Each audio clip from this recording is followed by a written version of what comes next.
gets around my mind.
Good morning. The Committee on Budget, Appropriations, and Finance Committee meeting of July 19th, 2023 is hereby called to order. Madam Clerk, can I have the roll call, please?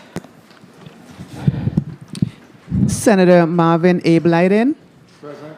Senator Blyden present. Senator Samuel Carrion. Present. Senator Carrion present. Senator Dwayne M. DeGraff. Senator DeGraff absent. Senator Ray Fonseca. Senator Fonseca present. Senator Donna A. Fred Gregory. Here. Senator Fred Gregory present. Senator Norvel E. Francis Jr. Here. Senator Francis Jr. present. Senator Jevon E. James Sr. Present. Senator James Sr. present. Madam Chair, we have 6 members present, 1 absent. Thank you, Madam Clerk. Do we have any correspondence to be read into the record? No, Madam Chair. Thank you. Could you please read today's agenda into the record?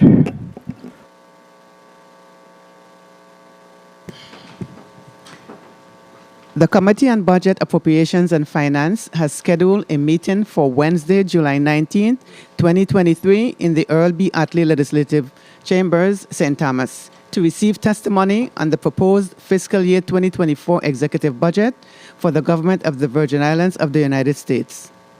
Block 1.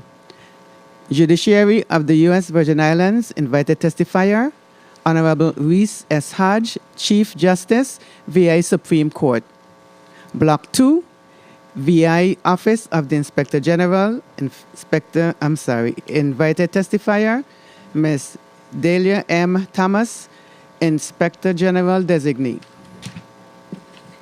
Block 3, VI Housing Finance Authority, Ms. Dana Clendenin, Interim Executive Director, VI Housing Finance Authority. Madam Chair, that ends the reading of the agenda. Thank you, Madam Clerk. And good morning to the listening and viewing audience, and good morning to those that's here with us in the chambers and the testifiers. Good morning. Good morning.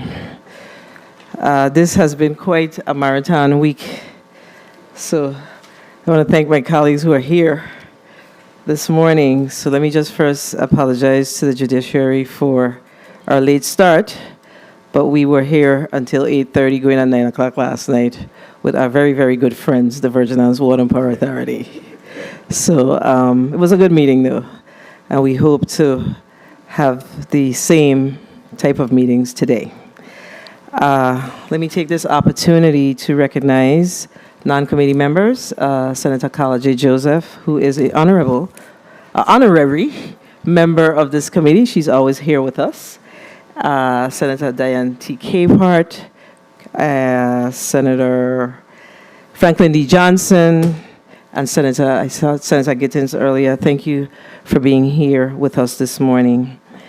We're going to take this opportunity to ask the testifiers that's before us to put their name and titles on the record. And we're going to start with the Honorable Chief Justice Reese Hodge, and you will have your team put their name and titles on the record. You may proceed.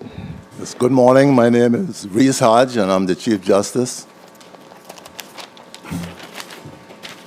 Good morning. My name is Deborah Smith-Watlington, presiding judge of the Superior Court. Okay. Good morning. My name is Regina Peterson, Administrator of Courts for the Virgin Islands Judiciary. Good morning. Paulette Rapsat-Simmons, Chief Financial Officer. Good morning. Kevin A. Williams, Sr., Assistant Administrator of Courts. Good morning. Lawrence Walcott, Jr., Chief Marshal, Office of the Virgin Islands Marshal. Good morning. Natalie Thomas Pickering, Procurement Director. And do we have, and I'm seeing that we have some testifiers on St. Croix. Could you please put your name and title on the record? Good morning, Harold Willax, Administrative Judge. Good morning, Tanisha Bailey Roca, Chief Disciplinary Counsel. All right, morning, thank you. Roxanne Serrano. Good morning, Roxanne Serrano, Chief Deputy Clerk, St. Croix Division.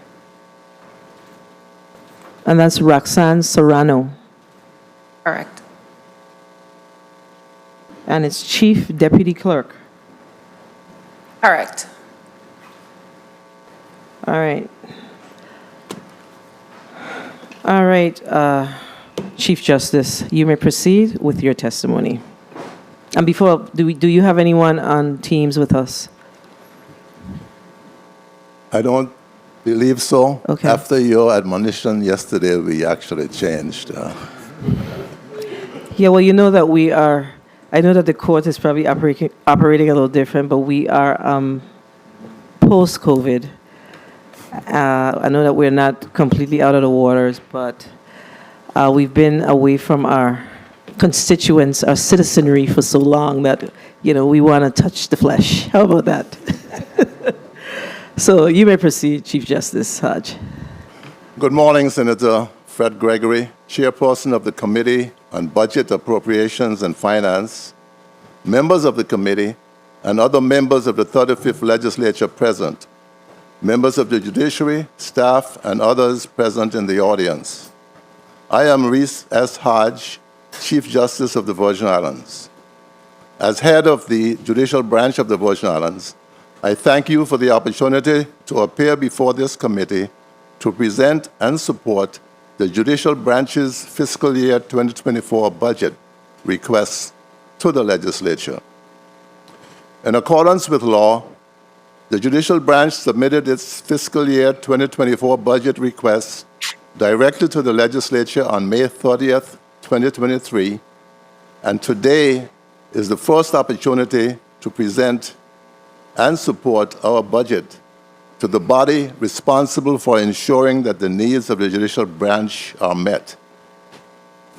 To assist in this presentation, I am privileged to have present with me today the Honorable Deborah S. Watlington, Presiding Judge of the Superior Court, Regina Peterson, the Administrator of Courts, Kevin A. Williams, Sr., Assistant Administrator of Courts, Paulette Rapsat Simmons, Chief Financial Officer, Lawrence W. Walcott, Jr., Chief Marshal, and Nissa Bailey. We have present Natalie Thomas Pickering at the table, and she is the Procurement Director. We have Nissa Bailey, Employee Relations Coordinator, on behalf of our Human Capital Officer, Koya Otley, who is unable to attend. In the audience in the chamber in St. Thomas, we have Veronica Handy, Esquire, Clerk of the Supreme Court, Janelle Brown, Director of Bar Admissions, Darius Scott, Court Services Administrator, Elizabeth David, Chief Deputy Clerk for the St. Croix District, St. Thomas District. Appearing in the Legislative Hall in the St. Croix District will be the Honorable Harold W.L. Willocks, the Administrative Judge, Roxanne Serrano, Superior Court Chief Deputy Clerk for the St. Croix District, and Tanisha Bailey Roca, Esquire, Chief Disciplinary Counsel. For fiscal year 2024, the judicial branch of the Virgin Islands requests an appropriation of $52,621,081. Of this amount, $49,571,061 is to fund the regular operations of the judicial branch, while $3,050,020 is earmarked to fund the two important additions: the startup costs for the Office of Conflict Counsel and the costs associated with the expansion of the Supreme Court from 3 to 5 justices. And as has been customary, we also request a separate appropriation of $131,150 to the Judicial Council, the entity which partially funds the staffing of 2 district court law librarians, which remain open and available to the public and the Virgin Islands Bar. I will begin with our largest request, the $49,571,061 needed to fund our regular operations. This amount represents $24,817,244 for salaries and $10,952,546 for fringe benefits, $4,293,624 for other services and charges, $4,209,975 for capital expenditures, $2,348,212 for utilities, and $707,000 for supplies. Our salary and fringe requests include funding for 308 filled positions with 129 vacancies, prorated at 50%, as well as a 5% salary increase for regular employees and a salary increase for judicial officers to keep the salaries of the Superior Court judge on par with the salary of a magistrate judge of the District Court of the Virgin Islands. Our requests for $49,571,061 appropriation for fiscal year 2024 to fund the operations is approximately $6 million greater than our $43,104,318 request for fiscal year 2023 and nearly $9 million greater than our actual fiscal year 2023 appropriation of $40,500,000. The judicial branch does not make this request lightly and arrived at this figure through a lengthy and deliberative process that considered and analyzed all areas of our operations. For the reasons I will outline, it is simply not possible for the judicial branch to perform the services expected of it at our current funding level. Any appropriation below the requested amount means that the judicial branch will need to triage and sacrifice some services in favor of others. With that in mind, I will explain how the financial needs of the judicial branch have changed. The largest component of our budget is the cost associated with personnel, both salaries and fringe benefits. While when we think of courts, we typically first think of judges, there are some 300 Virgin Islanders employed by the judicial branch, without whom the courts cannot fulfill their constitutional and statutory functions. Court clerks process and maintain documents filed with the court and issued by the court, collect fines and fees, participate in court hearings, and assist the public. Marshals and security officers ensure the protection of both judges, staff, and the public, and serve process so that cases may be heard without threats of violence or intimidation. Information technology professionals support and maintain our electronic filing and case management systems, as well as courtroom technology. Various administrators and specialists schedule trials and manage the business side of the courts, such as human resources, procurement, and accounting. In this year's State of the Judiciary, I outlined an all-hands-on-deck approach to case management and emphasized that this truly means all hands on deck, as the duty to move a case forward does not rest exclusively with the judge assigned to the case. It requires the support and cooperation of all court staff, as well as external justice system partners and parties. As this body is aware, the judicial branch has experienced significant employee turnover in recent years, and I am disappointed to report that the problem has gotten worse rather than better. For the first 9 months, and I'm going to update this, the fiscal year 2023, the judicial branch experienced a staggering 39 separations instead of the 52 stated. And that includes 17 retirements, bringing the total number of retirements over the past 5 years to an astounding 59, nearly 20% of our workforce, excluding vacancies. Unfortunately, it is difficult to fill the vacancies created by these very experienced retired workers. We struggle to attract qualified employees for the same reason that we fail to retain incumbent employees: uncompetitive compensation for difficult work. Excuse me.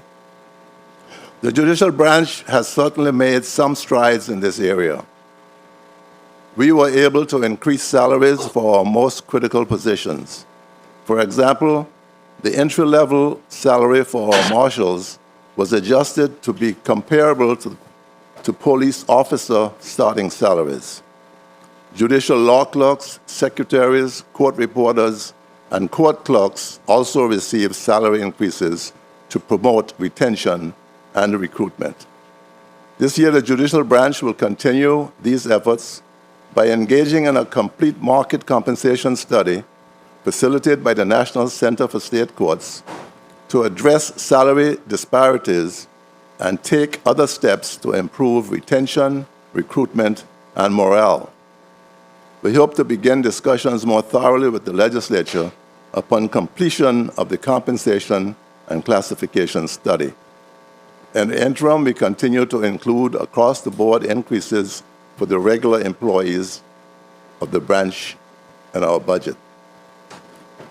Perhaps the most challenging vacancies for the judicial branch to fill are court reporter positions. Court reporters serve one of the most critical roles in judicial proceedings, making an exact verbatim record of what occurred.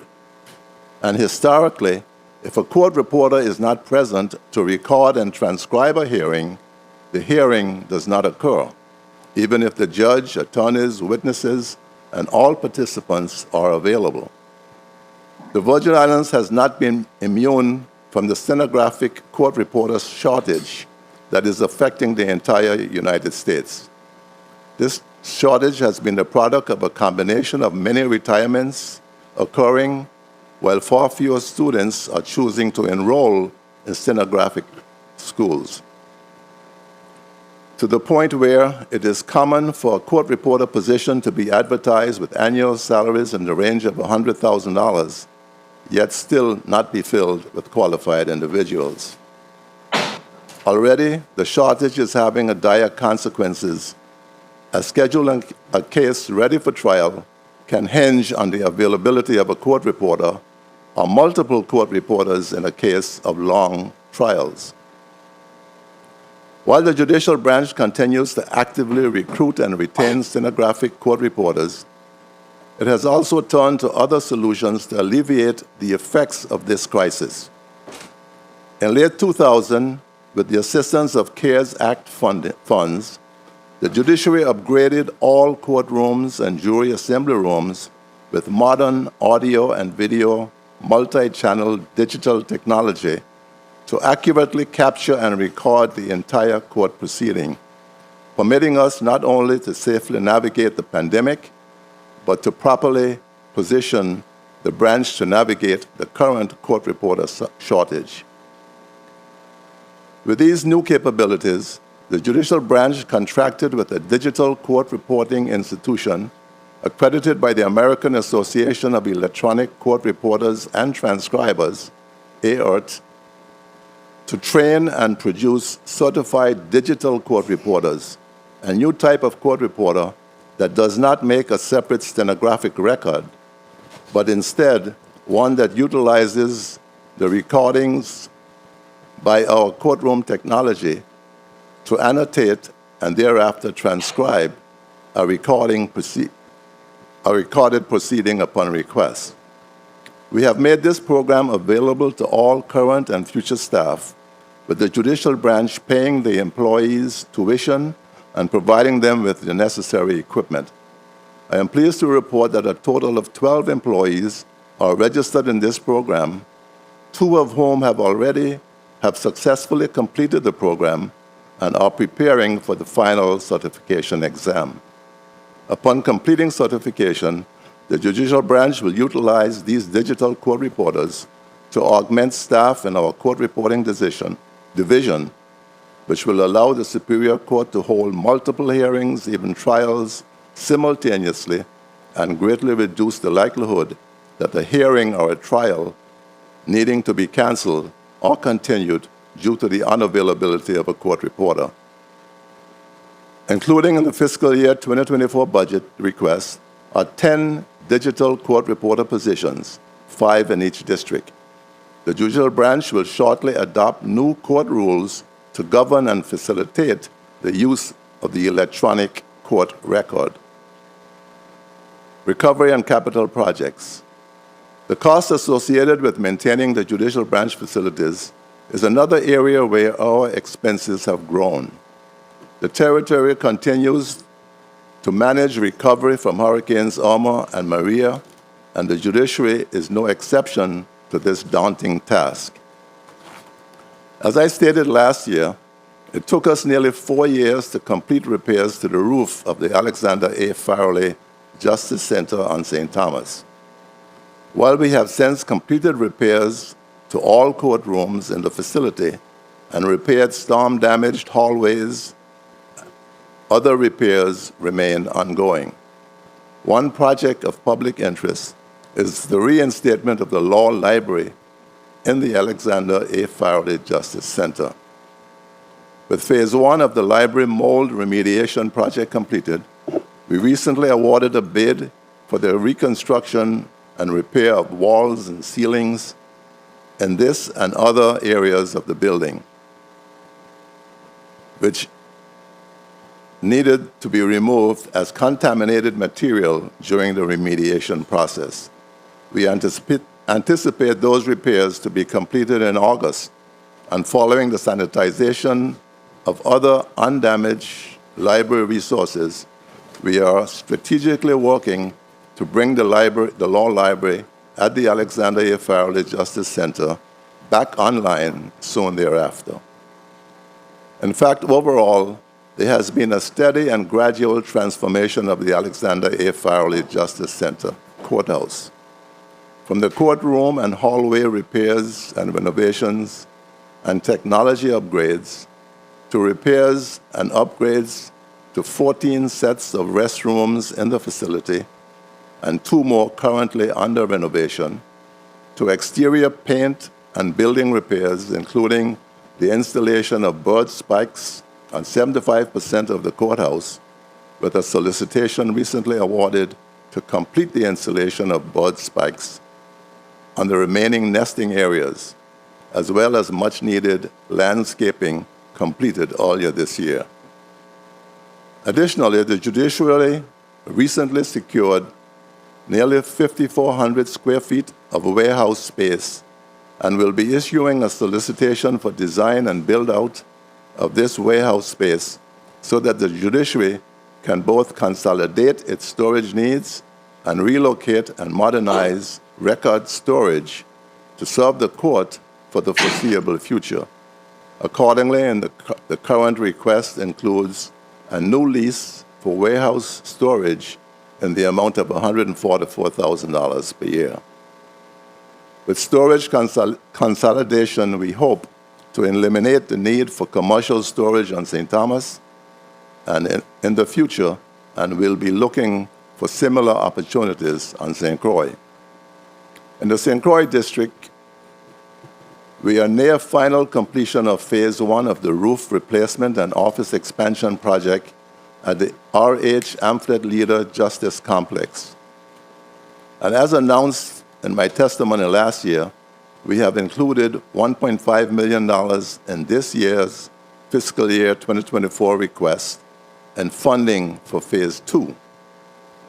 As you may be aware from previous reports, phase 1 entailed demolishing the courtyard and condemning a drainage system that caused significant water damage in 4 courtrooms on the 2nd floor, as well as many office areas on the 1st floor of the R.H. Amphlett Leader Justice Complex. during Hurricane Maria and erecting a structural steel beam to support a canopy enclosure on the second floor. Thanks to careful space planning and design, with still courtyard space to spare, we will now be able to reconstitute the law library in the St. Croix courthouse as well. As a reminder, because funding for the St. Croix Annex, which was, among other things, to be designated the family court, has never been approved, in 2016, the law library was converted to become a designated family courtroom, so that with the addition of a fourth general jurisdiction judge in the St. Croix district, there would also be 4 jury courtrooms for parity in operations between districts. Although the courts have not received funding to construct new buildings or additions for a growing system, we continue to maximize every square foot of the buildings we have in order to address our growing expansion. The completion of Phase 1 also provides additional office space that will temporarily be used to house each impacted judge as the staged Phase 2 roof replacement begins. In addition to the roof and office expansion project at the R.H. Amphet Leader Justice Complex, 6 sets of restroom facilities have also been fully renovated and restored to service as we continue to improve our facilities for staff and the public we serve. The judiciary also recently awarded a contract for the replacement of the hurricane-damaged roof at the Raymond L. Finch Supreme Court building in Frederiksted. Work scheduled to begin in the first week of July was postponed due to shipping delays and will now begin on July 24th, 2023. The judicial branch continues to fight a battle with failing 30-year-old infrastructure in both St. Croix and St. Thomas. I testified at last year's budget hearing that the R.H. Amphet Leader Complex had experienced catastrophic failure of 2 chill water units, which were replaced under exigency conditions at the cost of $293,000. Other HVAC components are at end of life, and necessary plumbing upgrades from compromised copper piping must be replaced as those lines fail. The critical infrastructure repairs within our budget requests are outlined below. And the total of those is $3,290,000. As the statistical data in the current and prior annual reports illustrate, despite substantial disruptions caused by the twin disasters of Hurricanes Irma and Maria, followed closely thereafter by the COVID-19 pandemic, and ongoing recovery projects in occupied facilities, the courts of the Virgin Islands had made tremendous strides in resolving cases over the last several years. Since the resumption of jury trials in November of 2021, 41 jury trials have been convened, 22 in the District of St. Thomas and St. John, and 19 in the District of St. Croix. Because full caseload statistics are provided in the 2022 annual report of the judiciary and the court system, I will only briefly report on case trends as of June 30th of the current fiscal year. In addition to the number of jury trials conducted since the resumption of normal operations, the Superior Court has disposed of 315 criminal jury cases for a disposition rate of over 100% when compared to the 269 new criminal cases filed since October 1st. Additionally, 90 civil jury matters have been disposed of for a clearance rate of over 99% when compared to the 91 new civil jury cases that have been filed since October 1st. With regard to probate cases, 196 new probate matters have been filed as of June 30th, and 210 cases have been disposed of for a case clearance rate of over 100%. There are certain positions within the judicial branch that cannot be filled at will from the general population. The judicial branch cannot simply hire more judges. As under current law, a new judge may only be appointed by the governor with the advice and consent of the legislature. However, to reduce the current backlog, and in consultation with the presiding judge of the Superior Court, I will exercise my authority under Title IV, Sections 24B and 74A of the Virgin Islands Code to recall as many former and retired judges to temporary service as senior sitting judges of the Superior Court as the judicial branch budget can sustain. This is a key component of the multifaceted, all-hands-on-deck approach to case backlog reduction. Although recalling former and retired judges for temporary service is certainly beneficial, the number of former retired judges who are both eligible and willing to accept such appointments is limited. Appointing additional full-time judges is a costly endeavor that requires funding not just for the judge's salary, but hiring a sufficient support staff and construction of additional courtrooms and other suitable facilities. As we continue to examine our internal operations and structure, one suggestion made to address the shortage and critical use of judges has been to convert the current magistrate judges to full Superior Court judges. Also, the judicial branch is limited in hiring marshals and certain probation officers to those persons who are post-certified law enforcement officers, LEOs.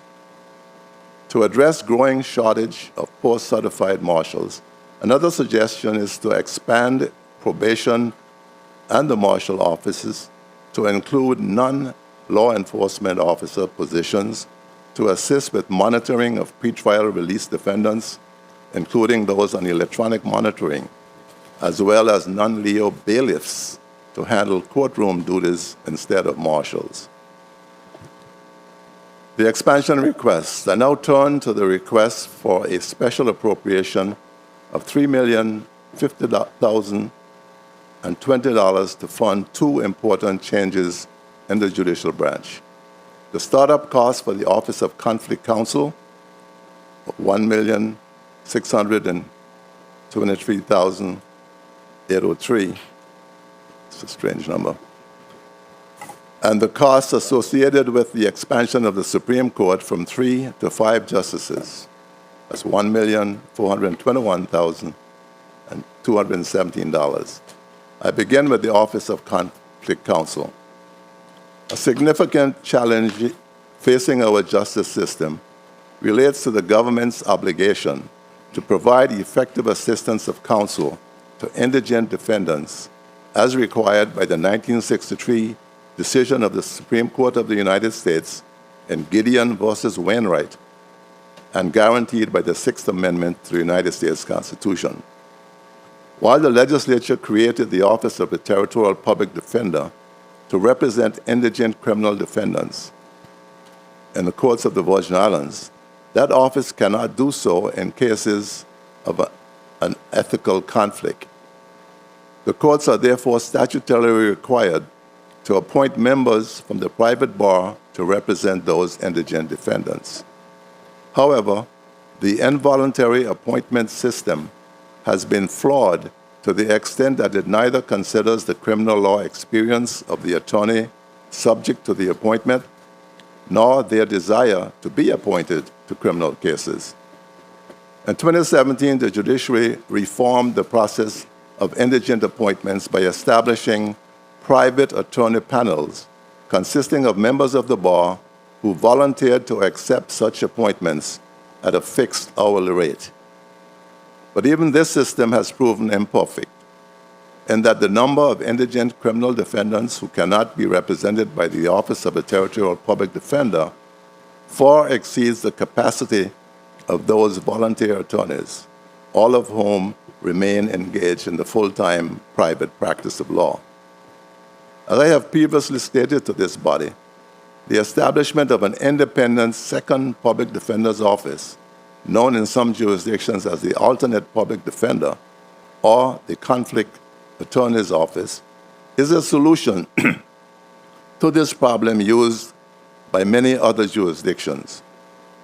In this regard, in December, and in addition to establishing a standing committee on indigent appointments, the Supreme Court promulgated amendments to Rule 210 to provide for the establishment of an Office of Conflict Counsel as an independent agency within the judicial branch, operating under the supervision of the Standing Committee on Indigent Appointments.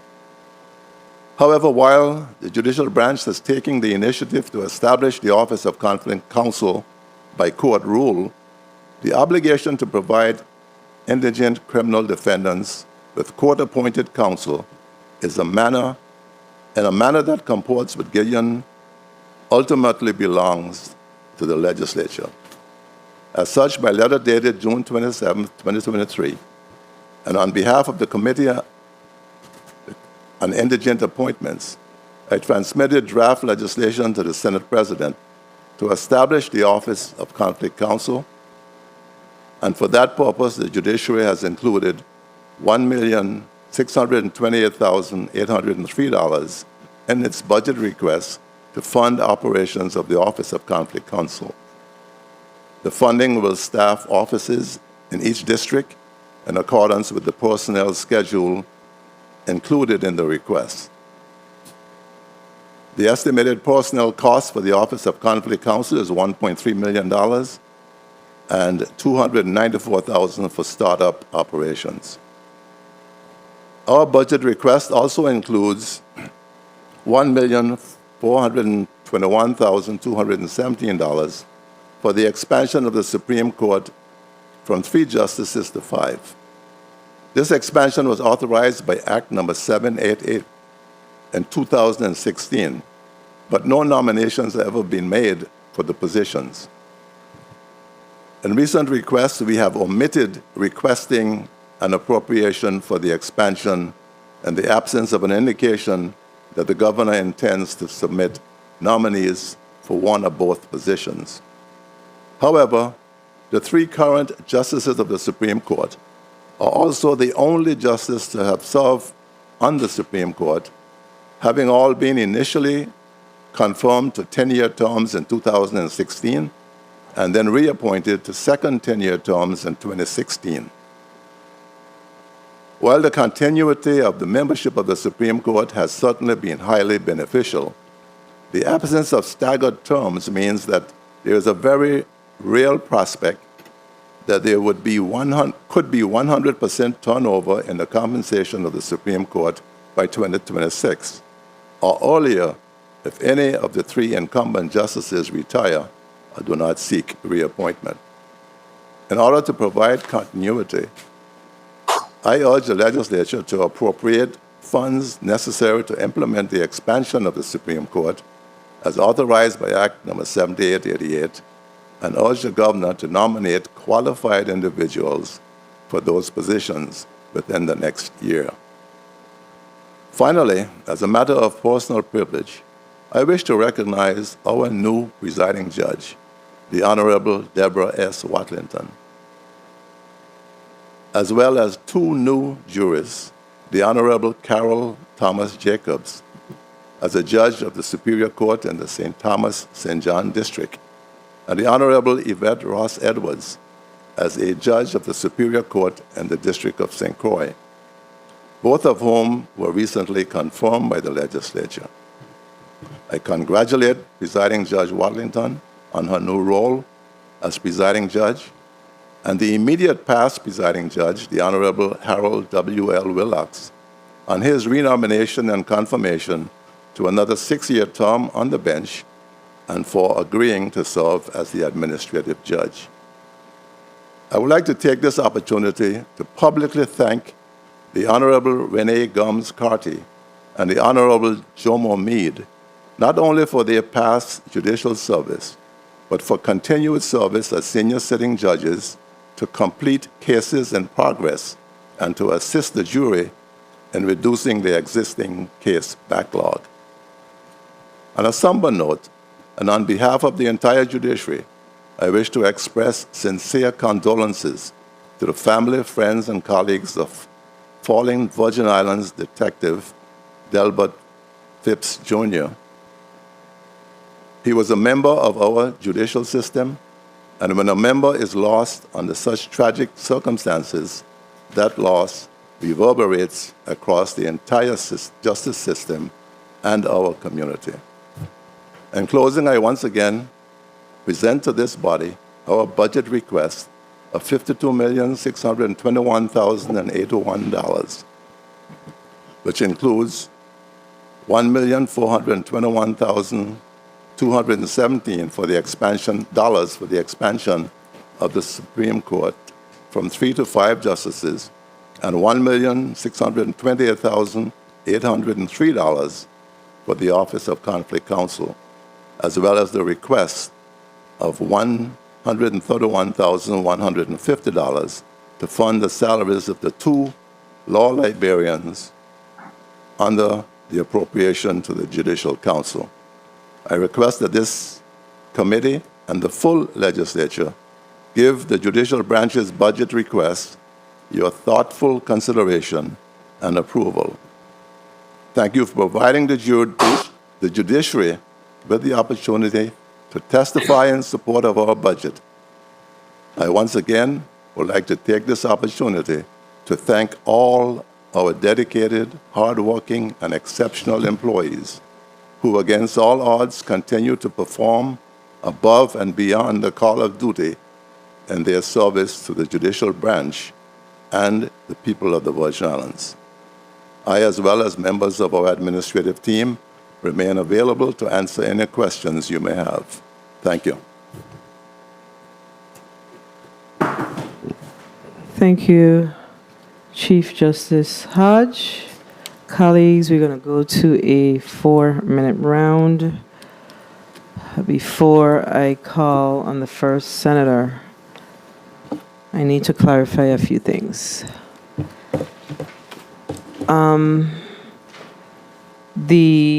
What is it? 56? I think I said 16 twice. Right? 56, I think it's about 56 vacancies you mentioned. 59? Separations? Which one is it? Yeah, it was 39 with 17 retirements. Okay. Before we start, I'm going to have to ask the testifiers to lean your computer's screens back. You could do it forward. You could do it, Forward. to me, because your face is being blocked. Right. Yeah. Perfect. Thank you. Okay. So it's 39 and 17. 17 resignations. Retirements. So what is your total vacancies?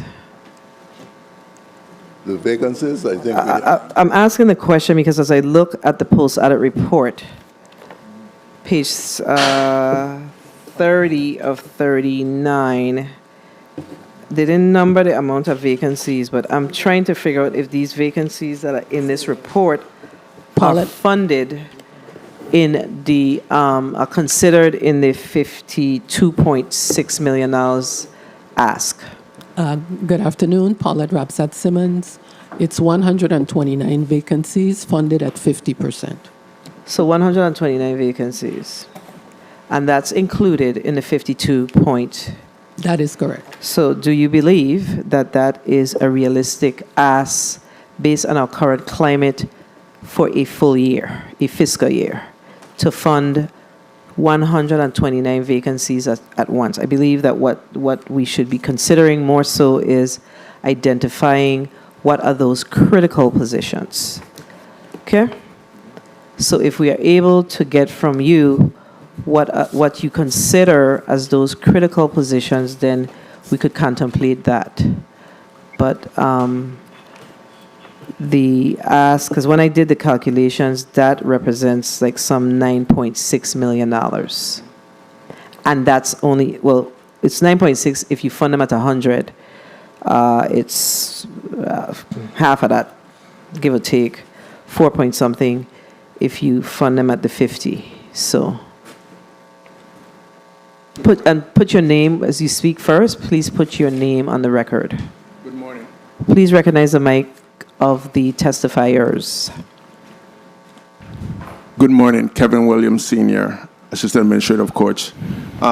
You're correct, Senator. The total to fund the 129 positions would be $9,528,401, and at 50%, $4,264,205.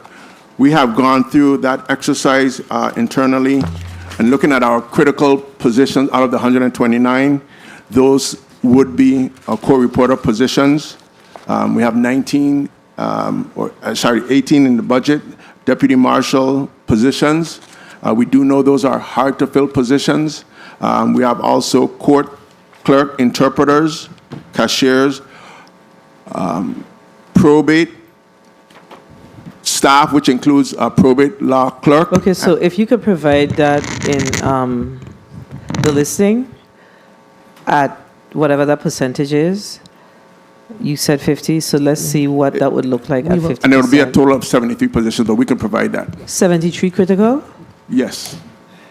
We're trying to have a realistic conversation as it relates to what we'll be able to hire within the fiscal year. So you got to give us something that we could truly work with, because remember, our budget is, how we budget is tied to our revenue levels. So while we are definitely interested in supporting your ask, we have to also be realistic in how we look at it. Good afternoon, Senator Regina Peterson, Administrator of Courts. You're on a different day? It's morning. Oh, sorry. I rushed in the day, sorry. So William said the same thing. Rush in the day. We will definitely massage that list, get back down to critical, and get that information to you. I can tell you that for the current year, including positions in process, we're on trend to eclipse 60 positions filled by the end of this fiscal year. That's generally what we're trending to do this year. But we will definitely work on that listing of critical vacancies. I'm sure we'll have a lot of debate internally over that and get that back to you. So how are you moving to fill 60 positions by September 30th? Well, currently I believe we filled over 40. Kevin Williams. Yeah.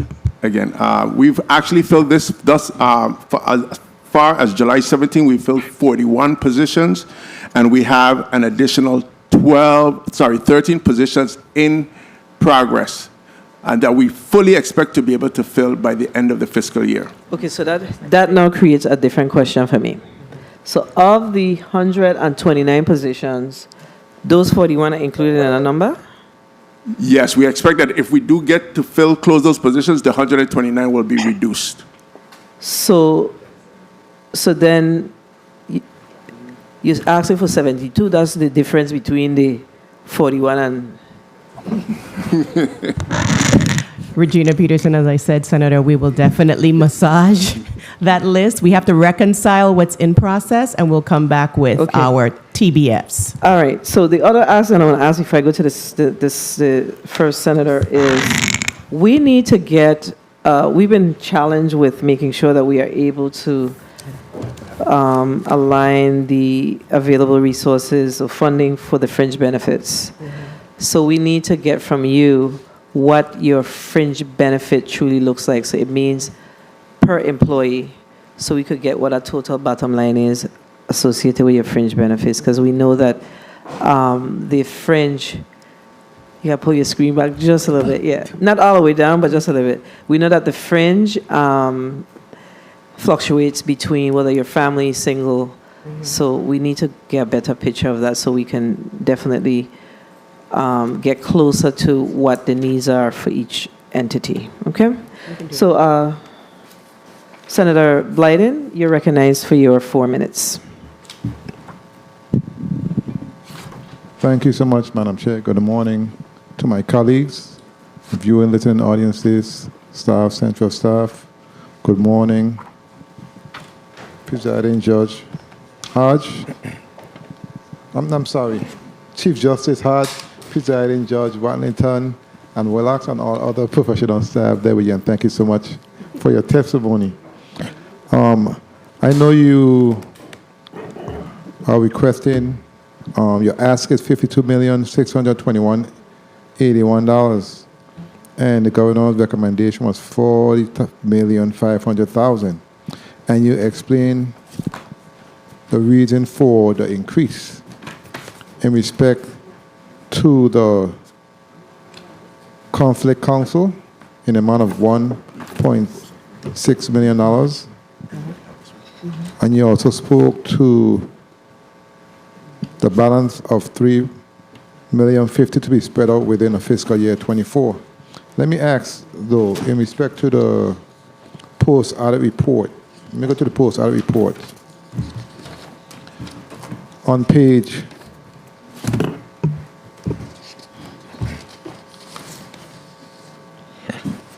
the professional service contract, page 11 of 39.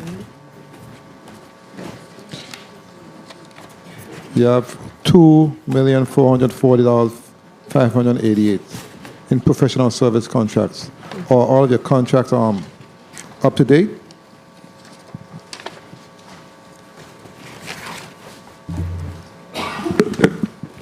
Kevin Williams, Senior. Yes. Okay, what about for your other local contracts when it comes to obligations? Do you have any outstanding obligations? Yes, Senator. In the submission, we had a tab for the outstanding obligations through February, and we also submitted an update to that listing for March. So it was about 1.2 million in February. It was down to about 751,000 in March. Okay, very well. So you are working on paying off those local vendors. Yes, we are. It's just that we have some challenges with staffing, so we're kind of playing catch up. Okay, very well. And let's go to page 10 of 39, federal grants. I know you have a total of 1,064,353 in federal grant awards. And you have the grant purposes listed. Those funds have been expended? The grants for the Court Improvement Program are 2-year grants. So the FY23 grant has not been expended. The FY22 grant, which expires at the end of this fiscal year, is being expended. It hasn't been totally expended at this point. So you will be able to utilize all of those funds before the end of the fiscal year?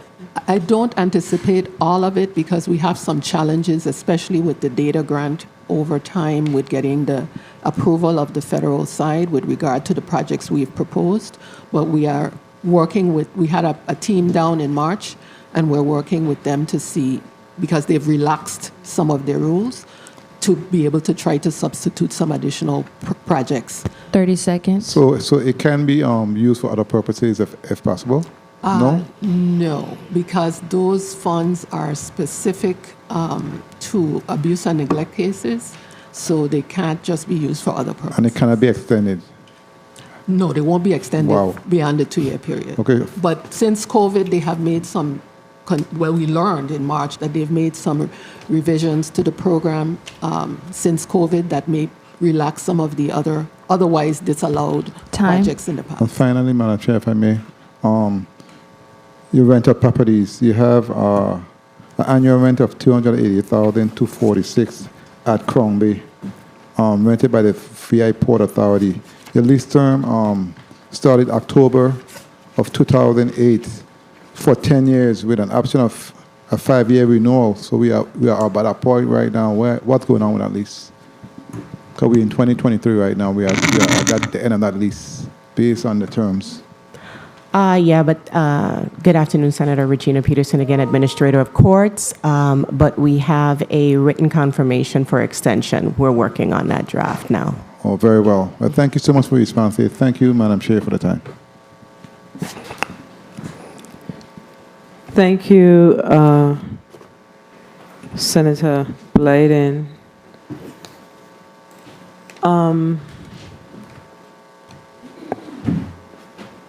Let me take this opportunity to recognize the presence of non-committee member, Senator Maurice James. Senator James, thank you for being here, as well as Senator Milton Potter, non-committee member, thank you for being here. I mean, we going home early tonight again,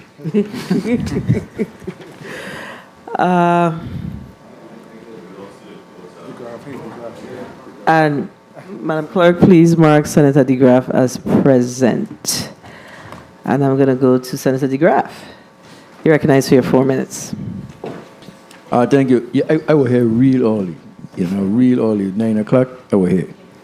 Thank you. Thank you, Madam Chair. Good morning. Hold the Senator's time. Yeah. Senator, you might have been here very early, but when the gavel was pounded, you were not here, so you were absent. Please proceed with the Senator's time. Oh, okay. It would have been a fight here today. Savannah. Okay, good morning, colleagues. Good morning, testifiers, all of you listeners present. Your Honor, I think they should give you every penny you ask for. Your branch of government, we shouldn't be festering, asking, stupidness. I'd be telling you this every year. So I agree with that. But again, I still want to make sure what I want to see done. And over the years, I've asked for things, I've seen them happen. Last year, I asked for the parity with the two different pay scales that you had in the system. Is that covered in this budget? Good afternoon. Oh, good morning. Good morning. Sorry, I don't know why Yes. I'm rushing again. Regina Peterson for the Judiciary. Senator, we heard you.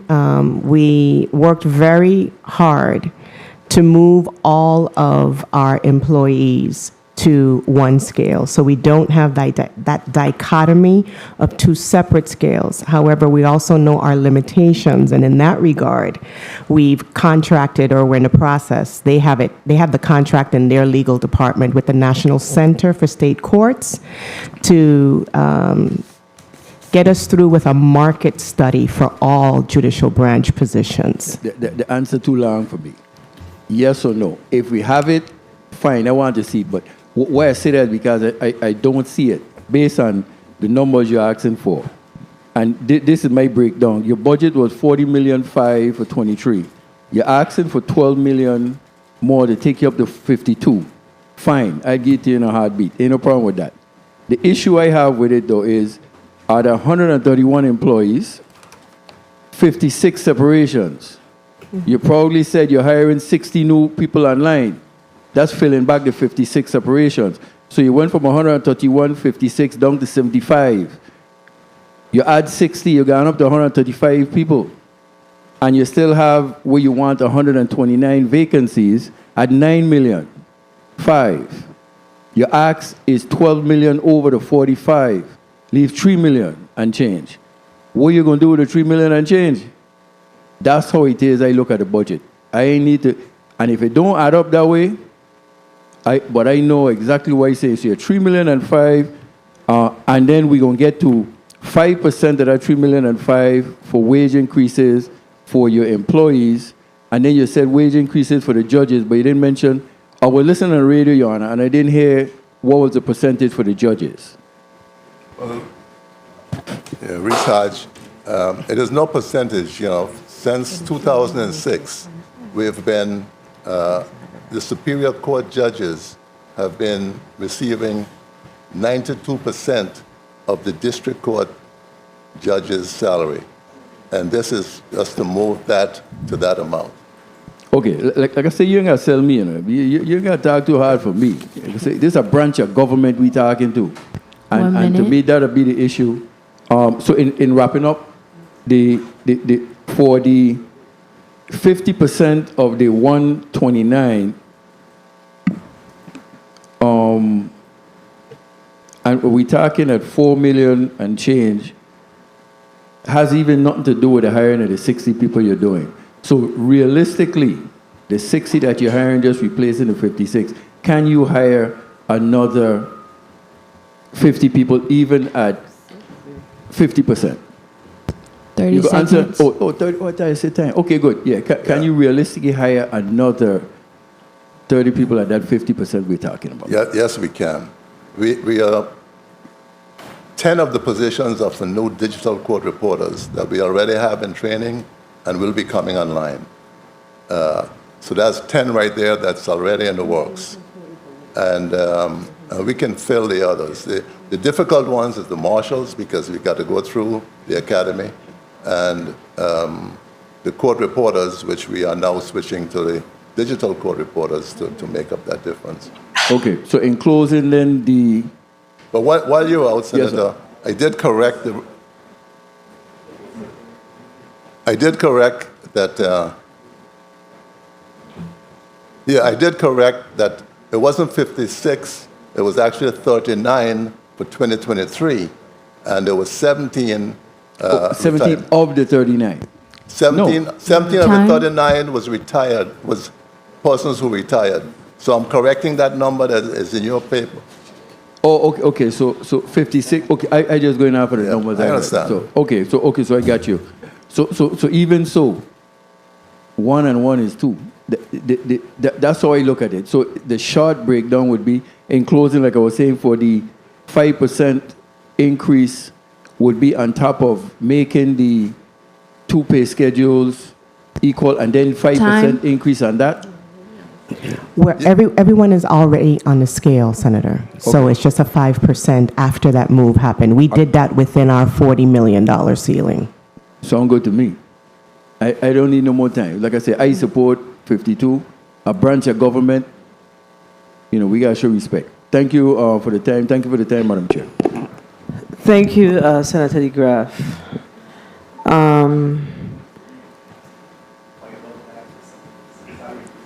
So, Senator DeGraff, I think you were asking about the additional $3 million, Senator DeGraff. That additional $3 million seemed to be coming from the extended operational request, Correct. which requires legislation. Correct. Okay, so that requires legislation. It requires legislative action. Now, I note on page 8 of your testimony, you've included 10 digital court reporting positions, 5 in each district, respectively. How many court reporters do you have now?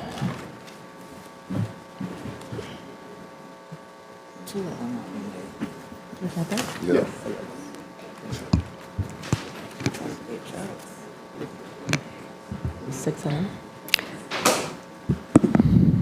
Kevin Williams, Senior, 6 co-reporter positions. So you are looking to increase your court reporting pool to 16? That's the ask?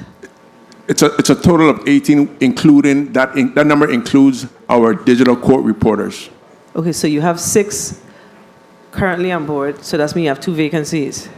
Correct. We actually have interviews scheduled for this Friday for 2 candidates, one from New Jersey and one from Utah. Okay, so what prevents, with this ask of this 10 additional digital court reporting positions, I suspect that it requires certification? Yes. So the court reporters that are currently on board at the court and the new ones that you're looking to bring on, are you working to get them certified in this digital court reporting system program, whatever it's called? Yes, research. Yes, we've actually, as I said, we contracted with a firm to train them. We have 12 people in the program. 2 have already completed the program and are now just doing the review for the exam. So we'll have 2 certified within the next couple of weeks, and the others is progressing. Regina Peterson, Senator, As well, 2 of our traditional stenographic court reporters are also currently enrolled in the digital certification program. Okay, well, that's good to hear. So I'm trying to understand then why do you need an additional 10? Because this digital reporting system, I suspect, is to ensure efficiency and timely, what's the word? Timely pushing out of the production. So then why would you need 10 if your team is becoming or working on being certified? Then it should dial back some of that need, because then their productivity should increase. Senator, we have 10 courtrooms, 10 judges, and actually 14 courtrooms that have to be manned. We have the 4 magistrate courtrooms and the 10 judicial courtrooms. And each courtroom has to be manned. Okay, and are they manned all of your courtrooms right now? I mean, I know I see some of your judges here, but on a regular day, are all of your courtrooms conducting court? 9 o'clock in the morning, is every judge in a courtroom conducting court? Just about. I mean, they may be not everyone at once, but they are all in use. And so how are you managing now with only? It's been a problem. We've canceled cases because we didn't have a courtroom. Court reporters. Are you aware of the stenographer scholarship that the 30? Yes, we are aware. We are aware that it requires that the people come back and work for the legislature for us. That's okay. Yeah, we probably need to relax that. Yeah, we have asked people to apply for it, and it doesn't. But we are aware of it, and we were monitoring it. And as soon as it passed, we tried to get people to apply to the Board of Education for it. Okay. I just still think that from a justification perspective, I know that you have 14 courtrooms, but adding, what is it? It'll be 16? So you're making room for sick, vacation, etc. I mean, that's like a very perfect world where we have, so we don't live in a perfect environment here in the Virgin Islands because we are challenged, and I continue to remind every single department, agency, now we have a branch of government that comes before us that we have $300+ million on the street in outstanding taxes. Our property taxes, and this is personal taxes. Our property taxes is another $100 and something million. So we have to be realistic in our ask. We do have to figure out a way how to ensure that, folks are being held accountable in paying their taxes. So we have some responsibility on this end to address that. But we ask everybody to just be as reasonable in your ask as possible, because this is not a perfect environment that we're in. It's just far from it. So the digital court reporting position, I'm certain it's outlined in the testimony, so I suspect that that'll be some of your critical higher ask. But please be reasonable in your request so we can see how best we can accommodate you. Senator James, Maurice James, you're recognized for your point of information. We got a parliamentary training yesterday on the Senate floor, and the point of inquiry is a parliamentary, when you're before Parliament, a question to Parliament is point of information.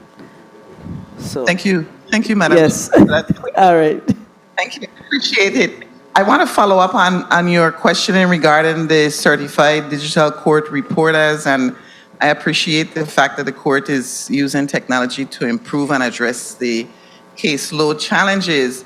But I read that 12 employees are registered in the certified digital court reporting program. Tuition is paid by the judicial branch.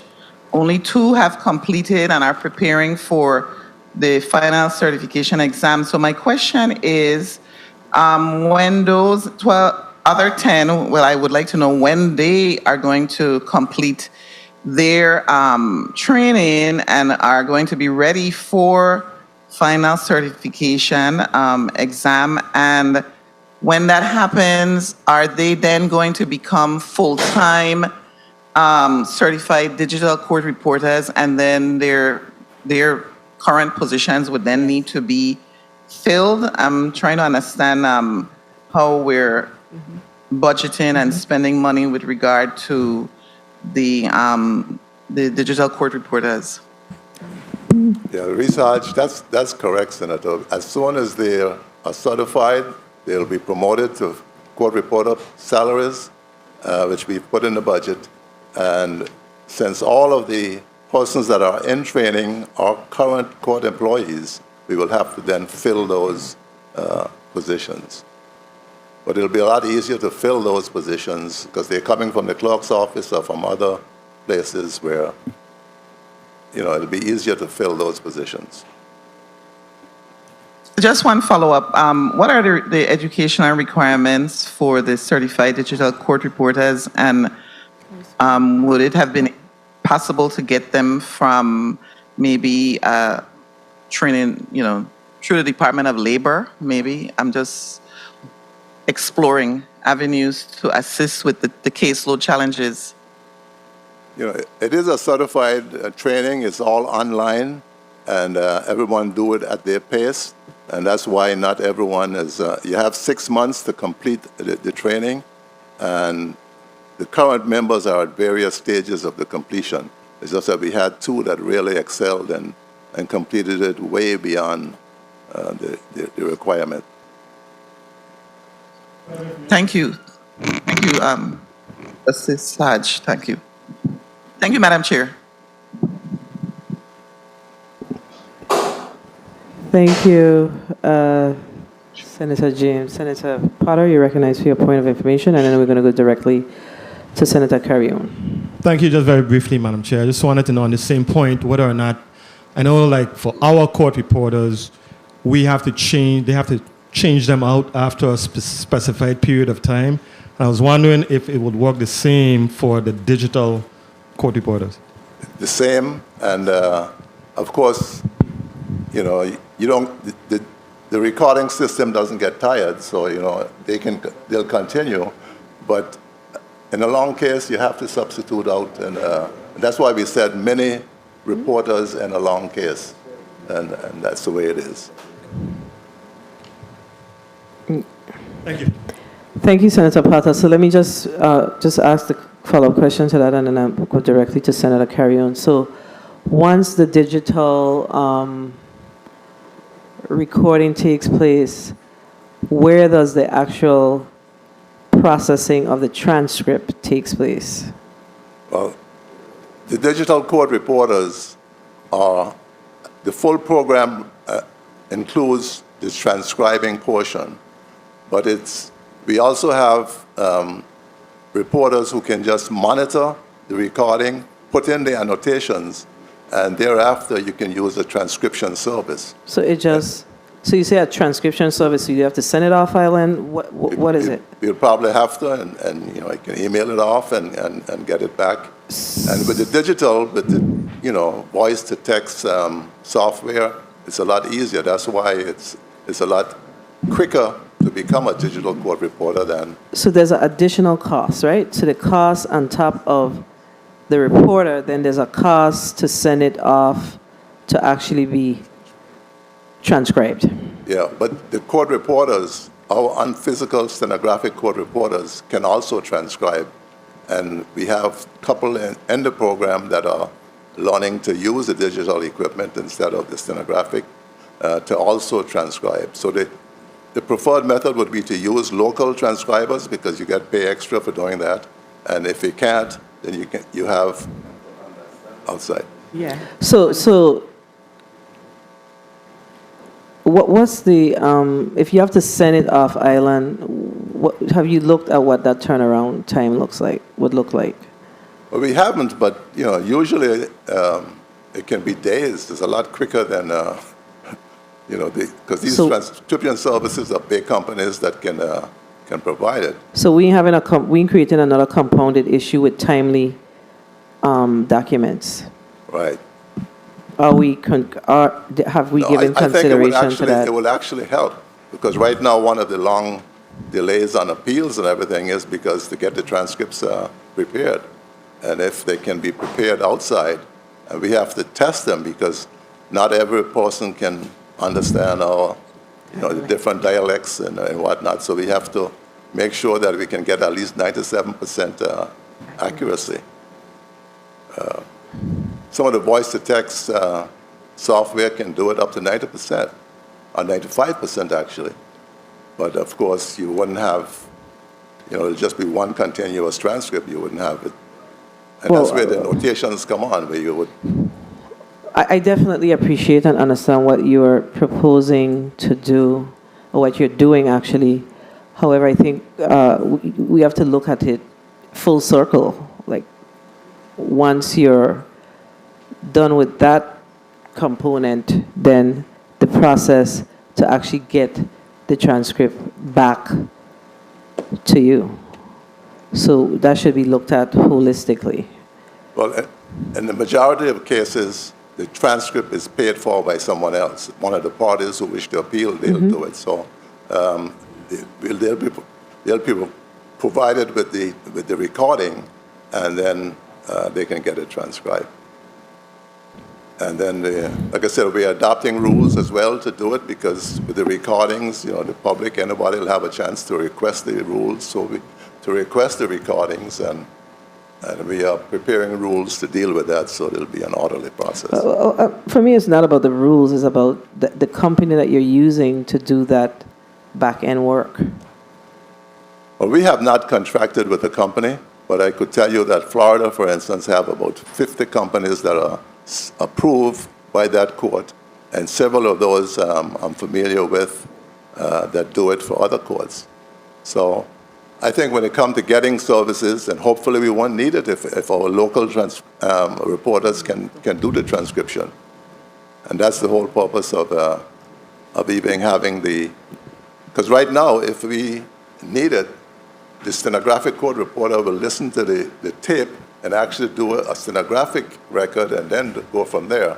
Whereas, the 8 tracks, you can, and transcribing, you can isolate the judge, the witness, and actually get a better, more accurate transcript.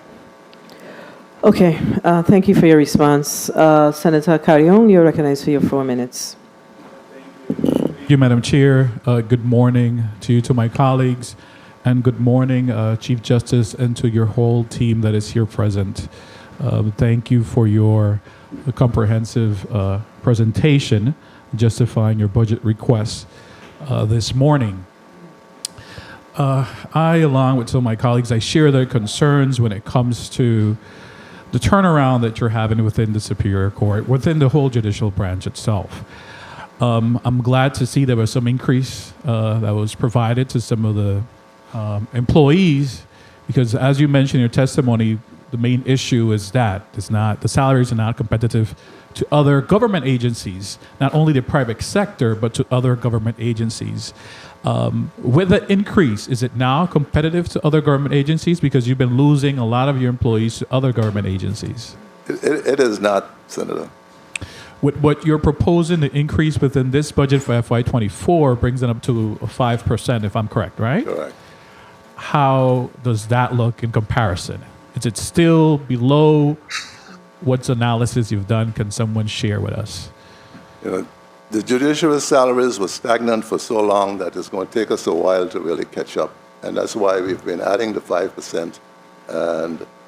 And hopefully after this, we will actually do the compensation study that will identify every position, what it should be paid, to make sure that it compares it with the government, the private sector, other jurisdictions.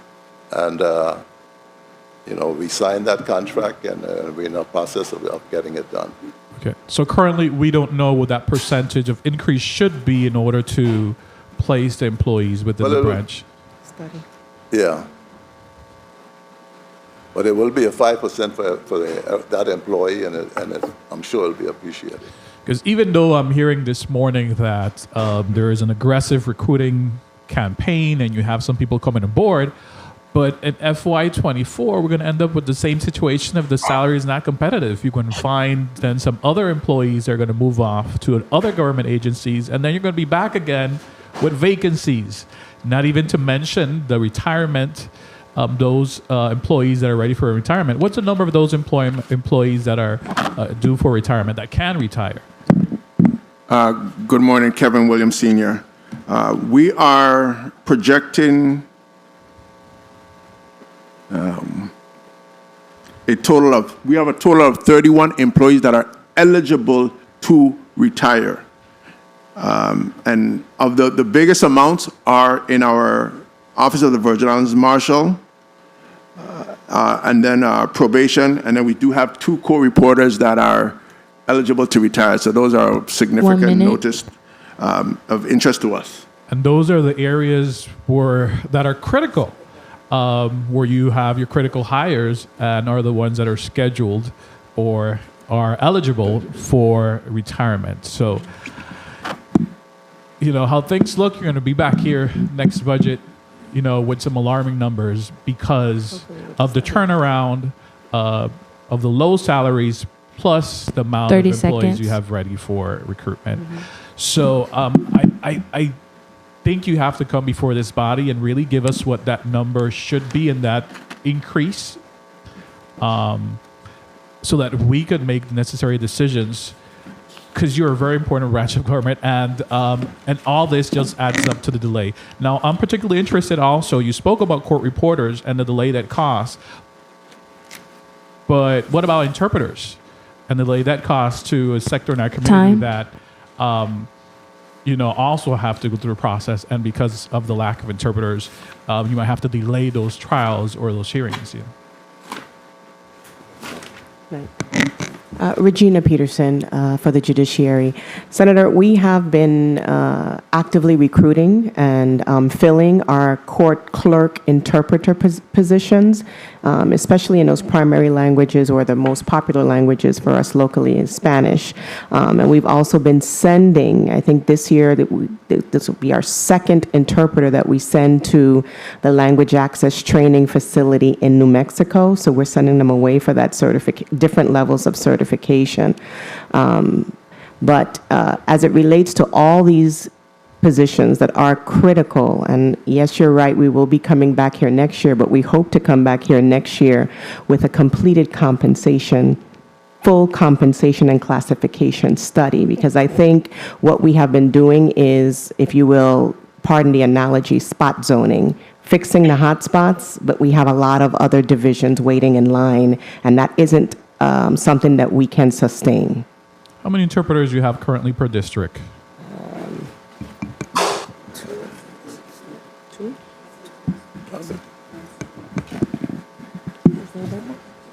Time. I know we have 2 in St. Thomas for sure. I think the same. And 1 in St. Croix. In our current budget of the 129 vacant positions, there are 4 in St. Croix that we want to add, and 1 in St. Thomas that we're looking to add in the 129 vacancies. Thank you very much. Go ahead. One second.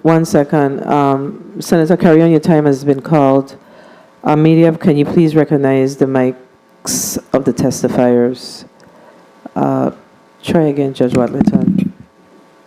Deborah Watlington, presiding judge.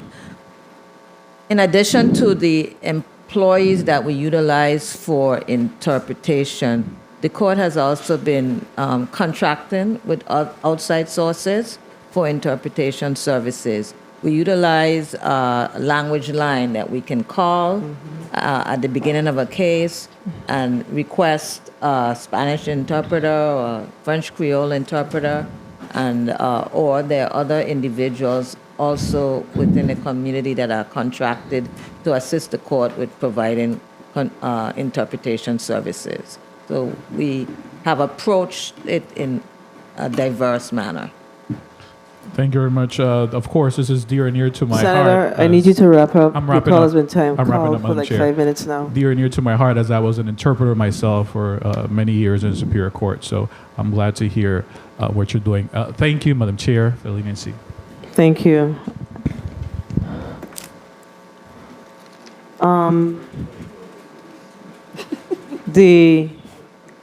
So let me ask, under the overall total personnel services for FY 2022, it's represented that you spent some $27.4 million. And as of February of 2023, you spent $10.6 million. What is are you on target? What do you intend to spend in total in expenditures for your personnel services to the end of this fiscal year? Paulette Rapsat Simmons, we are on target, and we did submit an update for March that showed that we were roughly 50% at the end of March. It was just a delay in processing at February with the payroll numbers. Okay, so you are on target to spend how much? What's that number? And you could look for it and come back. That's fine. That's not a problem. I can tell you it's 19,488,215. 19 million? No, I'm looking at something else then. What's No, that's the March update. Don't get your That's the March the court no problem because that's 7 million less than. That's just the March update. okay? Ms. Rapsat will look for the. Okay, very well. All right, Senator Francis Jr. recognized for your 5 minutes. And this number. Thank you very much, Madam Chair, and good morning to my colleagues. Good morning to the fine folks from the Judiciary Branch, and good morning to the people of the Virgin Islands. Let me say that we have 3 co-equal branches of government, and it's high time that we stop being the red-headed child and just accept anything that the executive branch sent down for us. We deserve to ask and make sure that we're operating our branches just as the executive branch is allowed to do. So I stand in full support of your request, Chief Justice, because rising tide floats all boats, not just the executive branch boat, but all boats. I'm prepared to defend this legislative budget in the next couple of weeks as well. So I hope my colleagues will stand with me when I make my presentation. Let's move on from there. Thank you. So, Chief Justice, I didn't hear you talk anything about revenues today. The judiciary make any money? I lost the back. Oh, the black binder is now coming out. Yeah, the black binder is coming out.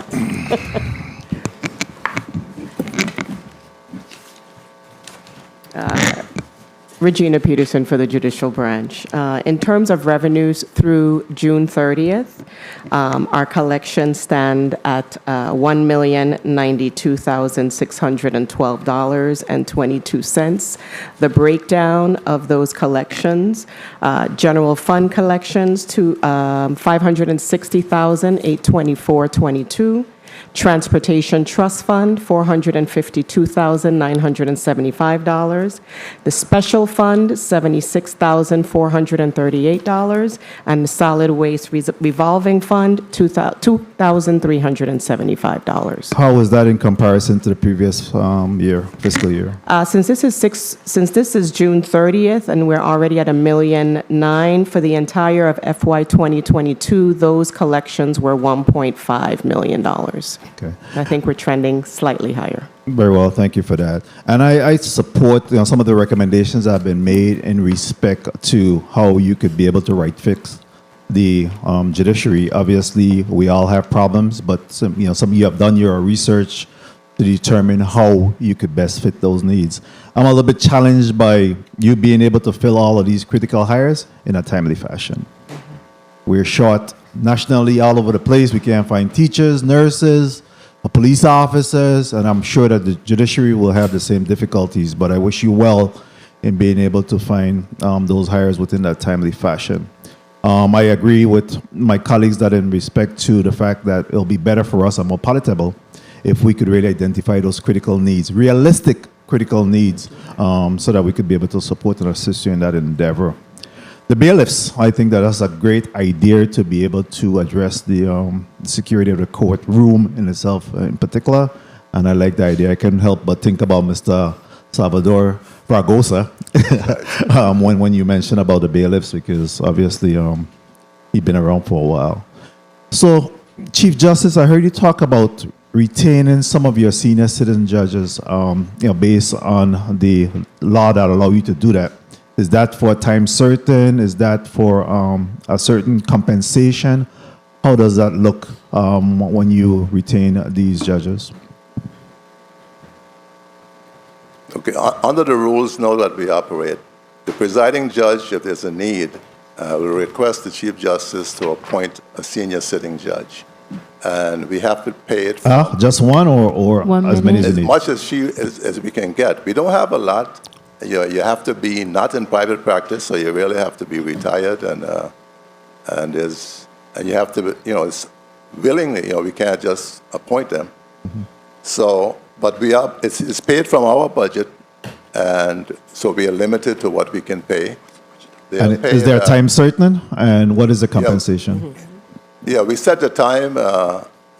There's usually for a time certain, and 30 it's seconds. identify the cases that he has to work on, and I think we are retaining one to work on probate, in particular in St. Thomas. Excellent, yes. Yeah.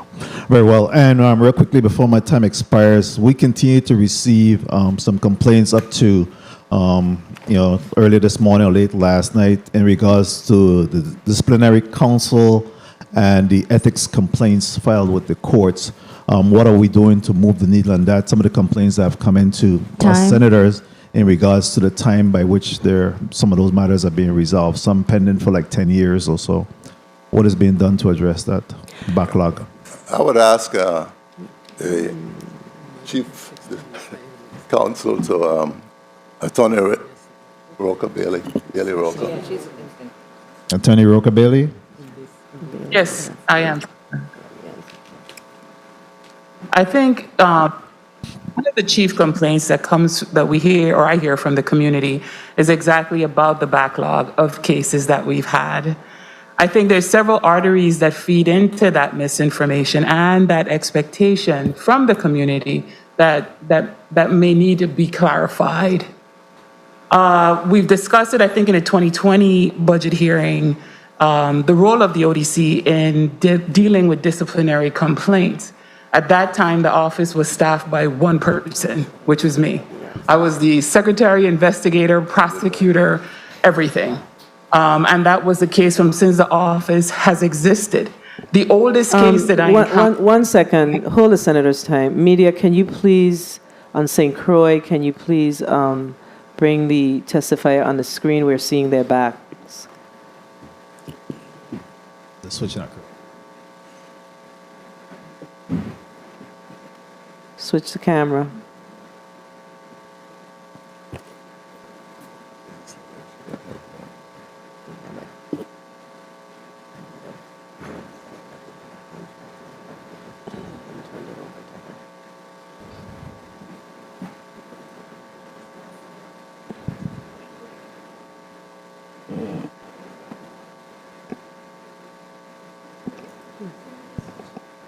You may proceed.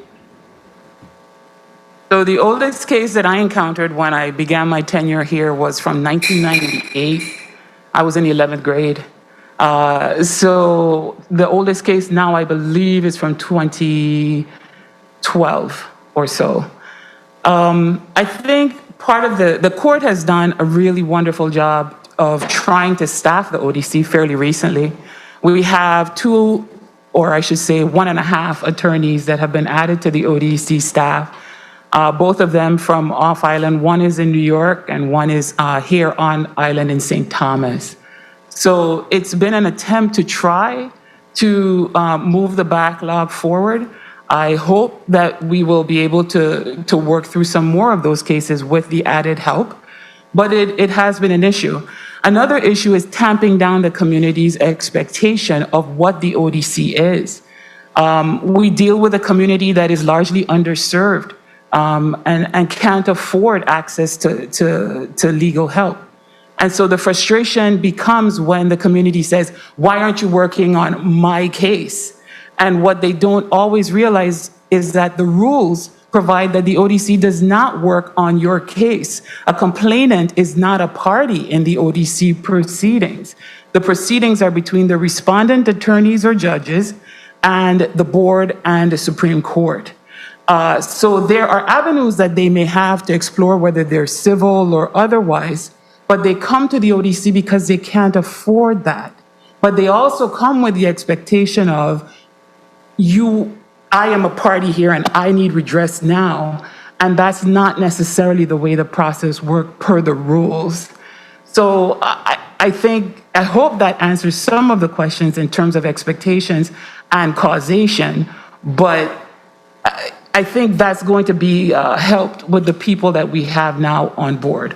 One is out of New York, she works part-time, and the other again is on St. Thomas. Thank you very much for that response, and I'm sure that the community could appreciate that, and I think we'll have to find a way to be able to provide them with that better information through education at some point. Thank you very much, Madam Chair, for the time. Are you reserving the balance of your time? Time was called? Okay, I did not hear. We need to sit time a little louder, please. Okay? Because I think that we're having a little time problem today. All right. Senator Joseph, you're recognized. Senator College Joseph, you're recognized for your 5 minutes. Thank you so much, Madam Chair. A pleasant good day to everyone, especially our members of the judicial branch of our government. I did appreciate reading your testimony, and I especially liked that you are coming up with an innovative method to meet your needs of stenographers within the court system, which is very important. I just wanted to follow up on a question that was asked by the previous senator or Senate president regarding the amount of collections that you have. Now, this fund is used for what when you collect on these fees? Regina Peterson for the Judicial Branch. Senator, we're a pass-through. We don't retain any fees. So all those filing fees and all those court-related fees go back to the general fund. Thank you. Now, when was the last time the filing fees were increased? A long time ago. Tell me. More than 10 years, I think so. Okay, so do you, in your judgment, I know you are very, how should I say, pragmatic person, and you look at other jurisdiction. How is our filing fees compared to other jurisdictions? Our filing fees are very low. But I can tell you, when we do propose to increase them, this very Senate will tell you that the local people can't afford it. So it's a catch-22. I can tell you that to file an appeal to the Supreme Court is $105. To file an appeal to the Third Circuit is over $500. Okay. So you can just give you an idea. Do you, in your judgment, or in your understanding, do you see that whether the filing fees are increased, would it also be maybe a deterrent for persons from criminal activities, or maybe some of the civil other issues? Or you think it would still occur and those individuals would pay the fees nonetheless? Well, the filing fees are only in civil. For criminal cases, there are no filing fees. And that's across the board nationally? Across the board, yes. Okay. So what about civil? Do you think they would file based on your judgment and your interaction? I don't know if you have interface with your other colleagues in other jurisdictions. The filing fees, basically businesses or people that file civil cases can afford it. The small claims cases, I think we should keep those, as low as possible. But Where's it going to pass those costs on? we have looked at the fees and we're comparing them, and actually it's the responsibility of the court administrator to actually propose fee increases, and I know she has been looking at that recently. And so, Attorney Peterson, is there a proposal you are contemplating or discussing feverishly to look at the filing fees? Regina Peterson, again for the judiciary. Senator, it is something that we are looking at, but we're looking at it from a lot of different facets because it also becomes an access to justice issue. And while attorneys may be able to, or corporations may be able to sustain that type of an increase, we have to look at who are the majority of our filing parties. And would the court then, only for the sake of the look of good collections, raise fees and then turn around and have to waive those fees because people simply can't afford to pay them? But it is something that we're looking at very carefully. Okay, and thank you so much for that response, because I know it's been a little while regarding the filing fees. Now let's go into, I know it's been discussed a little bit, the new emergence of the additional two Supreme Justices.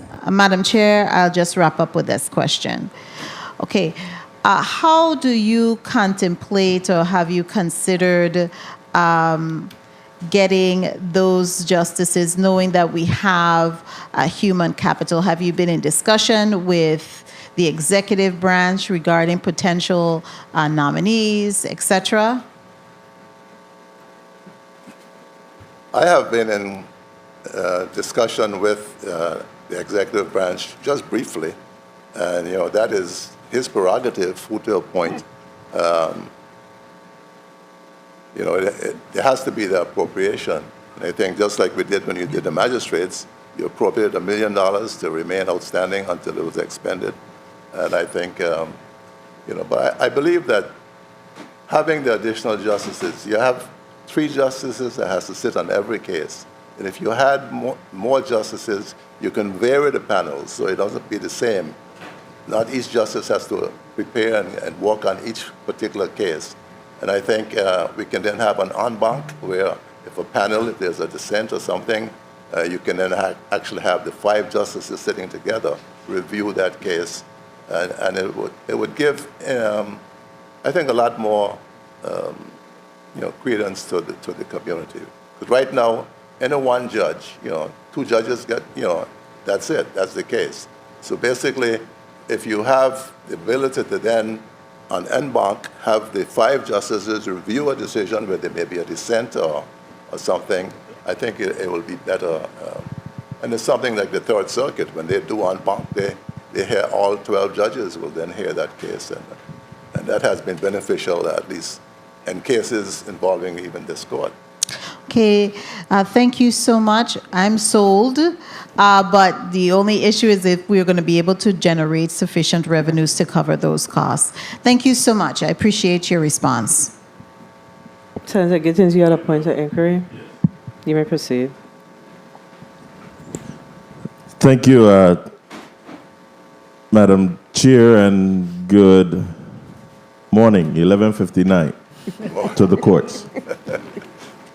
Now, we always at this gray spot. In traffic court, someone receives a ticket, they come, they challenge the ticket.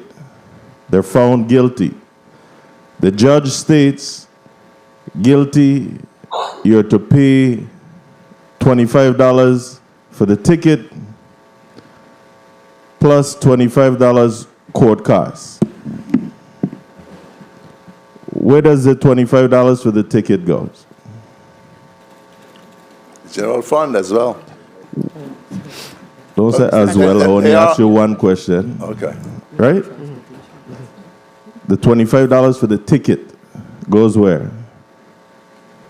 The general fund. Transportation. Plus $25 court costs. Where does that go? Good afternoon, sir. No, hold on. Okay. Chief Justice, we in the courtroom. I'm in your court. Go back to your days. $25 for the ticket plus $25 court costs. We know that the $25 for the ticket is going to the general fund. Where is the $25 for the court administrative fee going? Well, you know, the court doesn't keep any money at all. And those funds go, there are several things that has to be paid from it. Some go to the transportation fund, some goes to another fund, some goes to waste management. But those things are specified. You know, we being straight, you know. If you say that there's a $25 court cost, that's the court administrative fees. Are you telling me that that goes someplace else other than the courts? Yes. So why are we calling it plus court costs? That's what the legislature added on. You know, that's what it says. Court costs, every sentence has a court cost, and that's by legislation. It's not that we want to do it. And you're telling me that at no point this $25 come back to you as a court? It does not. We need to look into that, Madam Chair, because I've known it forever that you have you pay for the ticket, plus the judges would say, plus in addition to the ticket cost, $25 or whatever amount court costs. I don't see that going to the general fund. Okay, Senator Gittins. Thank So you. let's clear that whole thing up, because the one thing I try to mitigate is misinformation. So I think that the Chief Justice represented that the court system in the U.S. Virgin Islands do not generate any revenues. Is that accurate? I didn't say that. I said we don't keep any of it. So okay, good. The So filing you don't keep fees- that. Right. Good. So tell us, what revenues do you generate that you keep within the court system? That's what I'm trying to say. None. None. So you do not have any bank accounts within the court system where our citizenry who appear before the court or whatever that looks like, and they issue a check and you keep it Well, for yeah. whatever purpose. Yeah. Those funds that are earmarked, whether it's for a transportation fund or if it's for some other fund, the clerk will actually segregate those funds and pay them out to those accounts. So they go to the Department of Finance. Finance. So all of those funds that you collect go to DOF. Exactly. Let me ask you a question. How do you manage your bail payments? Do you put it in an interest-bearing account, or how is that managed? Good afternoon, Kevin Williams Sr. We have a trust account, so bail funds, we collect them, we hold them. They're not interest-bearing, and then they're returned at the exemption of bail, then they return to the individual. So those are monies that we hold until a case Understood. is resolved. They're different. So is there anything in the law that prevents you from an interest-bearing account? I don't think so. I know that, like sometimes with condemnation, where the government can go in and pay the monies, those funds generally are in an interest-bearing account. And I thought, and I'm pretty sure that the clerk can establish an interest-bearing account and pay it in. I think Judge Willocks, are you trying to say something? Sorry. You're recognized. No, I'm sorry. No, I was not. I spoke a little too loud. I apologize. Okay, sorry. Yeah, so we just need to look at the law. If you have accounts where you have... There is, for judgments, for instance, if a person pays a judgment, that goes into an interest-bearing account. So your judgments go into an interest-bearing account. Yeah. Go ahead. And those are individual CD accounts that we open up with financial institutions, not in our trust account. Fine, but you utilize those funds for what? Those interests go to the plaintiffs or the defendants, whoever. Once the interest is earned, they get the interest. The court doesn't keep that interest. So that's by policy, that's by law. I'm trying to understand because you haven't asked for additional resources. And let me just say to you that the executive branch, they receive federal funds. Once they spend those funds, they get indirect costs. So there's a lot of extra dollars outside of the budget that they have an opportunity to utilize for whatever they choose, if you will. Mm-hmm. But I'm saying outside of the ask of 40, what's before us that came down from the governor, 40,500,000, do you have any other resources, meaning dollars, funds, that you are able to use that's within the system? No. No. So you are tethered to just what is approved by the legislative branch. Exactly.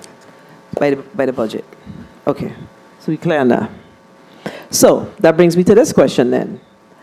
I believe Chief Justice represented to the last speaker, but no, it was the Senator Joseph, that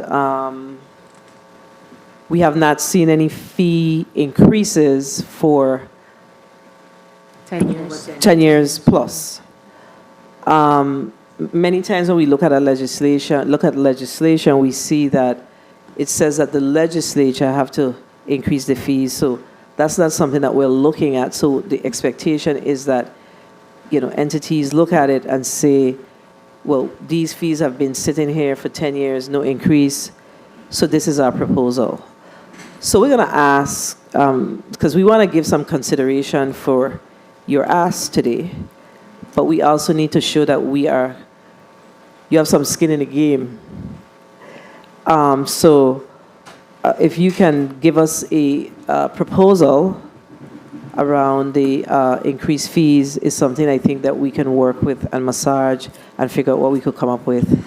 I know it's not millions of dollars, but it's important that, we move our fees along. And sometimes the last one I saw, I don't remember what department it was, or it might have been the Lieutenant Governor's office, but they did after the first 3 years, then you see at 2%, and they do different things. But it just depends on what the purpose of it is. So that's something that you could look at for us and see how we could generate a few more dollars for our general fund coffers. All right, Senator Fonseca, you're recognized for your 5 minutes. Yes, pleasant good afternoon. It's officially afternoon now to the distinguished other branch of government. I guess we're the first. I don't know if the executive is the second, the judicial is the third, but equal branch of government. And let me also say, I also fully support our distinguished president with his statement on the budget. I think that the judiciary is, just looking at how prudent they are with the VI government money, I look at page 11 with the leases, right? There's a total of 44,32 square feet, and they're only paying 757,000. That's about $17 per square foot. I think the IRB and the Lieutenant Governor office need to go to the court and see how they negotiate in lease.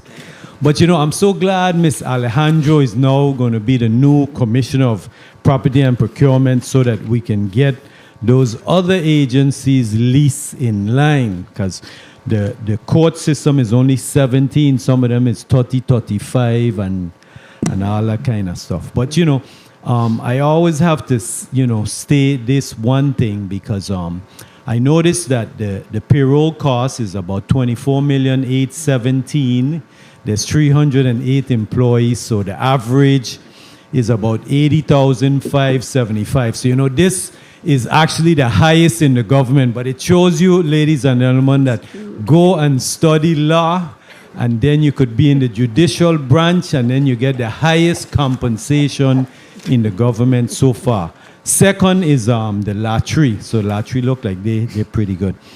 Judge, I wanted to ask you on a serious note, on page 14, you were talking about the challenges with creating the second public defender's office. And you made some language here that, I ain't too know all these big words, but you say indigent criminal defendants and ethical conflict and all them big words. And so explain that to the general public what you mean. Well, Senator, the public defender is to represent indigent defendants. Those are people who cannot afford to hire a lawyer to represent them. Okay. However, if the public defender has a conflict, and it's happening more and more, the public defender may represent someone today who was their client, or they're a witness today, but they were their client before.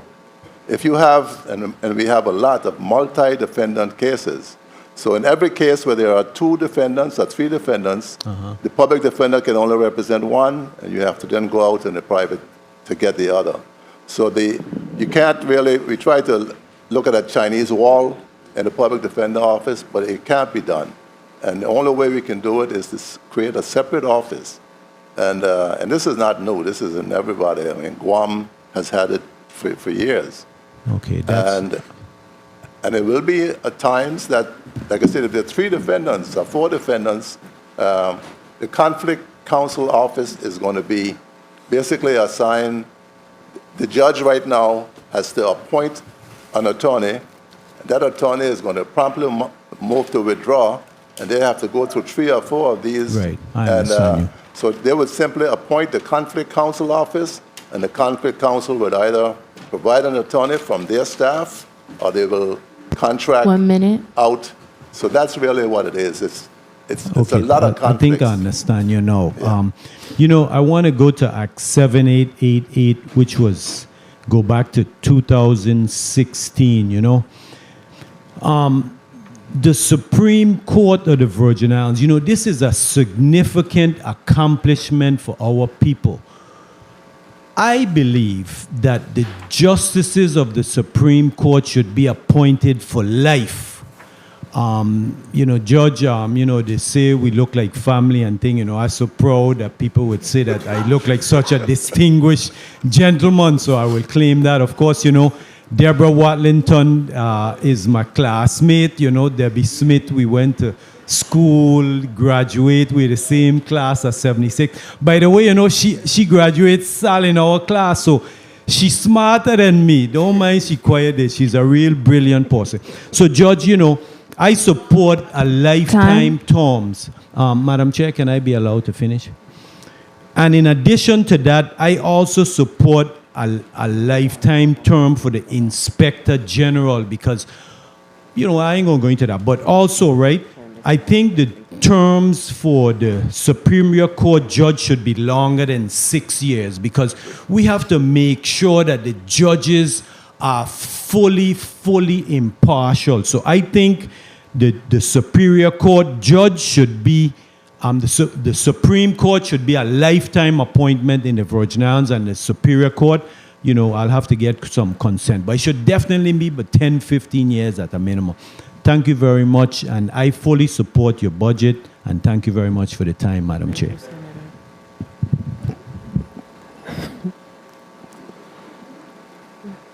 Thank you, Senator Fonseca. Do you have the information on the projections for the end of this fiscal year.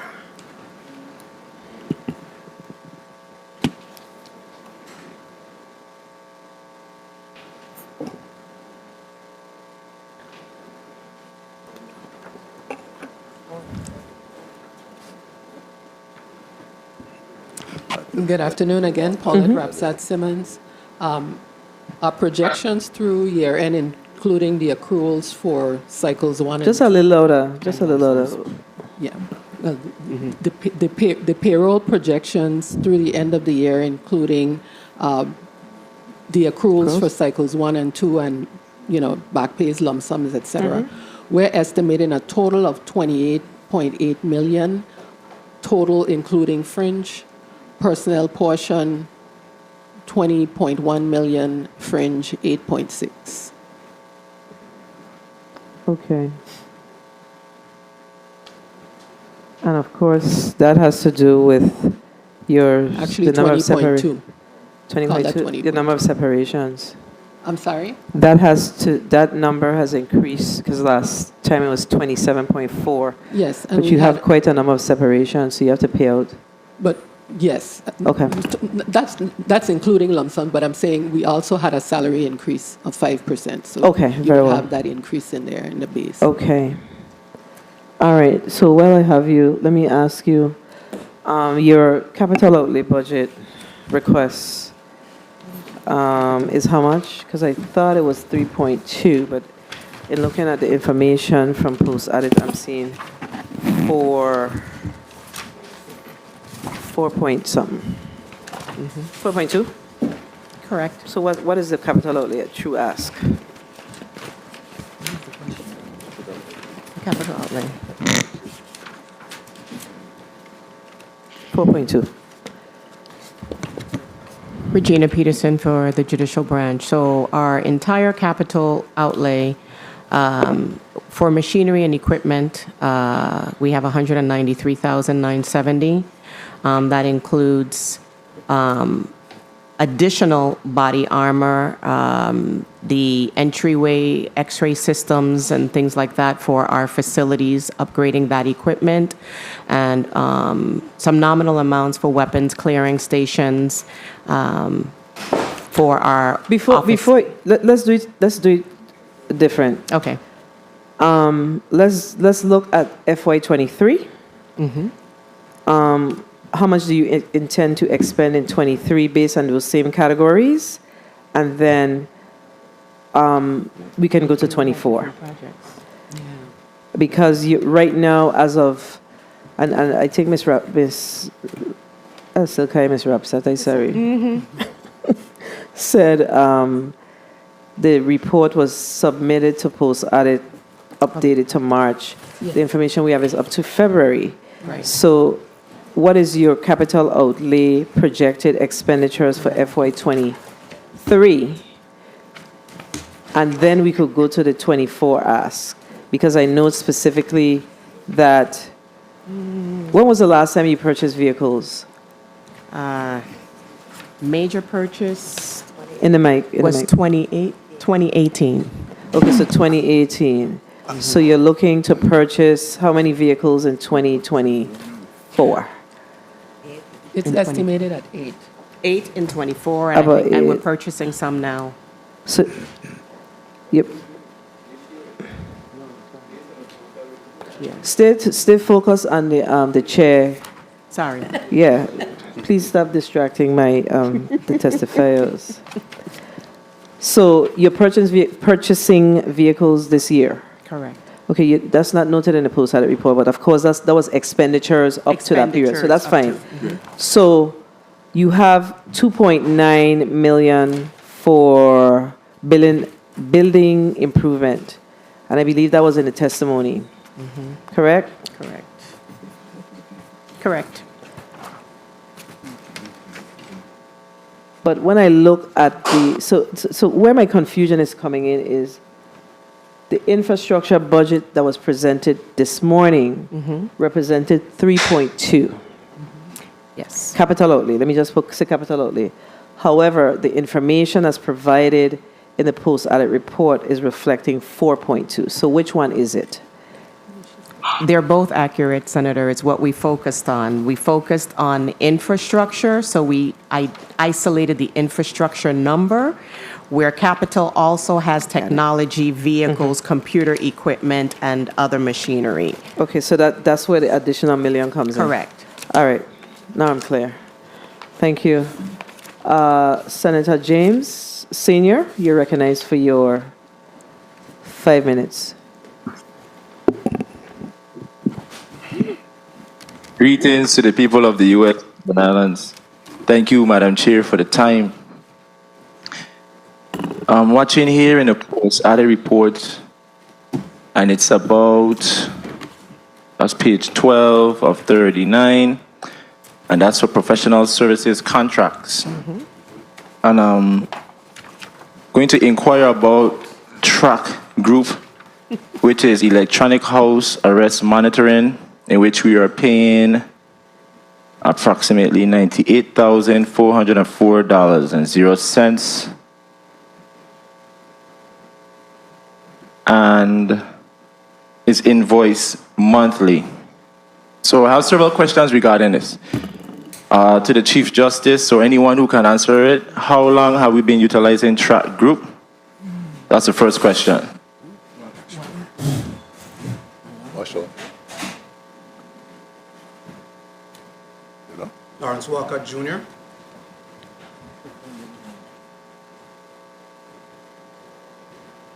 Proceed. Yes, good afternoon. Lawrence Walker, Jr. The judiciary has been using track group for over 10 years. And since it's invoiced monthly, how often do we speak with them, renegotiate? Is it a long-term agreement? Talk to me. How is it? Lawrence Walcott. The contract is renewed every 3 years. It's a 3-year contract. And we speak with them several times a week, sometimes several times a day, actually. I'm hoping this is not confidential information. I'm hoping you can tell me how many individuals in the U.S. Virgin Islands are utilizing the electronic house arrest monitoring system. Yes, one moment, Senator. Currently, we have 54 total within the territory. Okay, 54. And as far as track group providing electronic house arrest monitoring, without saying much because we don't want to put certain information out there, but as far as being able to find out the little glitches and errors in the system, who do you have within the justice system who is just as informed as the track group company to make sure that things are in line and making sure that the individuals who are on a house arrest are actually doing what they're supposed to do? Because you know there is IT involved, is electronics involved. Do we have somebody grounded in the Virgin Islands who's an expert in that to make sure that they collaborate with track group, or is track group doing business in the Virgin Islands? Senator, track group is doing business in the Virgin Islands. However, we have our 2 assistant marshals in both districts who are very versed in the processes of track group. Okay, thank you for placing that on the record. And one last question regarding track group. You know, we had, I think it was the governor and his team, or the lieutenant governor. He has that, I think it's GIS mapping system, or whatever the case may be. They're improving the naming of the roads, and the list goes on.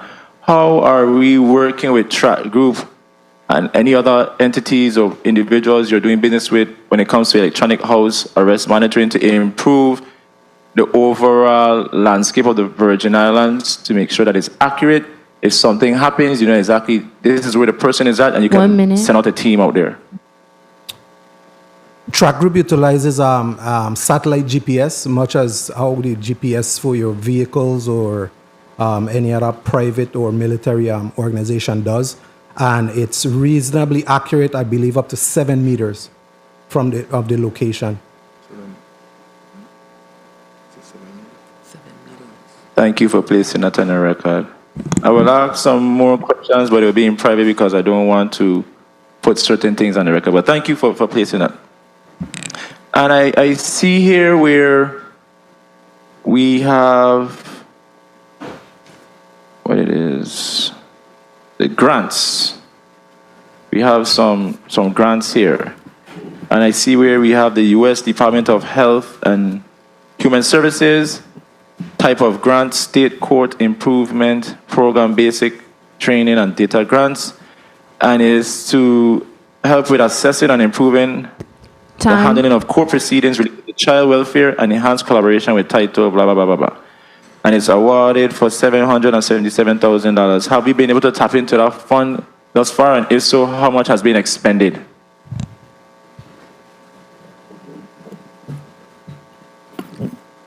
Anyone? The grants are, Paulette Rapsett-Simmons, Chief Financial Officer. The grants are 2-year grants.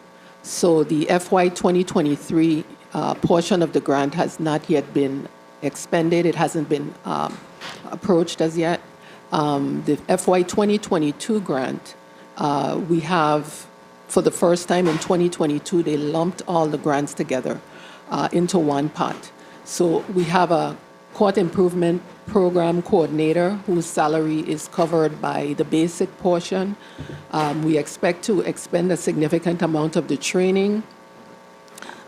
Earlier in the discussion, I had mentioned the data is a little more challenging because they had not approved certain of the projects that we had proposed, but since they have been down for a March visit, that federal entity is more, has indicated that they will be more receptive to accepting other types of projects since COVID because they have somewhat changed their rules. So I'm expecting that we will be expending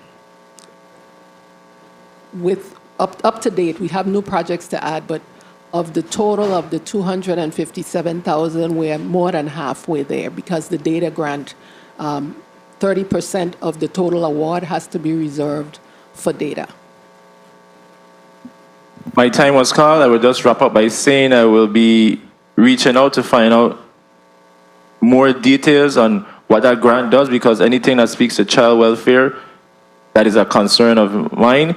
And I'm hoping and praying that with the Law Enforcement Planning Commission, with the $257,000, that we can be able to really utilize those funds to purchase the equipment for law enforcement officers, because I had several individuals reach out to me telling me that they need equipment, and the list goes on, and the condition of the vehicles, but hopefully that can be addressed quickly.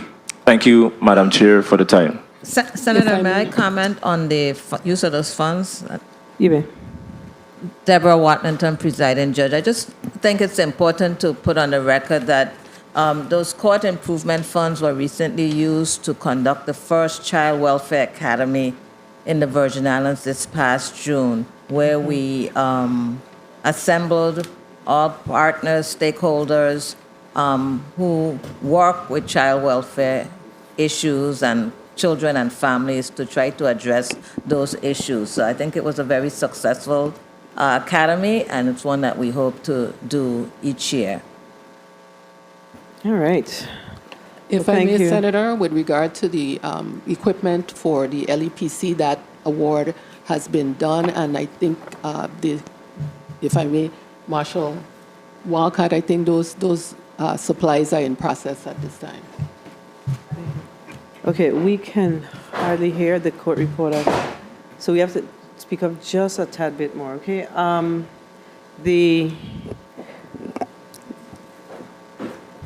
Let's talk about the expansion of the additional justices, okay? The additional ask is 1.4 million. 1.4 million. And based on what I'm seeing here in the post-audit report,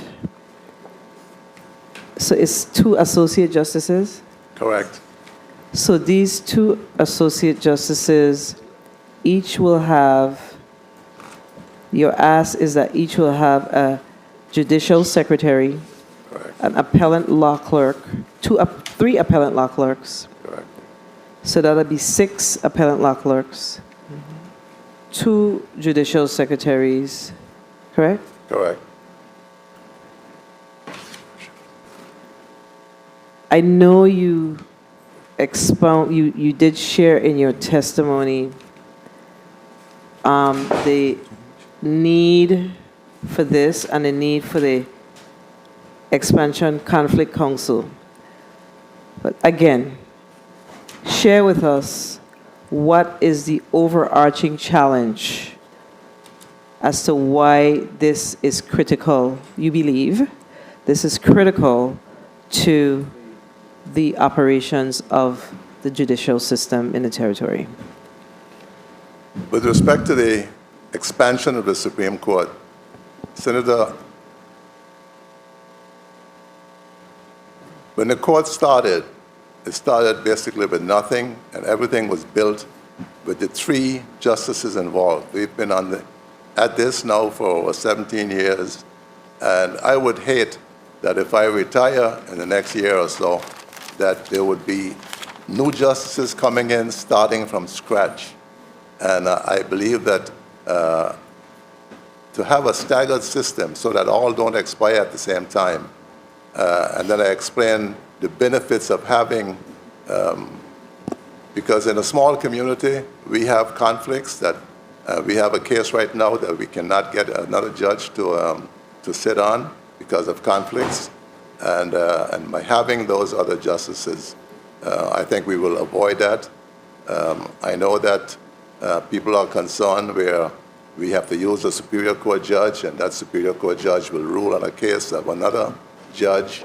And I believe it will solve a lot of those problems and actually benefit the community, because I think you'll have a broader justice access.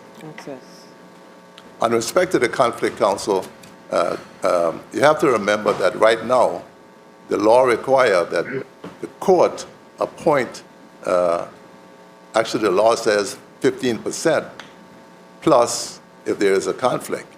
And that is right now. And that's when we started by rule, we are using the authority that the court has to appoint those people. And whether or not the Conflict Council is created separately by statute, which I think is beneficial because then there'll be a funding source every year, and it's not something that will be coming out of the judicial budget. And that's going to be there regardless. As we begin to address the backlog, if we don't have counsel to represent these defendants, we won't be able to process the cases. So it's a critical aspect of our case reduction, the backlog reduction. I have reached out to the governor because in ARPA funds, there is specific money for the courts to address backlogs, and I was hoping to have gotten that money and start hiring these attorneys, setting up the office, but that hasn't happened yet. I keep getting promises that it is going to happen, that it might not be as much as we expect, but the money was appropriated specifically to the courts to address the backlog. And of course, but that's really where it is. I mean, this money is going to have to be spent. Right now, we have a fund for appointing indigent defendants. Some of those monies, is what we'll be using to start the process until we get money appropriated specifically for that. So then let me ask you, you did note it in your testimony, but I don't have it in front of me. So what is that hourly rate for those? Right now, it's $125 an hour. And just recently, the presiding judge was inquiring, can we increase that? Because, attorneys can simply walk out to the district court and get 158 or 100, whatever it is, whereas we have no people signing up to represent these people, the defendants. So let me understand this. So is the challenge, because you made reference to the district court and you noted that they are about 150 per hour. I think the 158 or 153. Somewhere around there, right? So it's what it is. It's more Right. than what you are currently offering, Correct. paying. So you're looking to do an expansion, and basically this seems like an office, Right. right? So what can we just consider increasing the rate? I mean, tell me, what is the benefit? It hasn't worked, you know. We were paying $60 an hour. We went to 75, we went to 100, and we recently went to 125, and still nobody is signing up for it. So that's why I think we had to, we need to set up our own office so we have. Just got an email then. So other jurisdictions in the contiguous that we can look at that actually have similar. Like I said, Guam has an alternate public defender, and they have 5 attorneys in that office, and they are on one island. So obviously, we will have to do more than that because we have to separate the offices. Okay. Point of information. Senator, if I may, sorry. Harold Willocks, Administrative Judge. Senator, it's not necessarily the money. The problem is a lot of people just don't want to do criminal cases. And there are a lot of other factors involved. You have where we have attorney from the states representing the dynamics of it. They're not on island, travel, the access that the defendants have to that attorney off island. So when you look at the financial aspect, in my opinion, you can offer $200 an hour. Certain attorneys simply are not or do not want to, simply cannot provide effective representation to the people of the Virgin Islands. And that's why, as Chief Justice has said, it's important that an alternative, throughout the years, there have been many attempts to address that issue. And some have had relatively little success. So it is important that this office be established to provide the effective representation that's required. But right now, even on the voluntary system, I think we have 1 on St. Croix and maybe 2 or 1 on St. Thomas. So if you have a case where you have 3 defendants, as been shown by the record, you have some serious problems obtaining representation for all 3 defendants. Thank you for that clarification. Senator James, you're recognized for your point of information. Thank you, Madam Chair. Along the same lines as your questions regarding the increase in the justices, I wanted to ask whether or not it is wise for us to appoint 3, the additional 2 at the same time when you would be faced with the same problem, and maybe it's more prudent to appoint 1 justice 1 year, then 1 the following year, and also whether or not it is necessary for a justice to have 3 appellate law clerks. And the question that goes with that is, how many appellate opinions are published monthly that justifies 3 appellate law clerks? So it's not simply the opinions. Every case, each justice has to, you get a bench memo on the case that is before it's argued, and there's a whole lot of research and that's required. And we started out with 2 law clerks, just like the judges in the Superior Court. And when I saw how the justices were falling behind and getting the opinions out, we increased it to 3, and that has helped a lot. And if we bring in the others, but that's I think they should have the same three. And it's really, because, you know, you're not only after the opinion, after the argument, you're writing the opinion. You have to, before you prepare a bench memo for the judge, the justice, and the justice, you know, they have to go through the record and read the voluminous, you know, appendix, the trial transcripts. And it's a lot of work for just 2 log logs.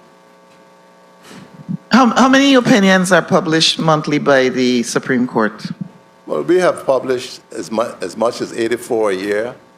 And, you know, as you know, the Supreme Court of the United States publishes basically 60-something opinions a year. So it's not, there's a whole lot that goes on other than a published opinion. You know, there are a whole lot of motions, there are a lot of unpublished opinions, there's a lot that goes on other than the opinions. Do you agree, though, that the appointment of the justices, if we agree that there needs to be an expansion, that in fact they shouldn't be appointed at the same time, but staggered so that we can begin to stagger when 2026 arrives and we may need to appoint new justices? Senator James, you seem like you're in your 5 minutes.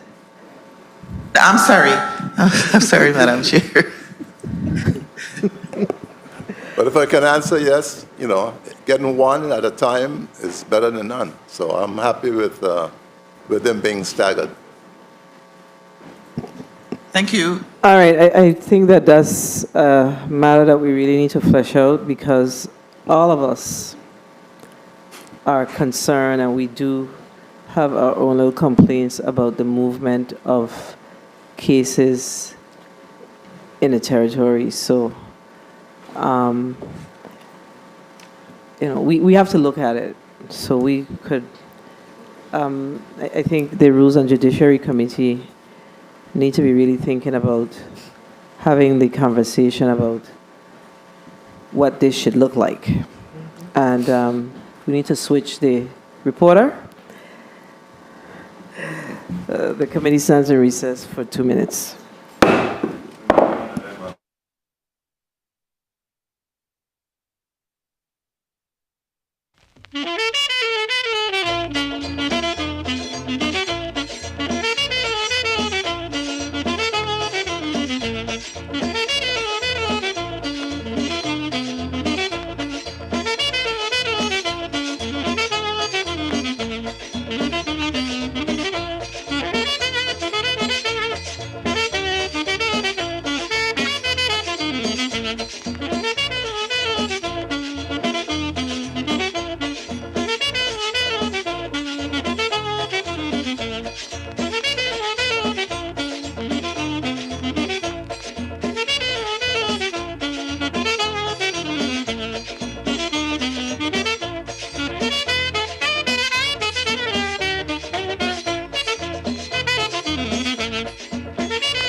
The committee is back on the record. We're now going to recognize Senator Franklin Johnson.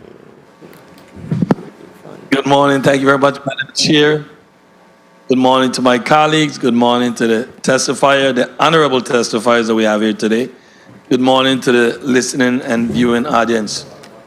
I want to start off by asking you, I read the entire report and you're saying that if any appropriation below the request, there will have to be some sacrifice in services.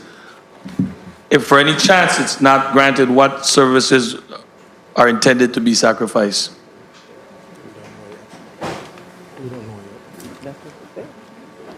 Well, that's what we'll have to figure out. If you, research, Chief Justice. Senator, that's what we will have to do. We'll triage it, and that's to determine what's most needed, and we're not going to, in the past, other jurisdictions have closed for one day a week. The other things, but I think that we will make sure that the territory has all of the justice it needs. And, but we have to cut things out, and we have to, we don't want to start saying cut back on people, but if we don't get the money, and this is not just this year. In 2019, we requested $47 million as our budget. We were told to go back and come back with something smaller. And, so we're in the same situation here now, as where, we're being told to, to basically redo our numbers and come back. And so basically, you'll have to triage it, and that's what it means. You basically, what's most critical and deal with those. And I understand you're having a problem hiring folks, and Act number 8560, which became Bill number 340171, passed by my colleagues over there from St. Thomas, where government employees can return and work for 2 years. Have you guys tried and tap into the service of any of those that have retired if they're willing to come back and this bill that was passed? We have special court reporters, but they actually can make more outside once they retire, and they don't want to come back. But we do have in place to actually contract, as the district court does, with some of the retired court reporters. You've got to give them a specific date on which they can, because they contract with other people and they need a date you have to commit. And if we do and that trial falls through, then, it's just not an easy process. But in your post-study report, Appendix 1, why there is such disparity between the new appellate law clerks and the existing law clerks? The starting salary for a new one hires is $77K, and I saw some instance where another clerk that been there is making $62. Is it that everyone's going to be going to 77, or what's the disparity and why is it like that? No, it's a pay scale. Some clerks renew for 2, 3, 4 years, and so when you see it up to 70-something, they all start off at, I think, 69 or something like that, and it goes up based on the years. 1 minute. Now, on St. Thomas, I know for sure you have some employees working 12 hours. And some of the salaries I see, I think their salary starting at $13. How do you manage to hold on to folks doing security at $13 an hour? I don't know that, I've seen NOPAs where there's like 30, 32, 31. I haven't seen anyone, of course, below 30. And it's always a concern when you see 30 seconds. An employee starting at that lower rate. And most are working multiple jobs. Regina Peterson for the Judiciary, and we do know that a lot of, I think it's across government, a lot of government employees they leave their 8 to 5 and they're working another job to try to make ends meet. I think the challenge here, and probably what you're trying to get at, Senator Johnson, is that our policy has been comp time, not paid overtime, and we are actually looking at reinstating some of that in a very controlled manner. Madam Chair, may I wrap up with one more question? You may. The court gave out some raise increase. Was that across the board on both districts or just one side, one district? In both districts. Overall, employees got increased. Yes. All right, thank you very much. Thank you very much, Madam Chair. Thank you, Senator Johnson. Just to follow up on Senator Johnson's question, so your marshals, are they paid night differential, holiday pay, overtime? Up to recently, no, but we have reinstated that recently. But for many years, with the austerity measures, there was no paid overtime. So now they're going to be seeing paid overtime, night differential, etc. And have you considered that in your budget? Well, not across. Yeah. So in the budget is $135,000 for overtime, so that's a pittance. So that's why we said in a controlled method. So they are now salaried. Right. They're salaried and they are law enforcement. What are they considered? They're LEOs. They're law LEOs, enforcement right? officers. Right. So, as LEOs, we are currently just giving them, before your recent change, compensatory time. Correct. Right. And with your new change, I see that you're kind of inching along, but with your new change, you're only giving them overtime. So they are not currently in line to receive holiday pay, night differential, etc. I mean, what's the starting salary for Marshall? Kevin Williams Sr. The starting salary for our Marshal cadets are $39,000, and for a deputy marshal, it's $40,900 thereabout. And did you say that you're bringing them up to VIPD? Say that again. Let's get right. Yeah, that is the rate, at least on 39 and $39,500 for a deputy marshal cadet. Okay. Yeah.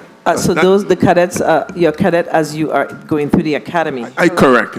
We pay them as they're in the academy. We pay their salary. And once they come out of the academy, Then they get to move to the Then they get to move to the deputy marshal at $40,900. $40,900. Okay. So have you looked across other systems to see how they treat those types of employees as far as come time, holiday pay, overtime? Do they work on holidays? Sometimes. Yeah, all staff, sometimes. I'm speaking to the mic. Yeah, sorry. Across the board, I think all of our staff works on holidays, not just LEOs. Yeah, but I'm talking about differential for those types of employees. Your We law weren't enforcement. paying, yeah, well, we didn't have any kind of paid overtime, haven't had it since 2013 or so. Or, no, 2011, before the austerity measures. So once the austerity measures were put in place, Yeah, once the austerity measures were put in place, it's never gone back. We've never had the funding to reinstate paid overtime. Senator Francis Jr., recognize your point of information. Thank you very much, Madam Chair. I think the issue of not paying the marshals overtime is really a major issue, especially in light of what we're seeing now. Individuals are on release and required to be inspected at their home or their location that they're confined to. Really presents some issues. We have a situation where individuals are under certain release conditions, and we saw what just happened recently. Again, we have where our law enforcement safety is being compromised as well as the safety of our community. So if there is something that this body will be very much interested in is making sure that we have the funding necessary to cover overtime night differential holiday pay for our law enforcement, our marshals. Thank you for that, Senator Francis. I have to wholeheartedly agree with you. So that's why I was actually going with this conversation. Senator Capehart, you're recognized for your 5 minutes. Thank you, Madam Chair, and good afternoon. Good afternoon to the people of the Virgin Islands, colleagues. Good afternoon to the Honorable Reese Hodge and the Judicial Branch team. I just want to commend the courts on your initiatives due to all the challenges that you have faced with your growing system. As we have hurricanes and pandemic, I just want to commend you that you came up with creative ways trying to address the needs of the community still. And one of my colleagues, I think, mentioned about fees being increased. I have that amendment, I think, along with Senator Francis and I have that amendment that would increase the jurors' fees for service. So we on the ball with that one. And I also want to congratulate the presiding Judge Watlington on your new position as presiding judge. Congratulations.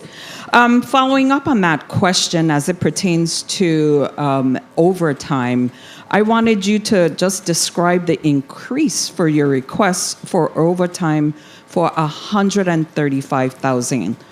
Can you give me a description of what that would entail? Would it be for these same officers working overtime, doing, as Senator Francis said, following up on some of these individuals who are out? Yes, Regina Peterson for the Judiciary. The majority of that does concern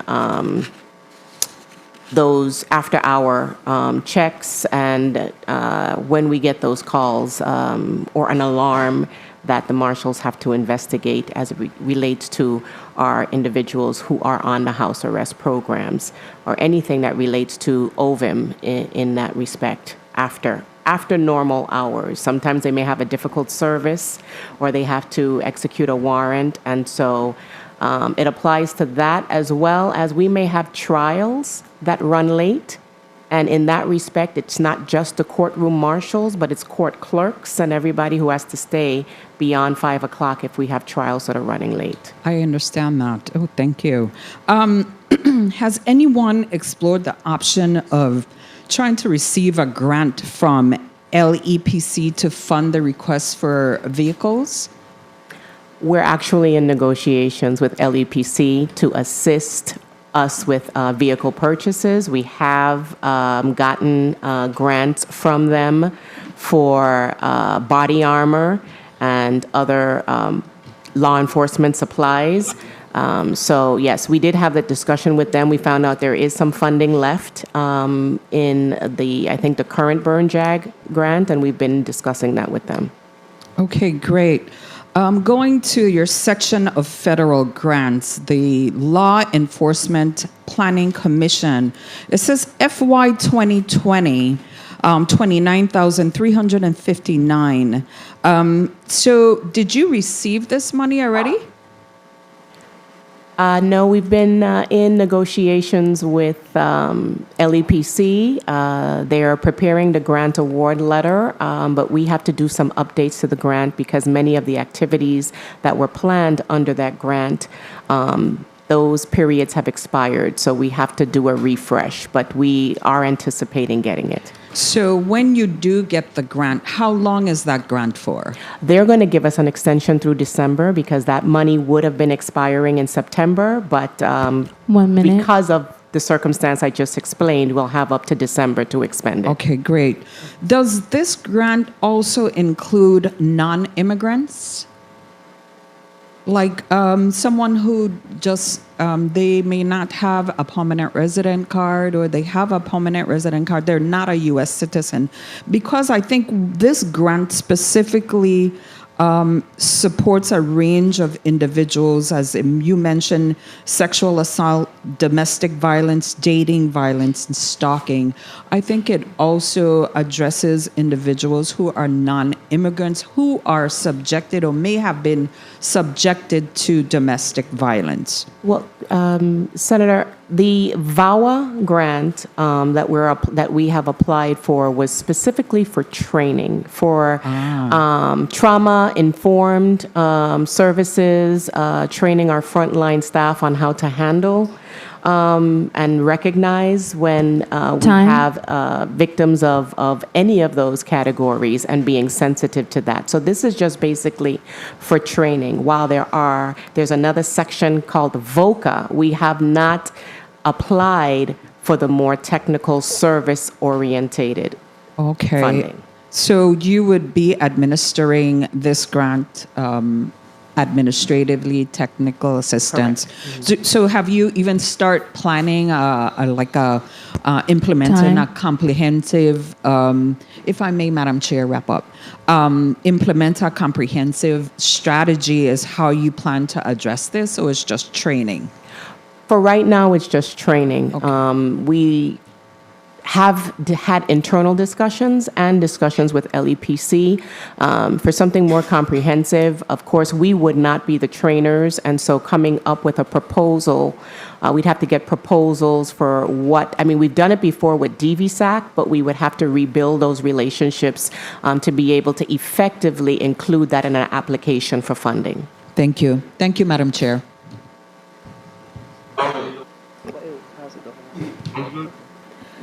Thank you, Senator Capehart.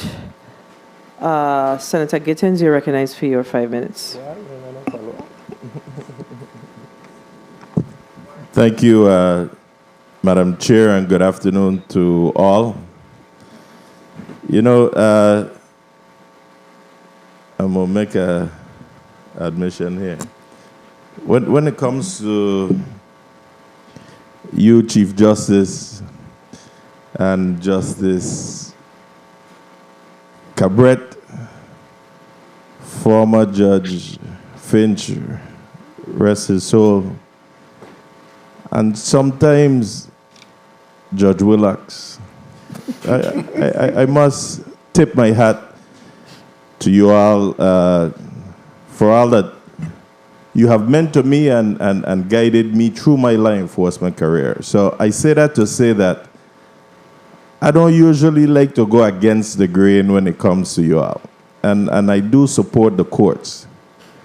However, whatever increase that I'm seeing, I would like to see it benefit those at the lower totem pole.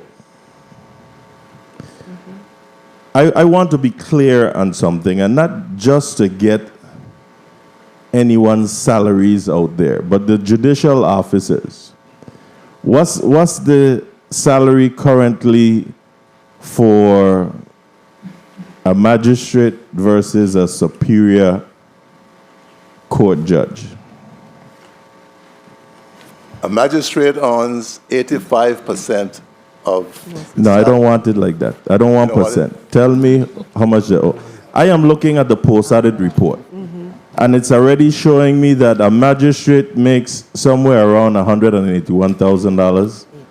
And I think that's what it is. Regular judge of the superior court makes 213,000. And That's what's proposed.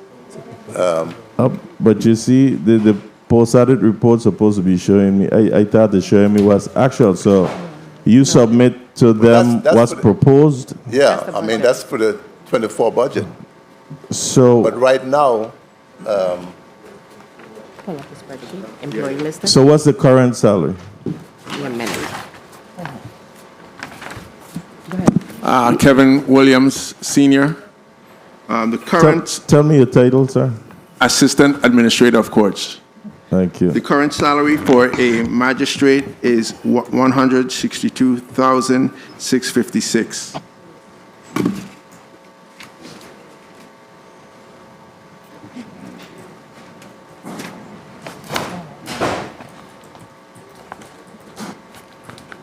While you're looking for that, The salary for a Superior Court judge is $191,360. Okay. The salary for, and I got to go back to the. So that you could stay there for me. So when you speak to the increases for judicial officers, who are considered in the judicial officer category?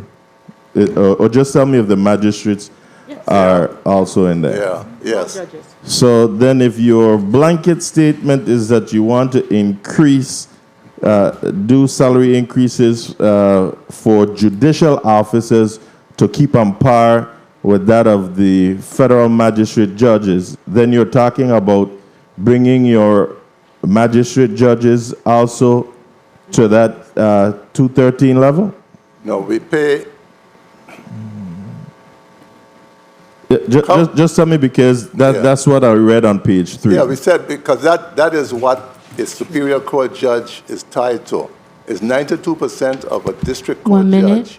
And that is the same thing that a federal magistrate makes. Yeah, but you see, when we playing with this, with the words of percentage of who makes, that's what's going to confuse people. But I want to stay on par with this, because if you're telling me for salary increases for judicial officers to be on par with the federal magistrate, then you just told me your base judicial officer is the magistrate judge.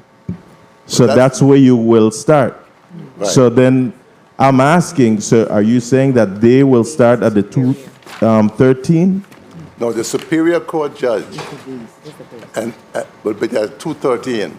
The magistrates are still 85% of that. Okay, I follow you, but I see where you're going, but I'm still saying when you use judicial officers and I ask you who all are considered judicial officers, you're telling me that the magistrates as well. Yes. So I don't want to, what I'm saying is I don't want to play with the technicality. I want to make sure that you meant that the Superior Court judges And I think that's what I said in my statement. will be there. But I'm telling you what I read on page 3 of your testimony. I just want to be clear on that. And again, I'm going to be clear that I would like to see these increases go to those on the lower totem pole.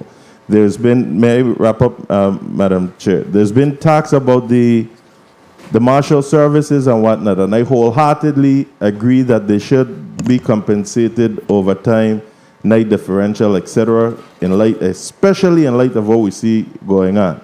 But you also have the probationary officers who have to go through the same prerequisites of the marshal, go through the police academy. The training is no different, and work alongside them. As a matter of fact, you could even utilize these probationary officers to work alongside the marshals and even with the police department at times, as you sit on the post council as well. So I'm saying that the probationary officers shouldn't be treated any different as well. And I'll just wrap up. I mean, there's so much, but I think we need to address the other stuff in the Committee of Jurisdiction. But this startup of the Office of Conflict Counsel, I'm not totally in agreement with, because this is almost the same thing that the Office of the Public Defender's Office does. That's what they were created to do, and at one point they were under the courts and now on their own. So I am even looking at it whether or not this will be a conflict coming under the courts. But I'll close out by saying congrats to you too, Presiding Judge Watlington, to the newly appointed judges, Carol Thomas Jacobs and Yvette Ross Edwards. And I look forward for good work from the courts and progress, movement on these cases. That's why we created the magistrate courts. All right, these backlogs must stop. So again, thank you all, and we'll have a further discussion off the record. Thank you, Madam Chair. Thank you, Senator Gittin. So, you know, as I sit here and I listen to the conversation, and we look at the budgets for the executive branch, I have sat in this institution since 2019. How many times have we given you a hike in your budget? How many times? Since 2019. Yeah, 2 in the last 7 years, I believe. At how much? 2 million and 500,000, yeah. Yeah, like $2.5 million. Yeah. Right? And when I look at the salaries, and we just learned of an executive order for government executives, if you will. You know, we continue to hear the Chief Justice come down and have this conversation about needing to bring the judicial system up to par in the territory. And then we complain about things not moving. So we have to figure out what we want. We have to. So, you know, there used to be this saying, I hear it in a while, but we got to put our money where our mouth is. And I see where the testimony on page 3 is saying, increase for judicial officers to keep the salary of a superior court judge on par with a salary of a magistrate judge of the federal district court. And I'm certain that they probably also get COLA. COLA. Exactly. They get COLA. Yeah, they do. So we are going to have to really look closely at how we budget or appropriate this year for the judicial branch in particular. We've made a lot of different types of decisions over the years with how we manage our budget. And I remember in 2018 when I decided to run for office, one of the big conversations was we really need to look at how we're budgeting in the Virgin Islands, look at some of these departments and agencies, etc. And this is a year to do it. So it's going to take have some heavy lifting, but I'm prepared to do it, and I'm asking my colleagues, particularly those on the Finance Committee and the honorary, we have 2 honorary members, to walk with me on this so we could really represent something that looks a lot different to what we are accustomed to. So we're not up to rubber stamping the FY24 budget, but really drilling down to see where some of the fat is, etc. So that's my commitment. Now, we don't know what it's going to turn out to be because, you know, we have to align our revenues. But we have some work to do in order to get this done. We have a great post auditor in Mr. Vincent Samuel. Yes, so he's definitely going to assist me with making sure that we are really able to do some scrubbing and see how we could come up with some savings to accommodate some of your requests. And note the word some. Some. Yes, but we're going to try our best. So, Senator Maurice James, you're recognized for your 5 minutes. And then, colleagues, we're going to try to close out because we see the Inspector General is already here. I forgot. Thank you. Senator Thank you, Potter. Madam Chair. Good afternoon, Virgin Islands, and to all present.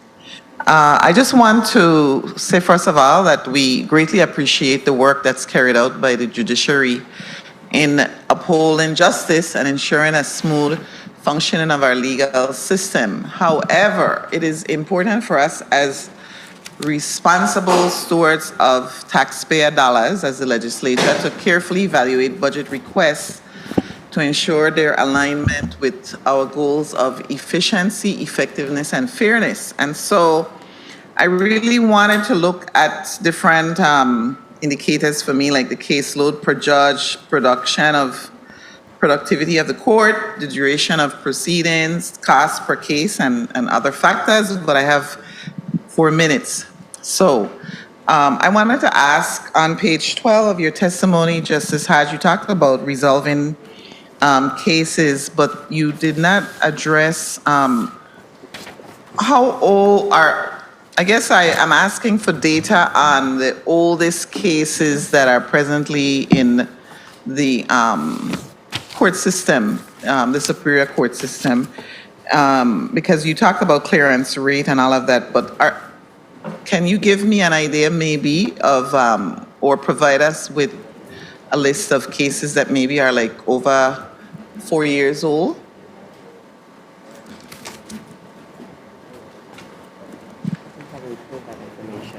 Hello? We can probably pull it from, reports from the system, but we don't have that available. And the annual report... okay, let's move. I was going to say, in the annual report, we do give the starting amount of cases, what has been filed, what has been disposed, so you can get an idea of what is pending. But we have case agent reports. Okay. Yeah. We can get you that information. I wanted to follow up on the, because of my limited time, the conflict attorney, Office of Conflict Counsel, wouldn't it be, I believe that there are 5 public defenders on St. Thomas now and 5 on St. Croix, and you're asking for an additional 5 with the expansion conflict counsel. My first question is, wouldn't it be more appropriate for this particular office to not be part of the judicial branch and maybe part of the public defender? And the second part to that is, are the salaries comparable to what's being paid to the public defenders? First, the salaries will be comparable to the public defender. And it cannot just be added to the public defender's office, because when you have a conflict, the entire office is conflict, and that is what's causing the need for a separate office.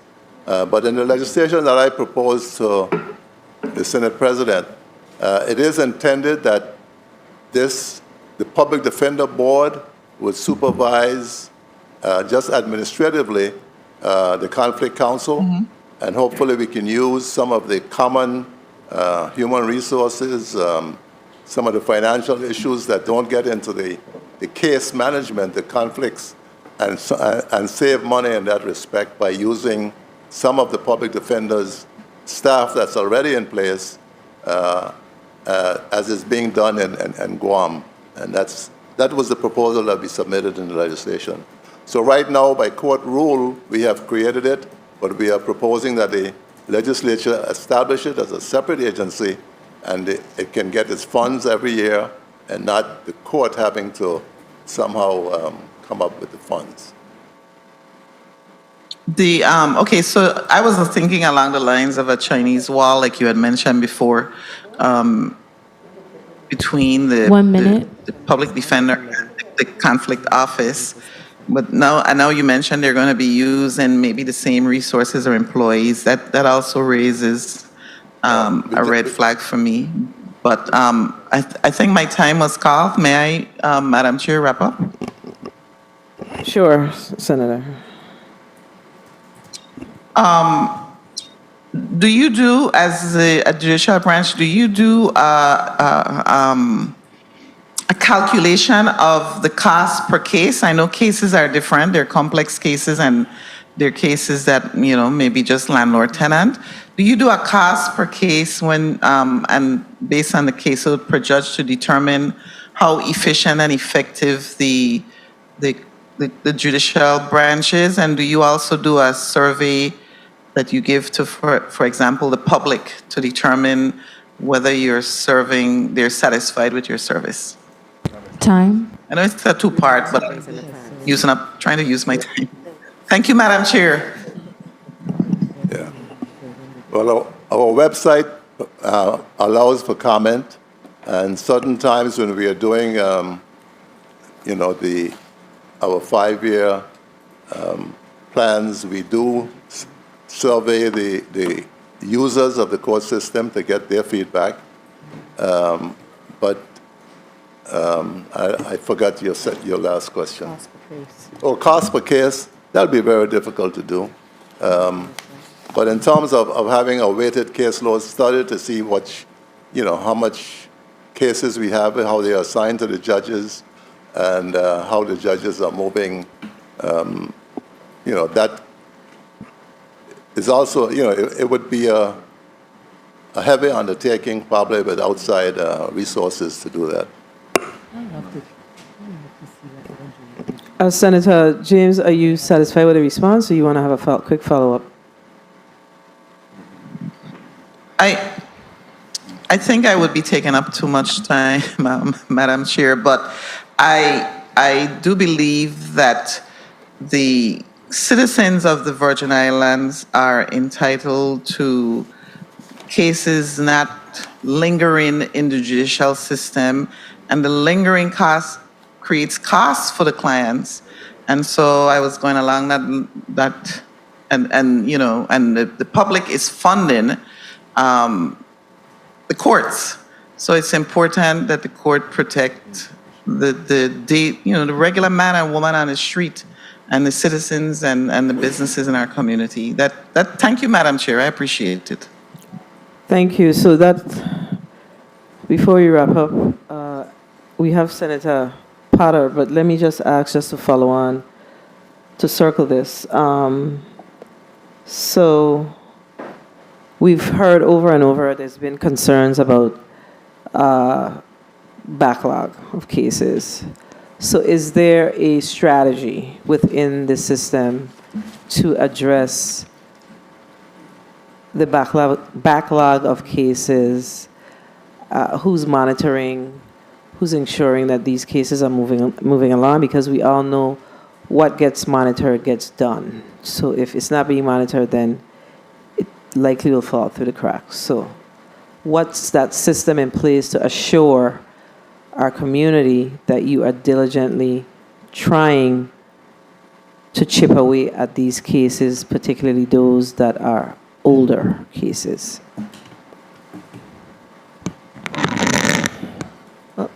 Regina Peterson, Administrator of Courts.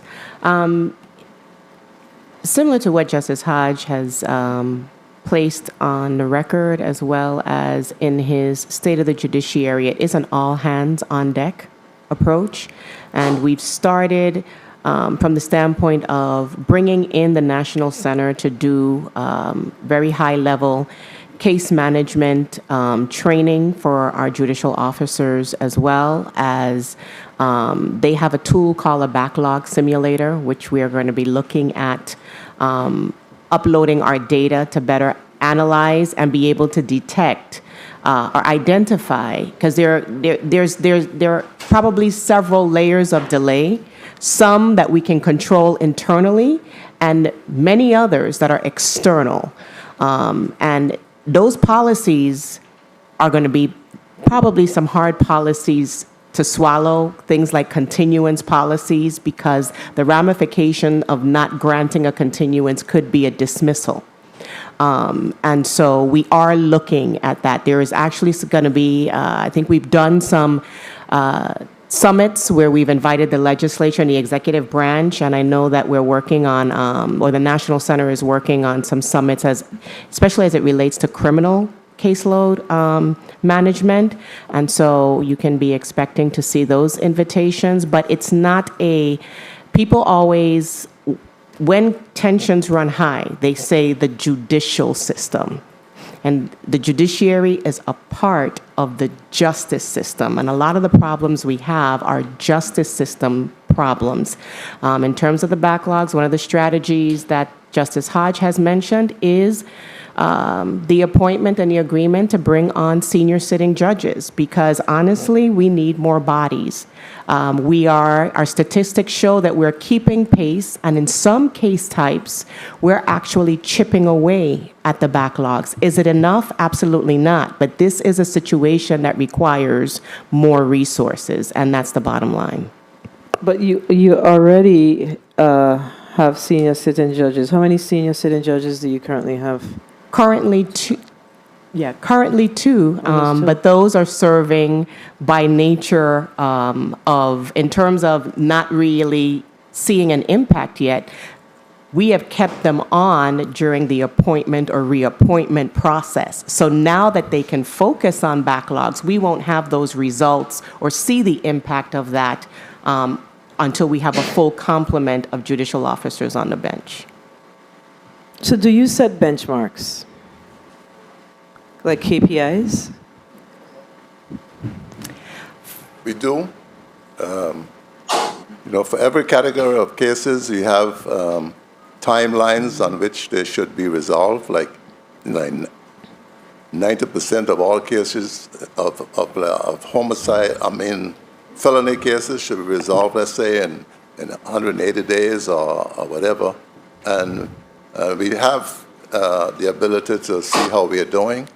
And of course, in most of those cases, because of continuances, because of the government's ability to actually have evidence and prepared, I believe that there is not a judge who would not be able to say, I will try this case on such a date and keep that date, but for the fact that by the time it comes, one of the parties will ask for a continuance. Evidence will not have been returned to the territory. There's a host of things that the court has no control over. And if the court just starts dismissing cases, the government is just going to refile them and you start all over. Okay, so do you have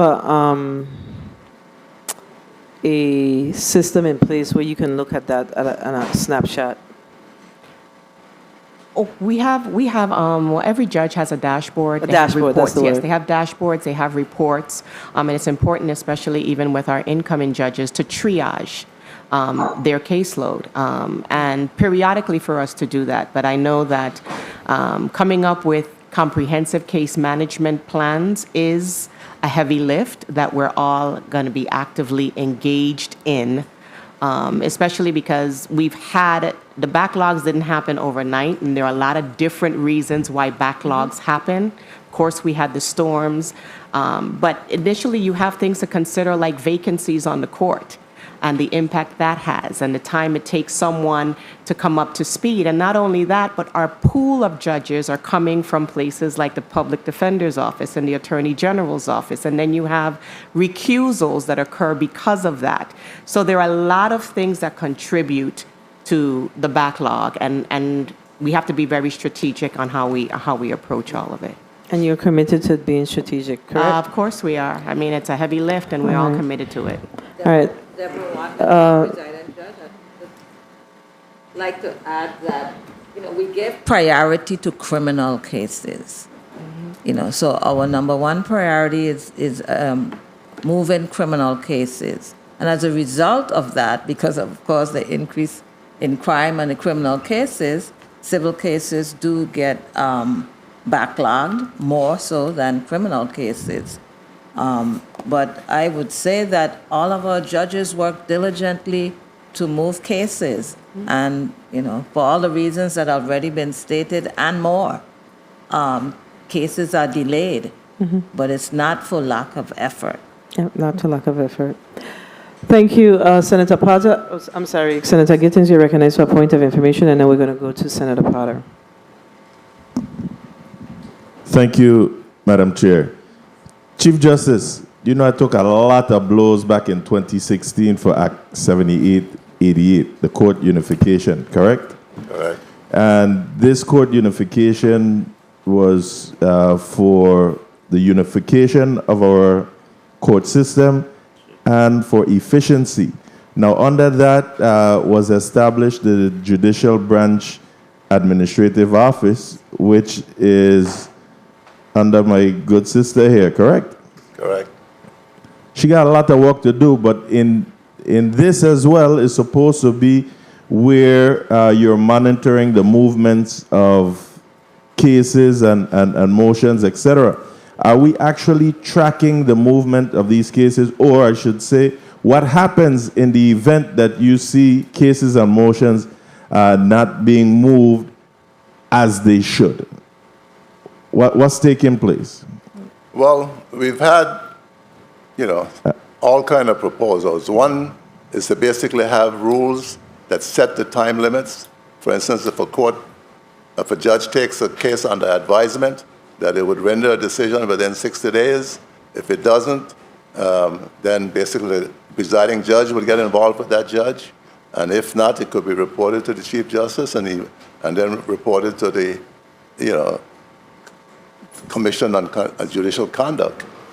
So there is, we haven't formally adopted that rule, although I've circulated the proposal, but I didn't, we want to leave that as a last resort, but those are the type of rules that we will put in place, that if a judge does not, at one point, Guam even had it that if the judge doesn't comply and certify that he doesn't get paid. So, I'm not saying that we go that route, but the judges really try hard to do it, but sometimes, you need to be aware of it. And but the judge, you tell the judge that he's held a case for so many days. I've seen one judge say, no, and he ran to the judge.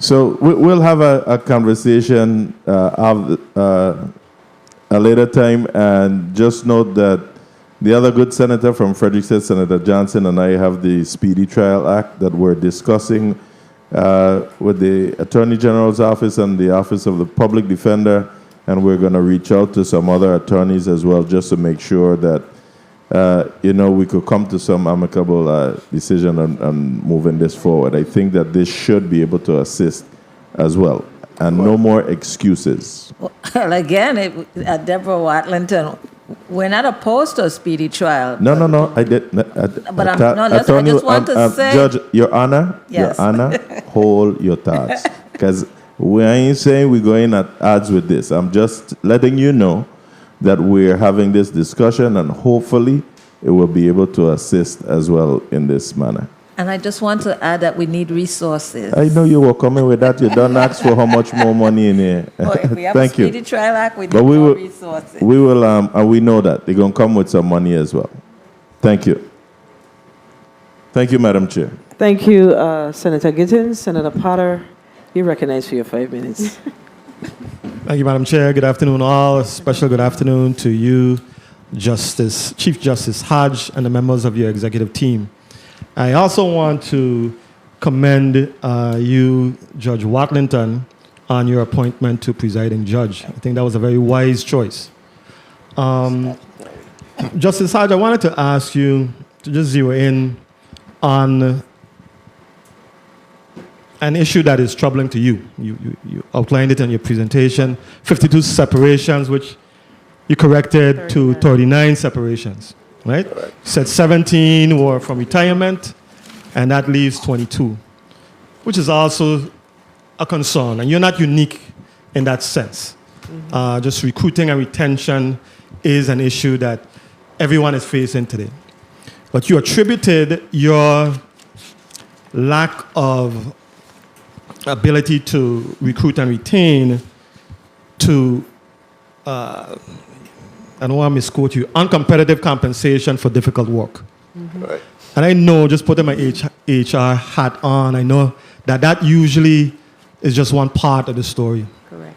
There are other factors that goes into someone deciding to leave an organization, and I just jotted a couple. Lack of career growth.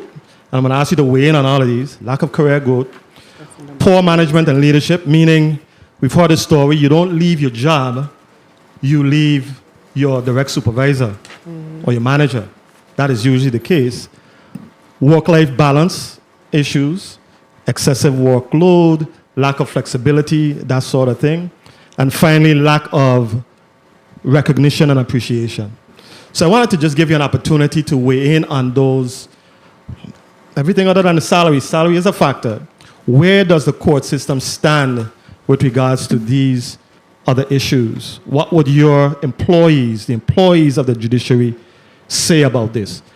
Lack of career growth, poor management and leadership, work-life balance, and lack of recognition and appreciation. Well, we do exit interviews, and we actually cover all of those areas. And the last one is basically what was the primary reason you sought alternative employment. And basically, they say career advancement opportunity,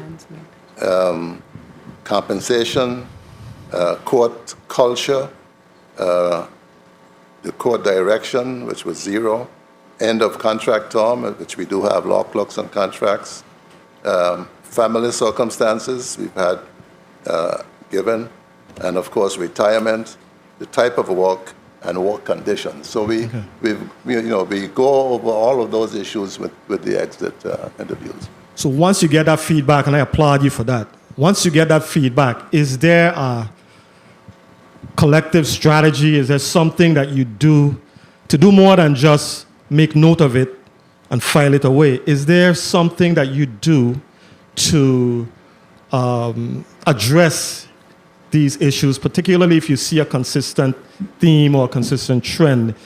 Is there something that you do to, in the long term, address or correct those types of issues? Yeah, good afternoon, Senator Kevin Williams, Senior Assistant Administrator of Courts. Our HR team has been doing a very yeoman's job of paying attention to these matters. And I do want to just give credit to our staff and the administration office. We have developed an employee engagement committee. And this is a committee born out of the employees. That they have a structure, it's independent of the Judicial Branch Administrative Office, that they get to have their concerns. They have a budget that they present to us for activities. We are in full support of that.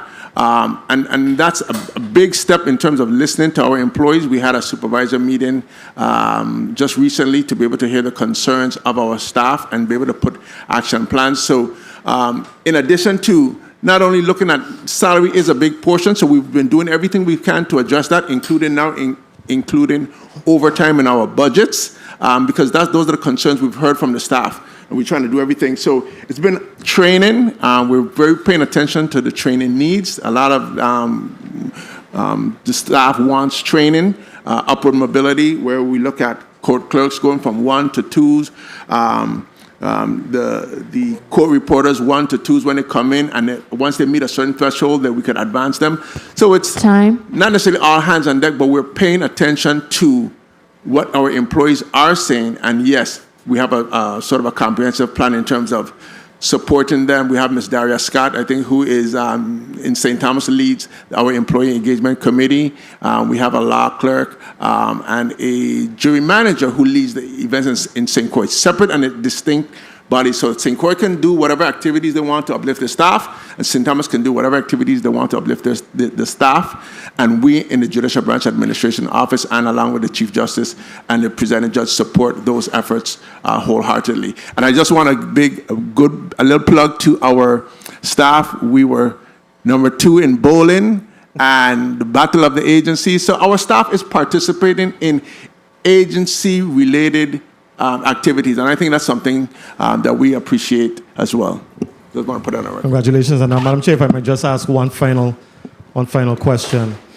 What key initiatives have you undertaken to modernize the court system and to leverage technology to enhance efficiency and accessibility. Senator, I think the court system, I think, has been in the forefront of utilizing technology. From the very beginning in the Supreme Court, we had a case management system, electronic filing. We had a technology courtroom where we could live stream our arguments, and has been doing this from 2010. And we now are able to expand that to the Superior Court. So the Superior Court has electronic filing, case management, electronic payments. You can go and pay your tickets online. So there's been a lot that we have actually utilized technology. And recently, we took $3 million from the CARES Act funds and redid in all 14 courtrooms and several jury management, put an audio, video, 8-track system where each speaker, the judge, the witness, each attorney, the clerk, even the jury, when they have to speak, is on a separate channel, which makes it easier to do the transcript. So we have really, I think, and we're talking about interpreter. We can have video interpreting, so that if there's a Swahili interpreter that we need, you can actually get that offline that can do it all electronically. So I think the court system, I don't think there's another agency that has the technology that the court has had. Thank you very much for that. Thank you very much for all that you do on behalf of the judiciary. Thank you very much, Madam Chair, for the time. Thank you, Senator Potter. So, colleagues, we have exhausted our discussion with the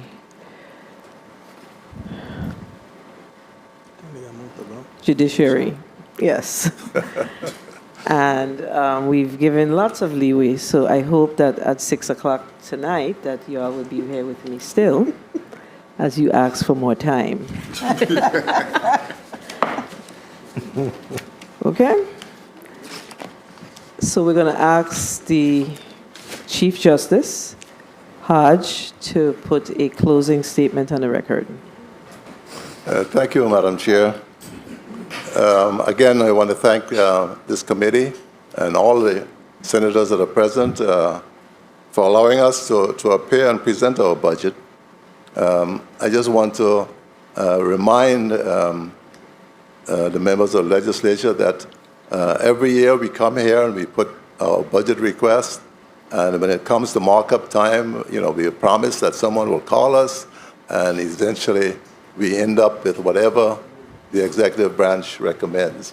So I would, I've been presenting budgets when the general fund budget was in the 700 million range, and now it is over 900 million, and the judiciary has basically received the same amount of money. I have argued that we should receive at least 5% of the budget, and that should be set aside automatically. And if we did that this year, it would be $48 million plus, so that we are right there where we are, what we're asking for to fund the 49. And I would ask really that the court, that the committee and the legislature really surprise us this year and not we see the same budget that we had last year. Thank you all. Thank you for your closing statements, and we're going to do our best. Colleagues, we're going to take a 10-minute recess as we close out with this portion of our meeting. The committee stands in recess for 10 minutes.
The Committee on Budget, Appropriations, and Finance is back on the record. Madam Clerk, can you please call up the next item on today's agenda in Block 2?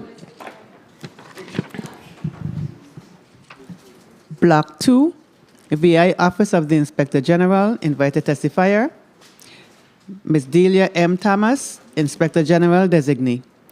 Thank you. Oh, no. That concludes the reading of Block 2, Madam Chair. All right.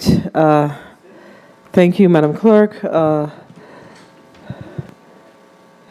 IG, I see that you're still designated. Yes, So when is your swearing in? August 3rd. All right. Okay, we're going to ask you to put your name and title on the record. Delia Thomas, Virgin Islands Inspector General Designee. And you're here solo? Excuse me? Solo, you're here alone? Yes. Okay, so you may proceed with your testimony. Good afternoon, Senator Donna Fred Gregory, Chairperson of the Committee on Finance, members of the committee, other members of the 35th Legislature, staff of the Legislature, ladies and gentlemen in the viewing and listening audience. I am Delia Thomas, Virgin Islands Inspector General Designee.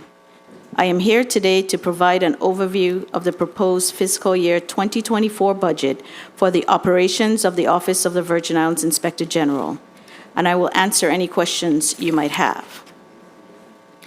At the conclusion of last year's budget hearing, an Inspector General nominee had not been named, and our office was focused on wrapping up a few tasks so that a new Inspector General could concentrate on the organization's future direction.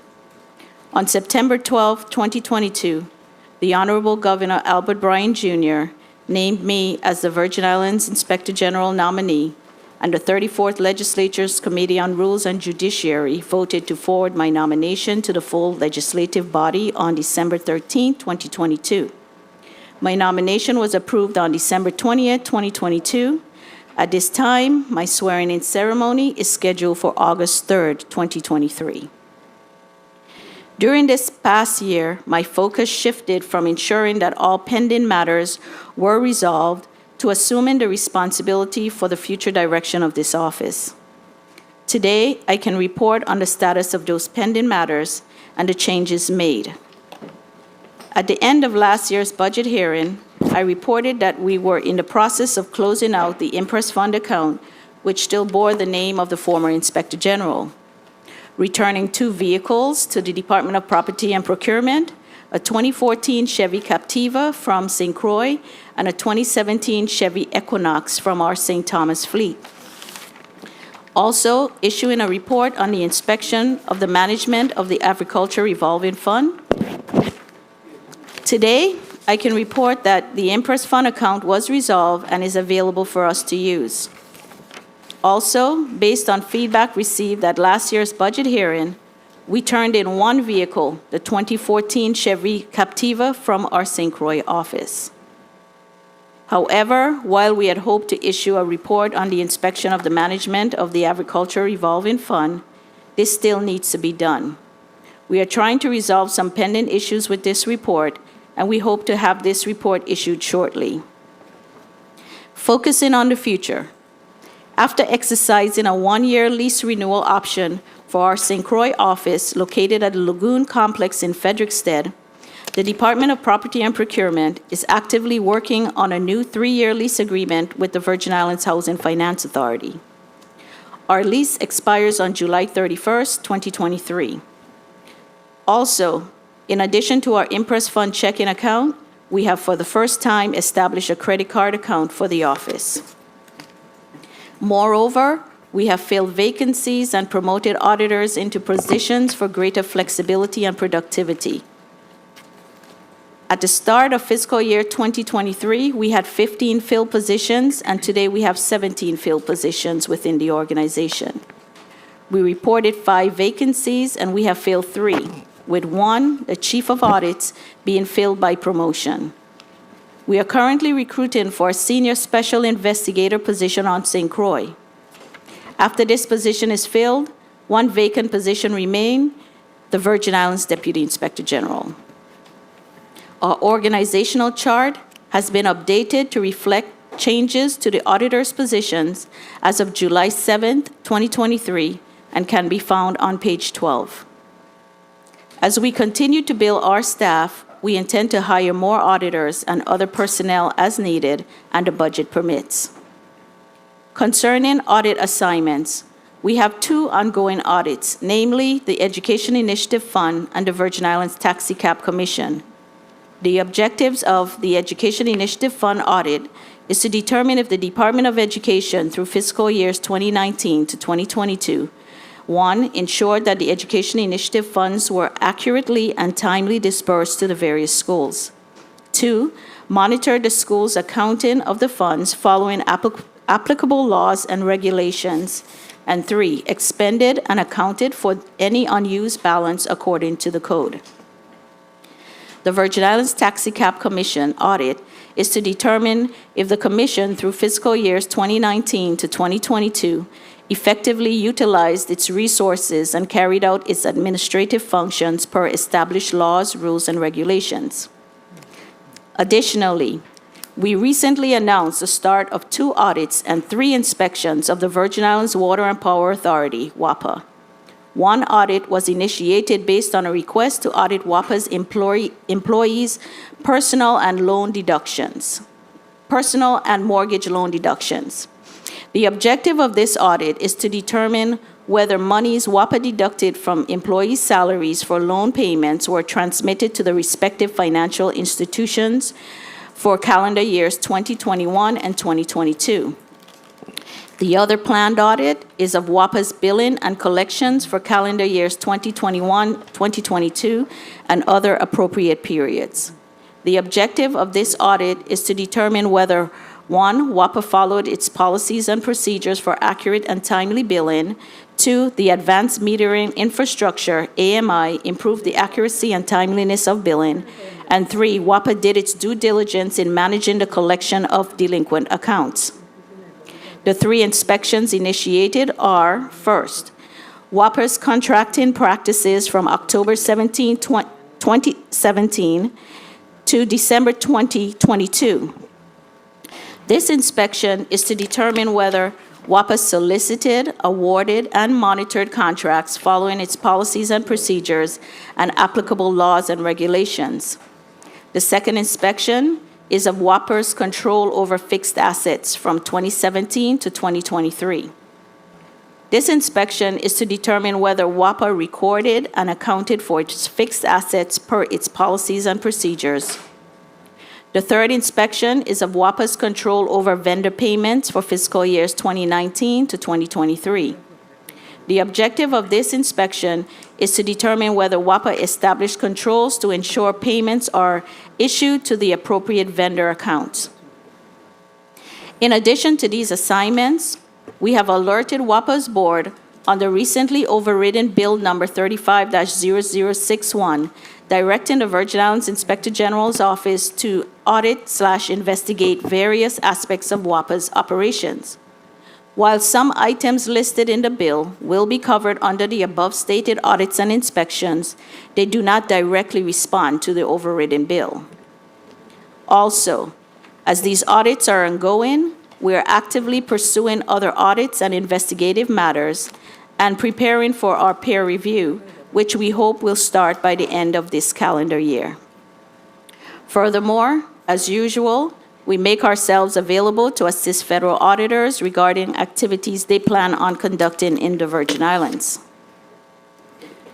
The demands on this office are tremendous.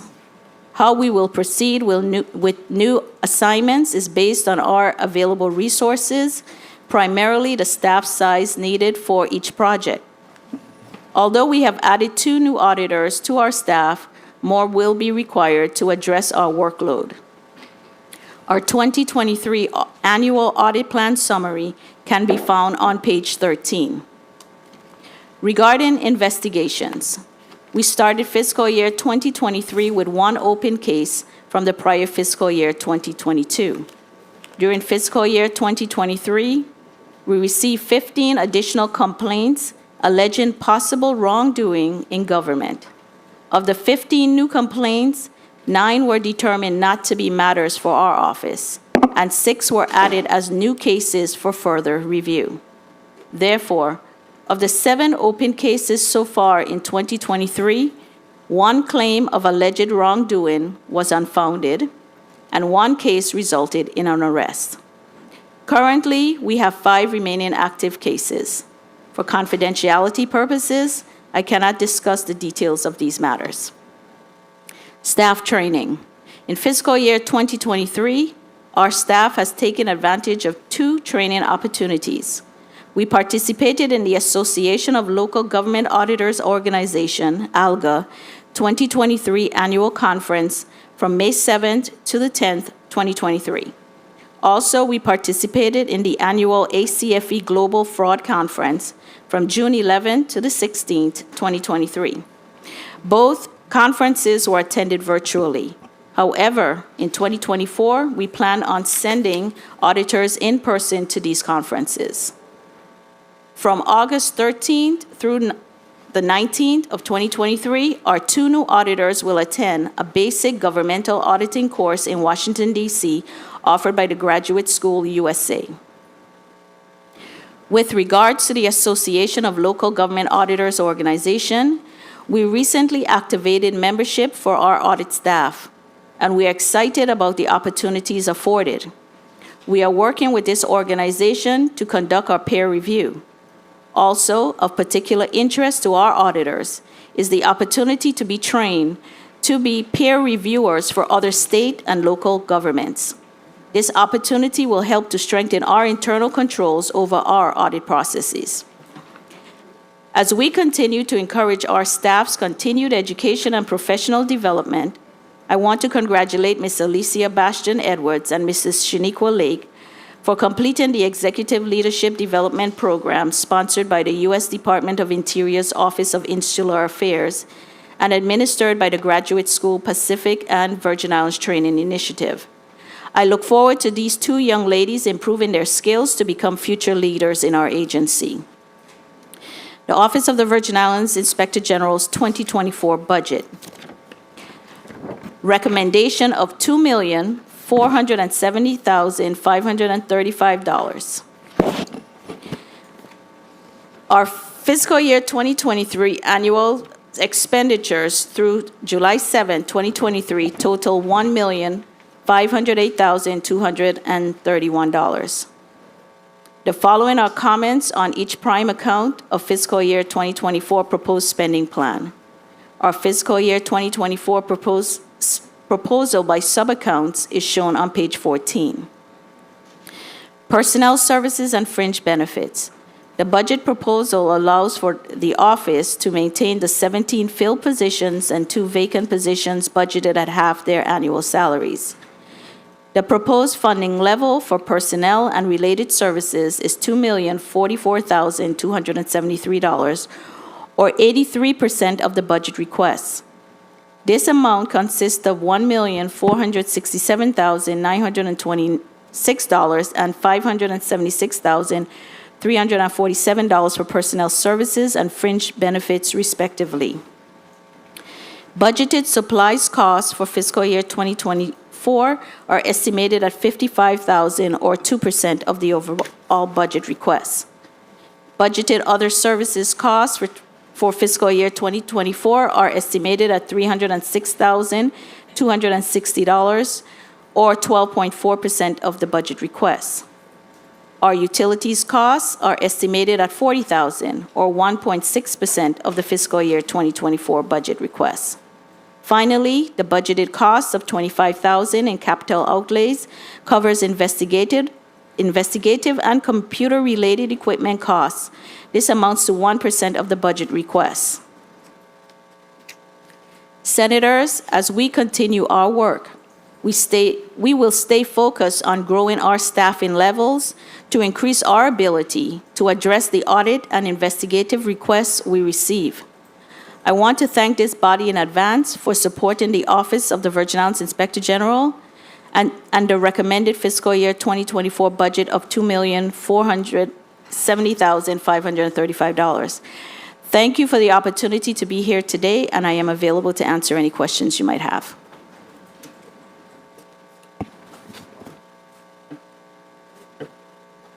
Thank you for your testimony. Colleagues, we're going to go to a 3-minute round. Just for clarification, 1 second. Okay, just for clarification, so the budget that came down, or the budget recommendation that came from in the executive branch's budget is 2.5 million, Yes. and your ask is 2.7? Or am I? Let me get it straight. Let's get this correct.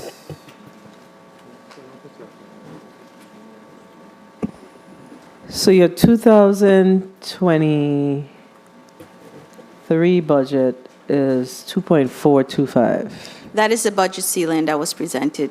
And so the to budget us. ceiling that was presented To reflects, mirrors, well, the 2023 budget numbers. 2,425,10. Mm-hmm. Yes. Okay. And you are requesting how much? Well, I did not specifically request any increase, but my desire would be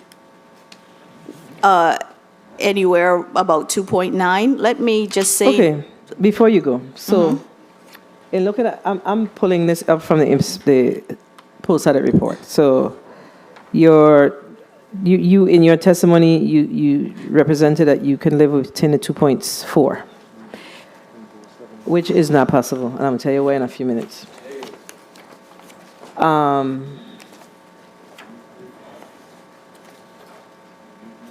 But under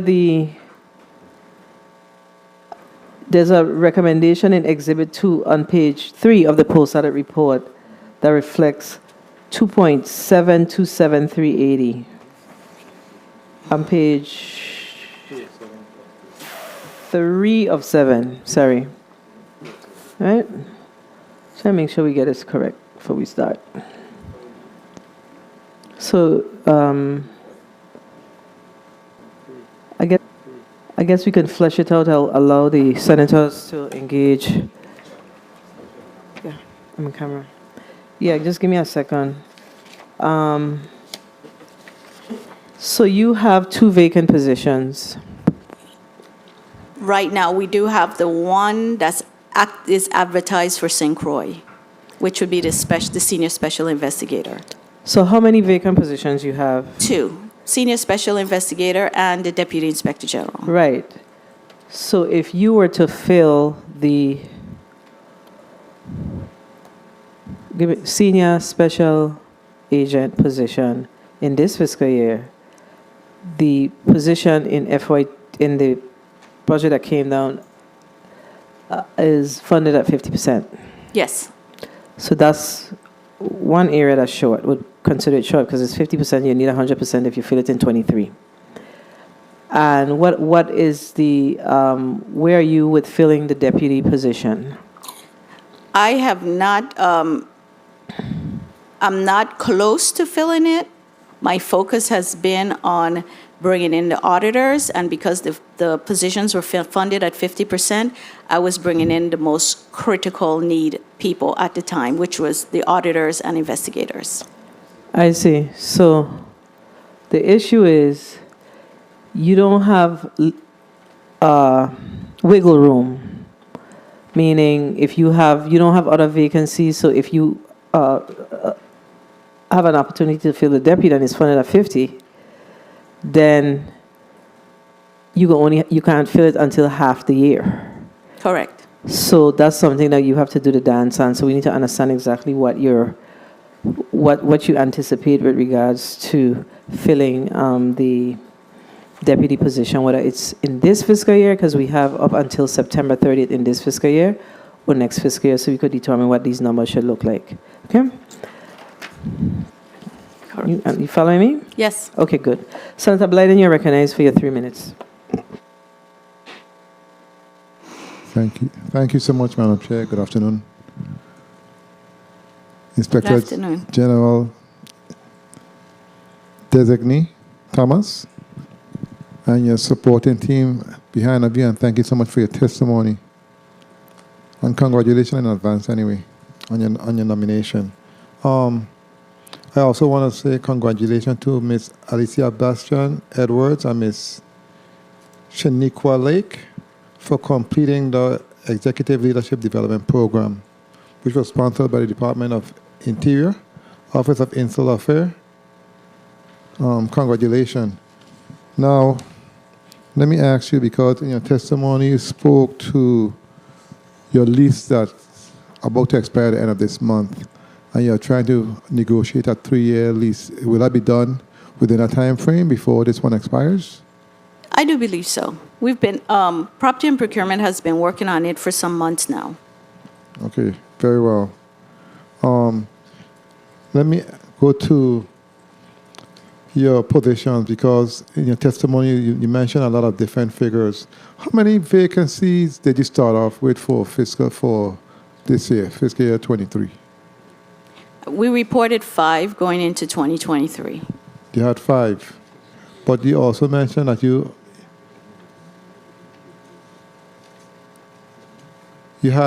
said you had 4. At the start of fiscal year 23, you had 15 filled positions. 15 filled, yes. Right, that you filled. And today you have 17 filled positions within the organization, and you reported 5 vacancies. And then of those 5, you filled 3, correct? With one, the chief of audits, being filled by promotion. Mm-hmm. Let me ask you, in respect to the movement within the organization, how were you able to how were you able to complete filling those positions? How did you go about doing that? The ones that have been... What strategy did you use in order to accomplish what you did? The chief of audit's position was a very easy decision. We had a very talented person in our office that have years of experience from the Department of Interior Inspector General's office. That was came over to our office maybe about 4 years ago. So they function at a very high level at the federal side. So that was a very easy decision for us. Okay. We have a long work history with that individual. And the auditor's position in St. Croix, as an auditor 1 and 2, we advertised, and we just interviewed the people who applied. And last, before my time is up, how many investigation you started off with in 2023, and how much investigation you have right now pending in the department? We started off with 1 open position, and we have 5 open positions right now. Open cases right now. 1 case, and we have 5 cases now. Okay, and the cases is based on whatever situation. You don't have a set time frame to complete a case, correct? Oh, no set time. Okay, very well. Thank you so much for your responses, Madam Chair. I want to thank you for the time. Thank you, Senator Blyden. Senator DeGraff, you're recognized for your 3 minutes. Thank you, Madam Chair. Good afternoon, colleagues. Good afternoon, testifier.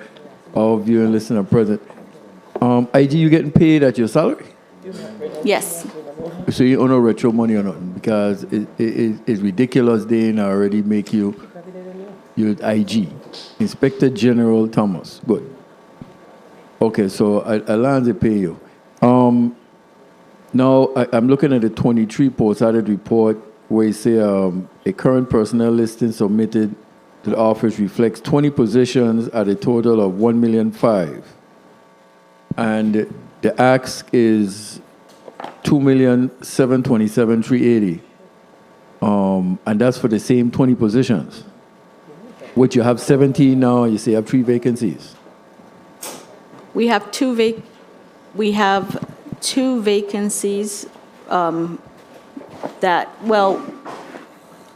vacancies from what we could fill from last year. The 1 vacancy that we have right now was created from moving an auditor 4 up to the chief of audit. We do have that position as vacant also. Okay, so you have exempt and classified. You have non-union classified or unionized employees? Non-union, So they are GS employees. yes. They receive wage increases in January. I'm not quite sure how that works, but if we're on schedule Yeah, for every the- 2 the- years, the then GS was a- that might be so. Okay, so you know if everyone was paid? Everyone is up to date. Up to date. Okay, I'm just making sure.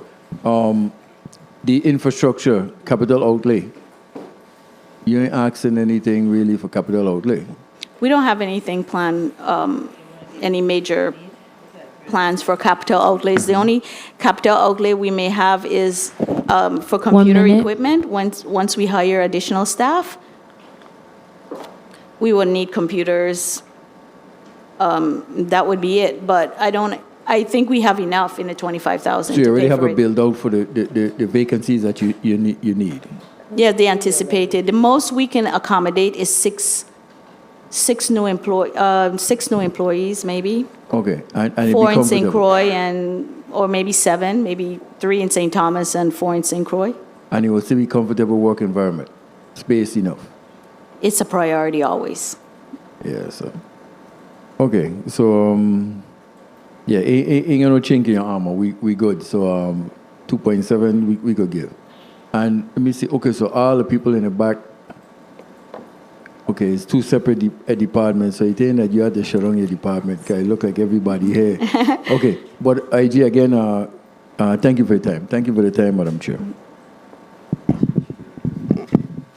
Thank you, Senator DeGraff. And let me recognize the presence of Senator Angel Volquez. Good afternoon, Senator Volquez. I want to go back to my earlier question. So the budget recommendation that was submitted by the executive branch is $2,727,380. I would answer that by saying what OMB presented to me as my ceiling was 2.470. I am not sure where this 2.7 you're discussing came from. I've never seen that number, but I'll take it. So, did you get a copy of the budget book? No, maybe, no, I don't have a copy. Okay, so we're going to share with you the page in the budget book and how they broke it down. So, what did you say your personnel cost was? Personnel proper, not inclusive of fringe. Let's see what was. Fully staffed. 1.467? Fully staffed, no 50%, fully staffed. Oh, fully staffed? Okay.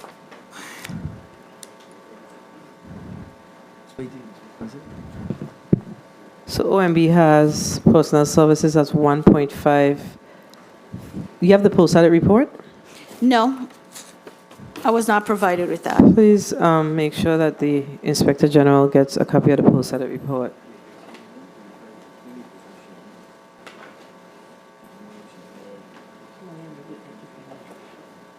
Okay, I'm going to go to the other senator until we could clear this up, okay? But I'll share with you.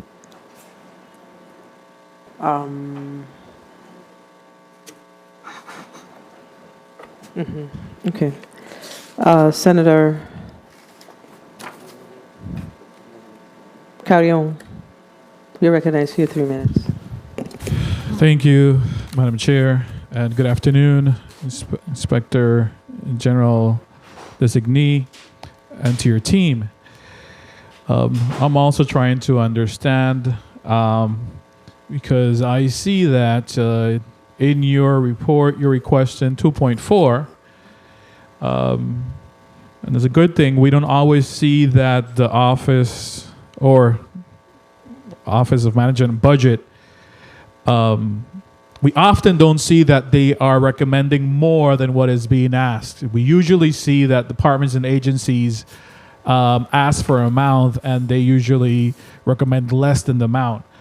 But if the numbers are correct, we're seeing here 2.7 recommended by the Office of the Governor, which is approximately about 250,000 more than what you are asking for. I guess we need some kind of clarity as to, we got to get these numbers straight, because the budget you presented, you're making a request for 2.4, but we know you have a need for more auditors, and you do have some vacancies. What would you like your office to look like when it comes to staffing and employees to be able to effectively carry out your mission? Right now, we have 17 filled positions, but between the two offices in St. Croix, we can accommodate 5 additional employees in terms of office space, and in St. Thomas, 3. So 8 at the max. So Eight at looking, the max. yes, and I was initially just thinking about 6 persons. And these would be new positions, not positions that are budgeted 1 minute. within your request. These would be new positions.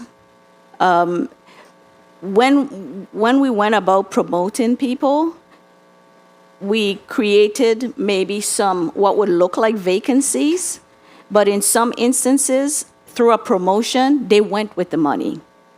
So it may look like it's a vacancy, but there's no money attached to it.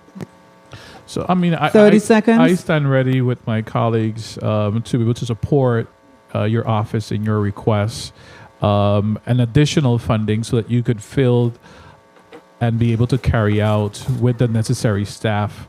But if you could, through the chair, maybe give us what those numbers are, those additional new employees, and what would that look like? Because we want to ensure that you're efficient and effective and productive in carrying out your mission. So if you could produce that through the chair, we would appreciate Time. that. That would give us a good understanding. Thank you, Madam Chair. Maybe the chair on her time, she could clear up a little bit more. Thank you, Senator Carrion.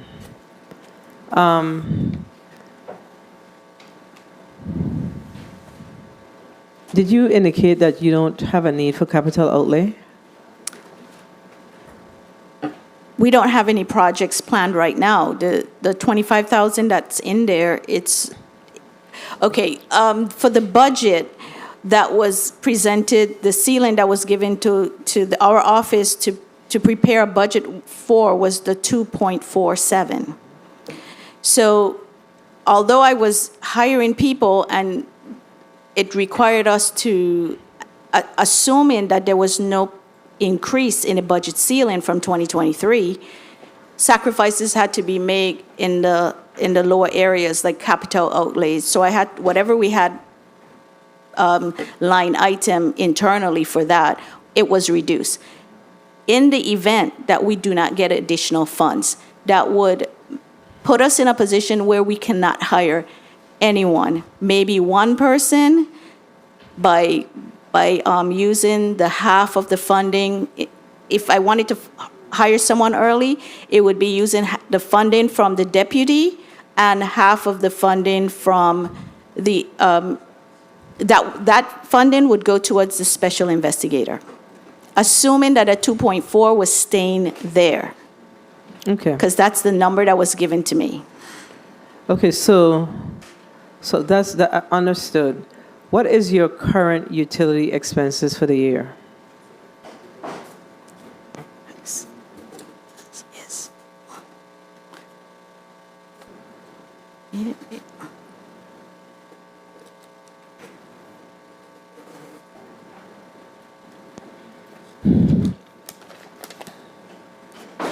Actually, I do not have that, but it's not really close to what was budgeted, that we had budgeted for it. I do remember that. Okay, so we're gonna need to get I can provide that to you very information on your easily. utility costs. Do you have any ideas to, on average, what do you pay on a monthly basis? Utilities.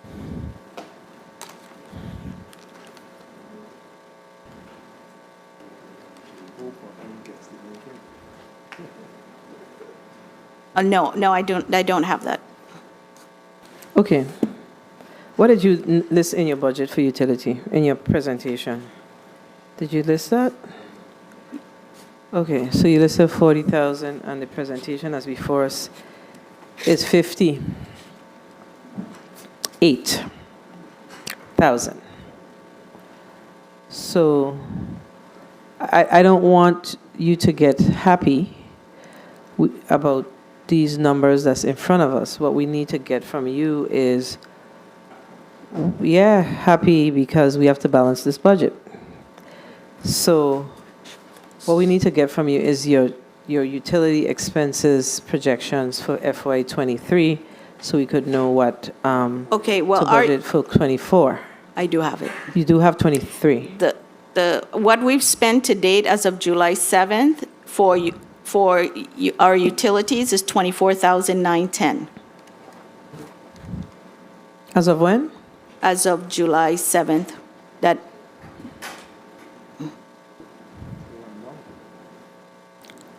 Okay, so you spent 24,910.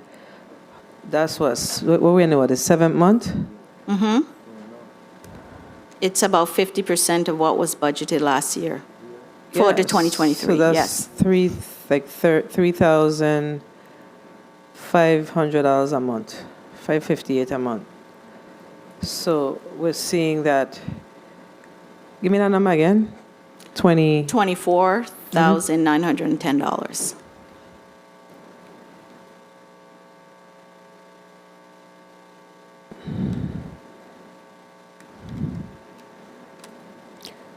So you're projecting to spend about $32,000. Yeah. All right. Okay. And this is why, for the 2024 budget, that had the ceiling not increased past 2.47, in that line item, I have 37,000 budgeted that I would have anticipated for 2024 based on historical spending. Okay. So let's see what my other colleagues would ask, and then if they miss anything, I'll go back to it. Okay? So Senator Francis Jr., you're recognized for your 3 minutes. Thank you very much, Madam Chair, and good afternoon to everyone. Madam Inspector General, what happened? You fell through the crack? They forgot you or something when you're swearing in? 6 months later? What happened there? You were too quiet. You got sound off. All right. It's been a while since they had to swear in an Inspector General after Van Beaven House being there for such a long time, so you got to really sound off. So tell me about, have you earmarked $30,000 of this budget for training? Is that sufficient? It would be a combination of training and transportation. Again, because of the 2.4 and not, just making a budget if the our ceiling didn't go beyond 2.4, sacrifices had to be made, and I had to bring those numbers down. So I was telling the staff it would mean that maybe some people will get to travel to the training and other people will have to do it virtually, but that would be the reality of what we're dealing with. So tell me, what was the process here for you? You were given a ceiling, and then you built a budget to meet that ceiling? Exactly. Okay, very well. So of course, if you could get more money, more individuals will be trained up. Yes. Good. Funding for investigation, forensic analysis, confidential information, how is that earmarked? That is also under the capital outlays for the 25,000 that we have there between the computer equipment and any special needs for our investigative unit. Okay, he's planning to do a lot with this 25,000. One major investigation could actually eat up that amount of money, or forensic equipment could actually eat up the entire 25,000. 1 minute. What about audiovisual equipment and interview rooms and stuff like that? Do you have the most modern technology to be able to accomplish that? We are building every day on our capability of it. We have a IT specialist, and we're just doing everything possible to make sure that we have what we need. So what is your plan for digital transformation and technology? What does that 30 look like seconds. for you? Well, one of the things that we have not done yet, I mean, it's very simple, but we have not put our investigation cases in a digital form. They're still paper file, no case on, a tracking system. So we're working towards that, and we're just building up everything that we need to move forward from there. Okay, real quickly, if you could talk about how do you interact with Department of Interior, Madam Chair, I'm gonna wrap up right now, in order to be able to accomplish making sure that you have your case file automated, as well as any fellows. Do you have any fellows assigned to your agencies, or did you request any fellows to assist you with conducting your audit and investigations through OMB or through the governor's office? We do not have anyone assigned to us. The issue with when we do have a case management system that we pay for. We just have not used it. We have one investigator. We just have not had the staff in investigation to actually utilize that software. We do have the capability. So when this new person comes on board, that's going to be a priority. Very well. Thank you. Thank you for your responses. Thank you for the leniency and time, Madam Chair. Thank you, Senator Francis. Senator Joseph, you're recognized for your 3 minutes.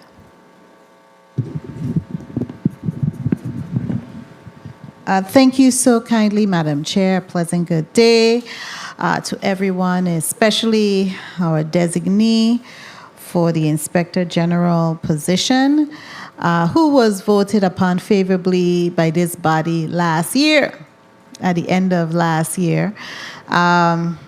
So it is sometimes a little troubling to me that it's taking you so long, and you are still being labeled the designee in this very important position for our government. Recently we overrode the governor's veto of important legislation to bring more resources your way.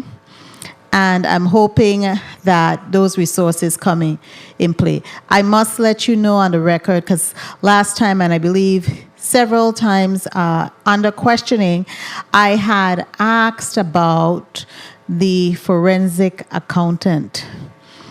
We need to know if that is something that is on your plate to look at adding to your war chest of persons there to help you do the work. That's definitely a priority moving forward, and if everything works out accordingly, I hope that we would have one on board by the next time I show up here next year. Now, okay, good. Now, is that person budgeted here for you? No, that would be additional. So have you come up with an estimated cost base? And you have a lot of national and international relationships with your peers, and I'm sure you know the competitive salary that is being offered for us to be able to attract someone who would be able to be a viable candidate here in the Virgin Islands. So that wasn't included in the budget here. No. What is the amount you're looking at, including the fringe benefits? For just that position, okay. How many positions that you have a wish list for that are not listed here for you to be able to thoroughly do your investigations? And for us to fund the 6 positions. And the 6 positions, and make sure that even those that we've hired at half, it could run as much as $490,000. So 400, and that includes the fringe benefits as Yes. well as the salary, 490,000. Okay, and do you, those positions, you would label them as critical? Time. I think they're critical in order to sustain the growth of the organization, the workload that we're being asked to do, and the fact that we have all this federal money floating around. So, in as much as the federal funds are not our focus, the federal government is leaning on us for some type of support. So they come and they talk to us. We have to make sure that we're not duplicating efforts, and where we can assist them, we assist them, but they're taking the lead. Right, and you support, do you, one final question, Madam Chair, I know my time has been called. Are you allowed to shadow any of the federal inspectors? We have, like, if we need a memorandum of understanding, we do create one. But yes, we do joint audits. We do joint audits on the federal with Department of Interior. We've done that in the past, and we also like to encourage joint audits with the internal audit divisions of the various agencies locally. Okay, well, thank you so much, Madam Chair, and thank you so much for your candidness, designee. Thank you kindly. Thank you, Senator Joseph. We're going to now go to Senator Fonseca. Yes, blessings and pleasant good afternoon. Thank you, Madam Chair. The IG, we got to go through this. I've been analyzing your numbers. 17, you got 1,467,000 divided by 7, you come out to 86,348, the average. So you're actually the highest so far. Even the justice, the courts that came before us, you're higher than them. But I'm waiting for housing finance, because housing finance is even higher than you. They're going to be the highest. This, the average salary is 86. So I want to go real quick because the time is short. WAPA audit on page 5, right? The advanced metering system, the AMI, to see if that improved the accuracy and timeliness of billing. I could tell you that. That's no, but you're going to come out with the official, but we know that AMI ain't good. Okay, so now the issue is with the third, with the inspection of WAPA's control over vendor payments from fiscal year 2019 to 2023. Now, I want to ask a clarification because the Vital contract started in like 2013 and 14. So why is your audit fiscal years 2019 to 2023? Can you explain that to me? If your focus is on Vital, then we have already looked at Vital in as much as we're going to take that particular contract. So you're telling me you in the bill you have mentioned the Vital Fuel contract, which is another. We did not specifically audit that contract, but we did mention how much money was spent on it. Okay, so I just want to be real clear here. 1 minute. On this. So you are saying that you have already completed an audit in the Vital that goes back to their payments in 2013 and 2014? We've looked at it in the audit. And there's an official report on that? Yes, sir. Okay. Okay, one other thing I wanted to mention, so I want to congratulate you because 30 you're seconds. full of accountants, and it shows our people that a career as an accountant, I consider myself an accountant, is very good. It pays you. So folks, study accounting and study law. Those are very good things. Now, even your custodial worker is at $32,481. That's way above housing, parks, and recreation. And then your salaries, remember the IRB was averaging $40,000. So Time. Now, Madam Chair, can I finish my statement? Okay, because your positions are similar to the IRB. You know, you got auditor 1 and 2. So how come it's such a massive difference in the pay between your agency and the IRB? And the IRB is a big revenue agency. But I know that question is not going to be here answered today. Thank you very much, Madam Chair, for the time. Thank you, Senator Fonseca. Senator James Sr., you're recognized for your 3 minutes. 1, 2. Thank you, Madam Chair. Good afternoon to the people of the U.S. Virgin Islands. If I ask a question that was asked before, my apologies.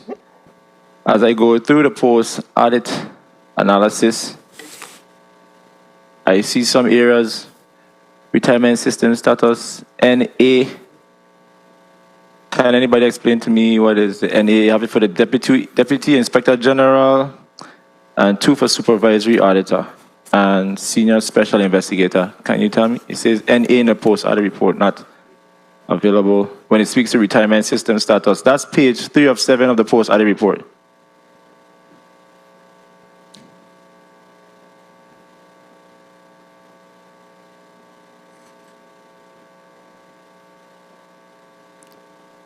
The deputy. Page 3 of 7. You're asking what it means by NA?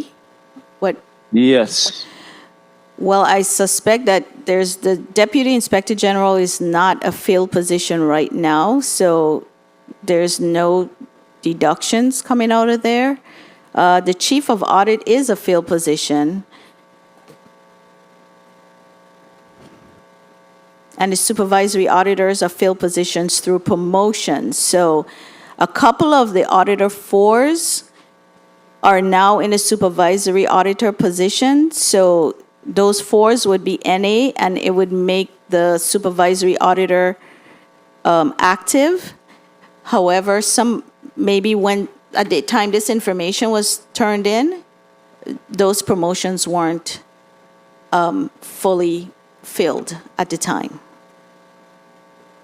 Understood. So by watching what we have here, I hope at a later time we could get it updated so you can see where we really stand.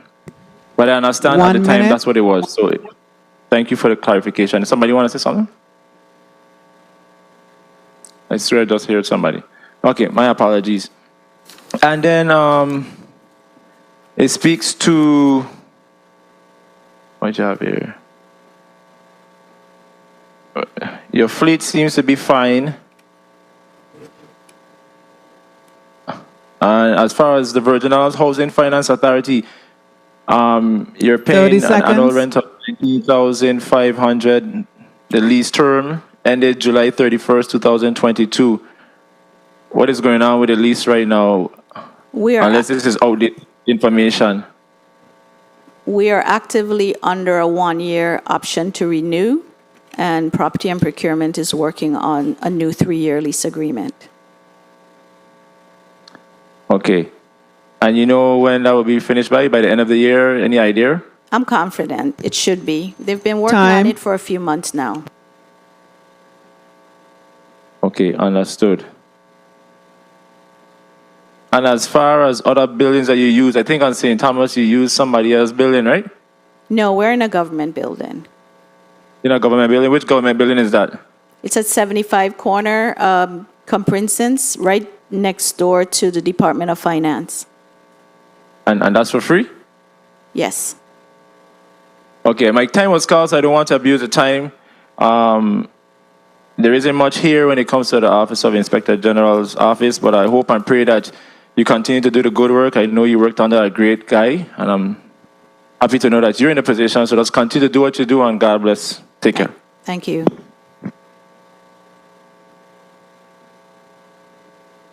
Thank you, Senator James.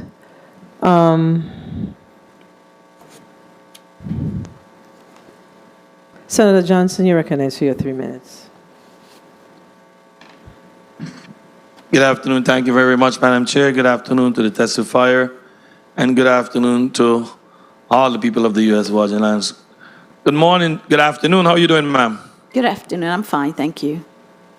Inspection of unclaimed properties is being added within which agency? Is it the abandoned properties in the Lieutenant Governor office? Yes. When was the last time that was found as an audit? When the last time it was added? I don't remember the date. I remember some years back we did look at that, but I can't tell you what year it was. It's been a long time. Okay, within the past 2 years, how many audits have been referred to the Attorney General office for further investigation? The past 2 years, Yeah.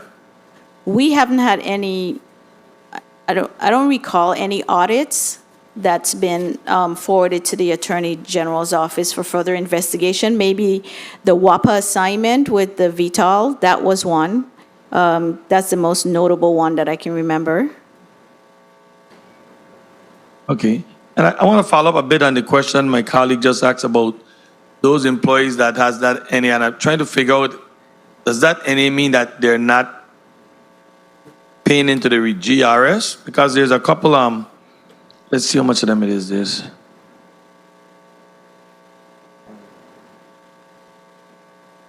It's about 3 to 4 of them, I think. And I'm trying to figure out if that's what that is saying, that they're not paying into the GRS.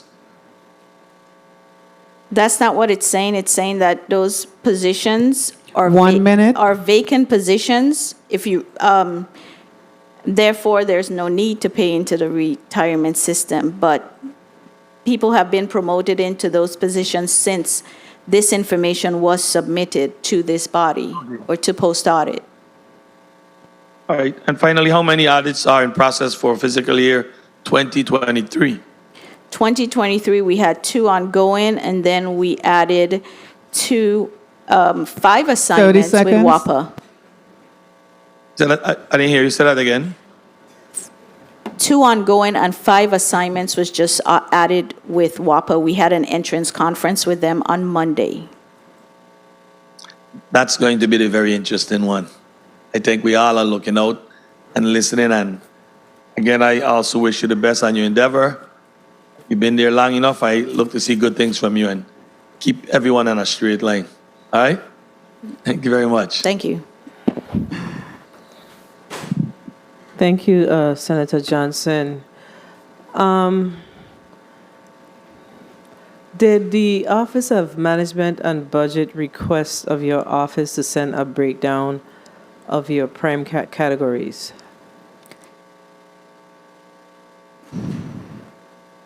They did not specifically, because our budget is lump sum, Okay, so but we do provide it. So let me rephrase the question. So you did provide it to OMB? Yes. Have you seen the document in the budget book? No, I have not seen the document in the budget book. But as far as I know from previous years, they just used to put it in as a lump sum amount. Well, this year they have it as, they have broken it out, and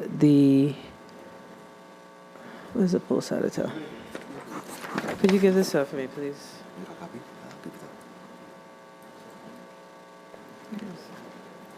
Give it to her. Come on.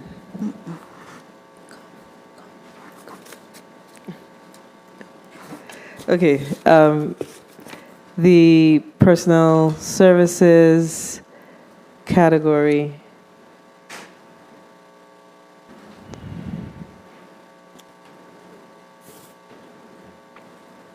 Okay. It says that the breakdown for your budget is 1.5 million. Fringe benefits 607,000. Supplies 98,498. Other services 372,450. Utilities 58. Capital outlay 40. So is this what you submitted to OMB? I would have to look at the exact documents that I submitted to OMB, To the tune. but they look kind of a little off. It's the 1.5 for personnel services. Okay, so this is what was we're going to less. do. This is what we need to get from you. We need for you to provide us with a breakdown of your budget based on your projected need. Okay?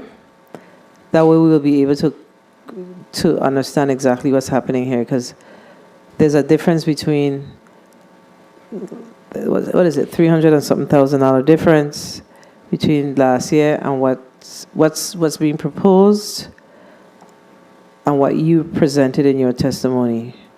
So we need to get it clarified. I know part of it could be, one of the things that I was told was as we fill positions and get NOPAs, we were supposed to turn the NOPAs back to OMB. So I don't know if they recalculated based on those filled positions. But I still never ain't right. saw a number above 2.47. Yeah, but even if they did calculate it based on that, the number's still off, because the postal services is 1.5 million, as opposed to your, what's your number? What's your number? I'm looking at three different. Okay, so while we're at it, do you have a person that takes care of your administrative type matters? It depends on what you define as administrative type matters. Okay, so what are we discussing today?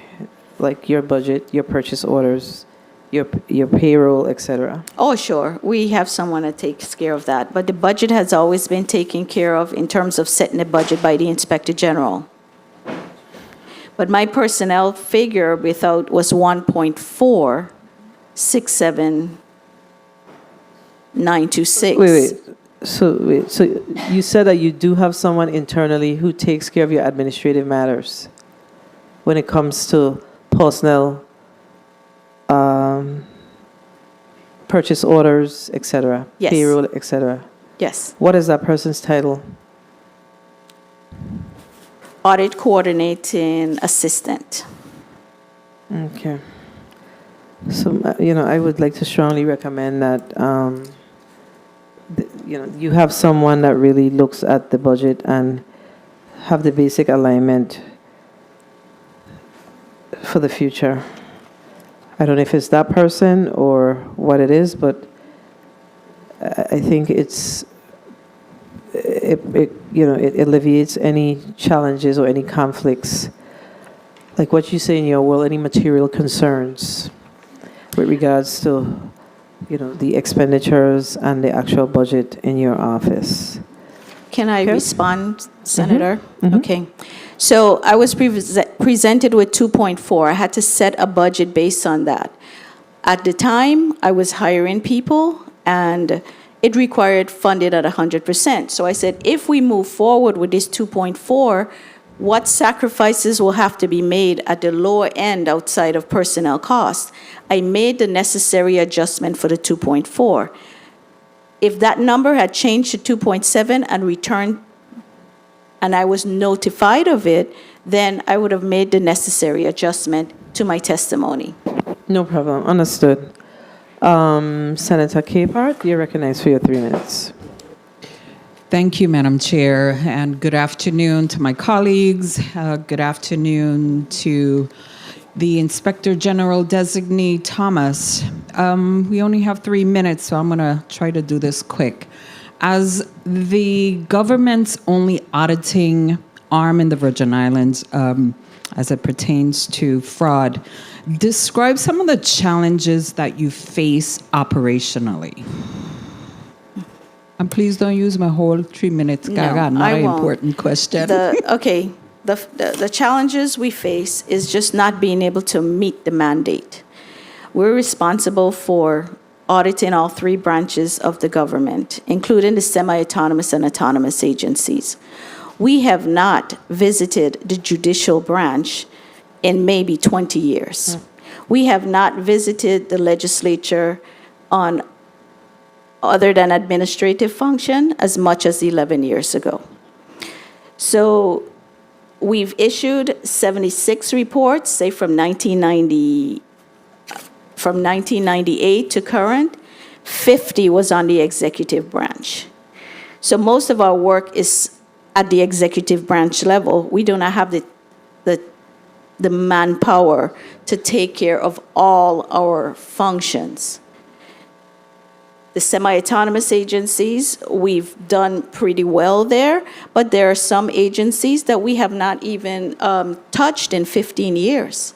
So have you made at least even put out that olive branch to say, hey, this is what I need to do, this is what we need to do? Have you started that conversation?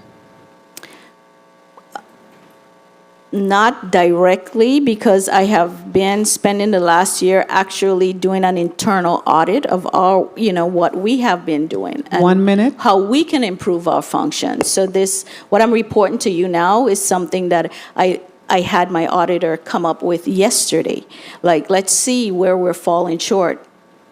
Well, I would suggest to meet some of those mandates that you start having conversations. I'm the chairperson of Rules and Judiciary.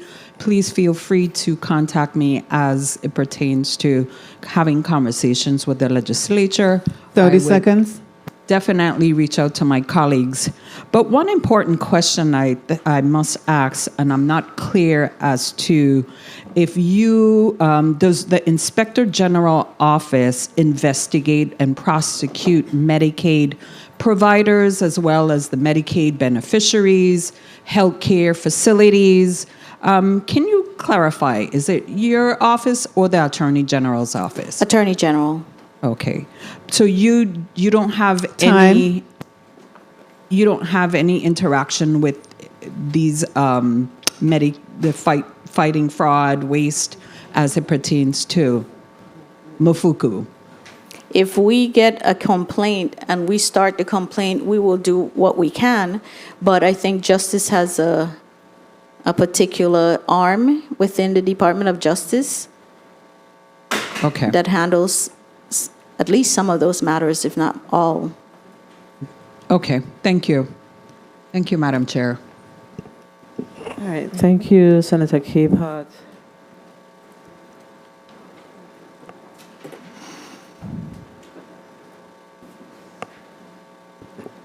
Trying to figure, okay, Senator Bolkes, you recognize your 3 minutes.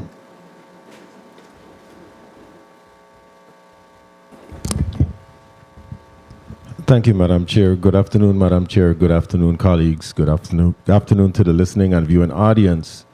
And good afternoon, Inspector General Thomas. I was busy here crunching a few numbers between personnel, which is at 2.1, and based on the proposal of 2.4, it leaves somewhere around 312,000 to deal with utilities, supplies, capital outlays, other services. And I'm wondering if that's enough for any extenuating circumstances that might arise. And I believe I heard you say, we heard 2.7 and I heard you say 2.9, if I heard correctly. Is what ideally you would like, correct? I did not know where the 2.7 came from. I was not shown that number.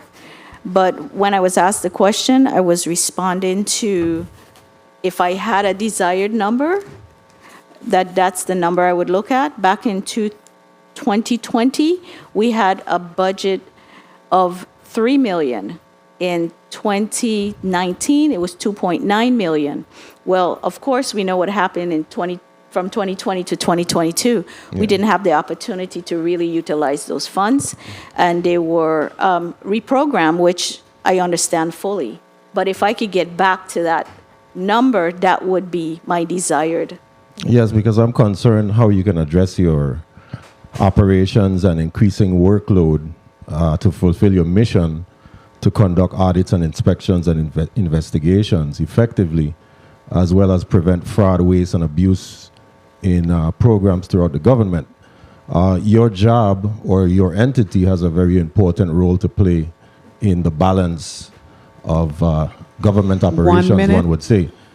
I'm also very curious to know what measures does the Office of the Inspector General take to maintain independence or to avoid conflicts of interest when carrying out your investigative auditing functions?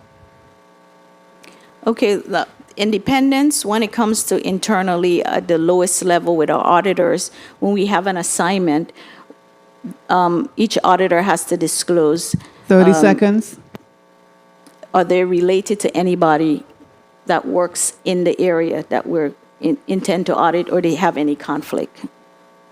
So they do have to disclose that. And is there any specific type of training your auditors have to go through, and what expenses that on a yearly basis? What do you invest in these type of trainings for the investigators? We're required to have 80 hours of training every 2 years. Every 2 years? Yes. Okay. I think I may have heard my time called. Time. Oh. Madam Chair, thank you for the time. Thank you, Senator Volker. Senator Gittins, you're recognized for your 3 minutes. Thank you, Madam Chair, and good afternoon to all. Good afternoon. I apologize. I missed my turn. I was locked out. They looked like they didn't want me to come up here to support your budget. I done tell them already, whatever the Inspector General want, give it to them so that they can do these audits and investigations. We call on the one Inspector General office that we have here in the territory to conduct all these investigations. Whereas in other jurisdictions, you have an Inspector General office overseeing different departments or agencies. In this case, you're the one-stop shop, correct?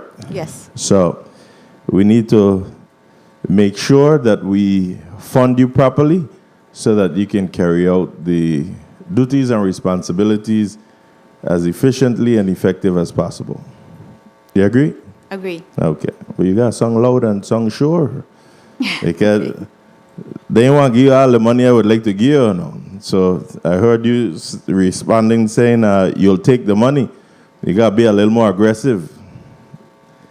I think the Senate President approached one of the questions I wanted to ask you about you being sworn in. So hopefully they can get you sworn in. And I'm pleased to see that you have filled some of your vacancies. What are you doing specifically to fill the Deputy Inspector General? And will it be someone on St. Croix? I am not, I'm not in objection to that, but it's not going to be a priority of mine until I get my auditors and investigators in. So how soon you think you can get those in? I'm waiting to find out what the new 2024 budget is going to look like. 1 minute. We're going to get the St. Croix one definitely hired, hopefully. I don't know how many applicants we have right now, but it should be closed out maybe by the end of this week, if not early next week. It'll be closed out at personnel. Okay.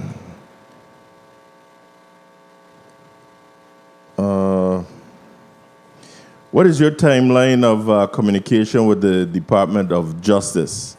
Are 30 they seconds. automatically copied on your audits, or do you make any kind of do you make any kind of prosecutorial recommendations? No, we do not make any prosecutorial recommendations. We do not have an attorney on staff. I don't think that that's even within our powers. Well, we will assume one second. time. May I?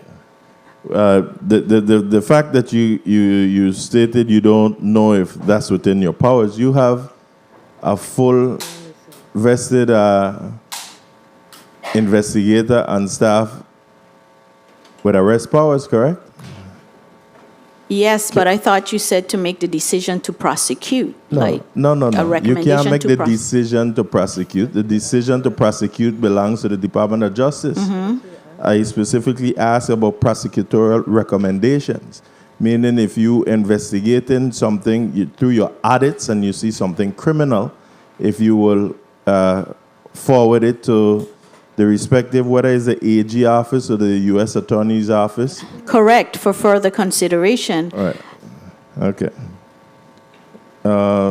So, in any case, I'll reach out to you. I do support your office fully and hope that you're able to get all that you asked for. And we want to see, I know you concentrate a lot on auditors, but we need to also get some investigators both in both districts. Thank you. I mean, what do you want to do? Thank you, Senator Gittins. So, the purpose of your office is to conduct audits, and then you send out the investigators if you have matters that field work, if you will. They go to the investigation, but I see that you are focusing on getting auditors because that's how the work starts, by the audit, and that determines what the field work is. Correct, that's one avenue. Okay. Okay, so let's look at page 5 of the post-audit report. Oh, I'm sorry. The committee will take a 1-minute recess and 1-minute recess for the changing of the reporter.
The committee is back on the record. So I started to ask you about page 5 of the post-audit report. And you indicated it is basically saying that the Office of the Inspector General, this is your annual audit plan. So your audit plan, the 2022, you said that's a carryover for Department of Agriculture. Yes. And then the Education Initiative Fund. Based on the law, how often are you to audit the Education Initiative Fund? Annually. Is that realistic? Not with our staff. It's not realistic. But one of the things that we are changing this year is that the scope of this one is just on the Department of Education, because there's 3 parts to it. So the Department of Education, did they disperse to the school? Next year, if we have an auditor free, I would like to look at the VI lottery. Did they provide the accurate funding to education? That's the second part.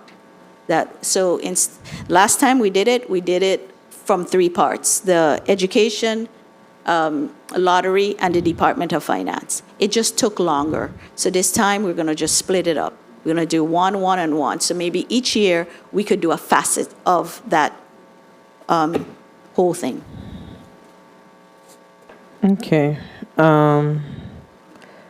And the audit of the Taxi Cab Commission? You're about to start that one, or you're in the middle of it? We have started it, yes. We have started it. So the administrative function is inclusive of what?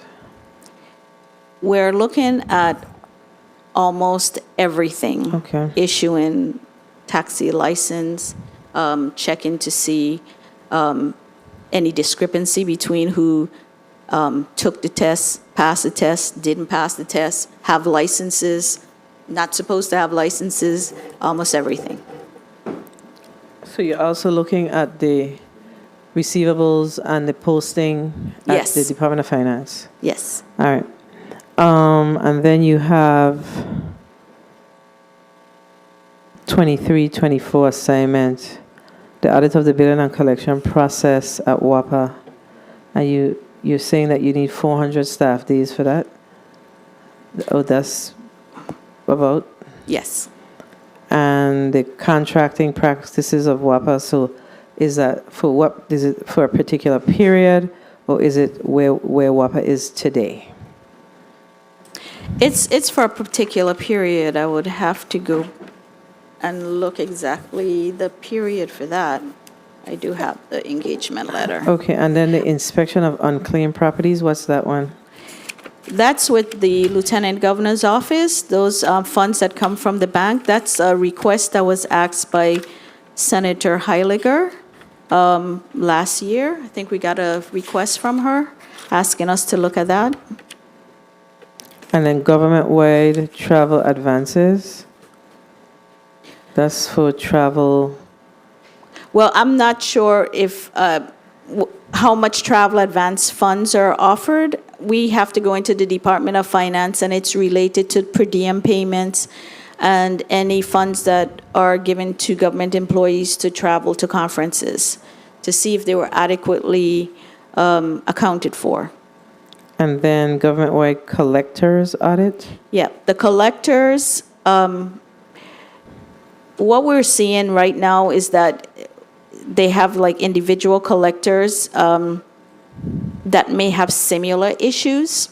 As we look at the collector at the Department of Agriculture and other agencies. So we want to be able to go around and take a sample of collectors throughout the government, and we've requested from the department a list of all collectors and petty cash holders government-wide. I see.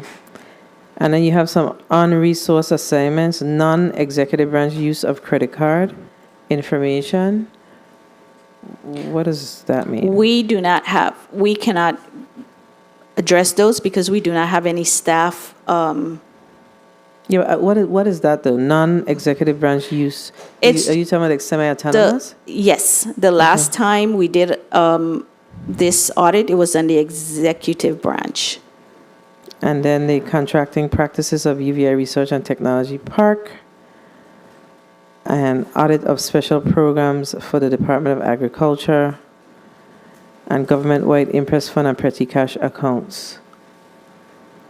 And you need a staff days of 1,200. How many internal auditors do you have? We have 3 auditors on St. Croix, and on St. Thomas, we have about 6. So you have 6 auditors, and how are the auditors assigned to their respective cases, if you will, or the respective audits? Because you have 9 auditors and you have 2 for, well, actually, the one for the Education Initiative Fund is kind of a lot. It's a lot of schools. So 2, 4, 6, 8. So you have 8 audits that's really in the works right now. We have 3 auditors assigned to the Education Initiative Fund. Most audit requires, we would love to have 3 people, but sometimes it's 2, and sometimes if a special request comes in, sometimes it's 1. It depends on the strength of the auditor and their skill level, how we can utilize each person. So do they work on audits simultaneously, or is one audit at a time? Simultaneously, we have various audits going on. Okay. So ideally, how many auditors, what did you say? Ideally, how many auditors would you need? I would like to focus right now on hiring 3 additional auditors.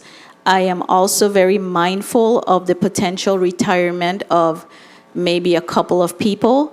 And for now, it would just be 3 auditors, and it would be one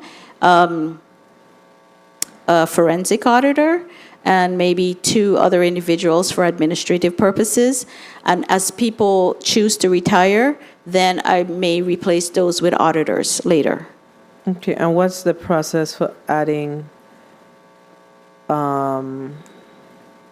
audits to your dashboard? We get requests from employees. We get requests from any branch. The branch of government would ask us to look at something, and it depends on its urgency. We would add it to our list, and we would have to do a survey to actually look at what it would take to get it done. Okay, I asked that question because we have a couple of small agencies that we give lump sum budgets to, like PERB. When was the last time you audited them? PERB? I don't have no recollection. Okay, so we give them direct lump sum budgets, and their funds are released to them, similarly to yourself. And I don't believe that they have been audited for quite some time. So I'm certain that my office will be sending you some information regarding those departments or those agencies as we work on our budget. Because we too here, it's not necessarily for anything other than to make sure that they are utilizing the funds for the purposes that they've outlined, that they've represented here in the budget requests. All right, colleagues. I think everyone has asked their respective questions. So I'm going to ask Ms. Thomas to give a closing statement so we can wrap up, as we see that the folks from Housing Finance Authority are eagerly awaiting their turn. Okay, again, I want to thank this body for the opportunity to be here today and ask for your continued support of our agency as we move forward to address the many needs of this government. it's going to be a very harrowing task moving forward with the limited staff we have. So I do ask for your support in helping us to attain additional funds to hire the people that we need to address the concerns of this community. Thank you. Thank you. And again, please make sure to forward a breakdown to include your other breakout of your other services and charges category, etc., back to this committee so we can look at what your true ask is and then determine how much we can accommodate. Okay? Thank you. All right. The Committee on Budget, Appropriations, and Finance stands in recess for 5 minutes.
Good afternoon.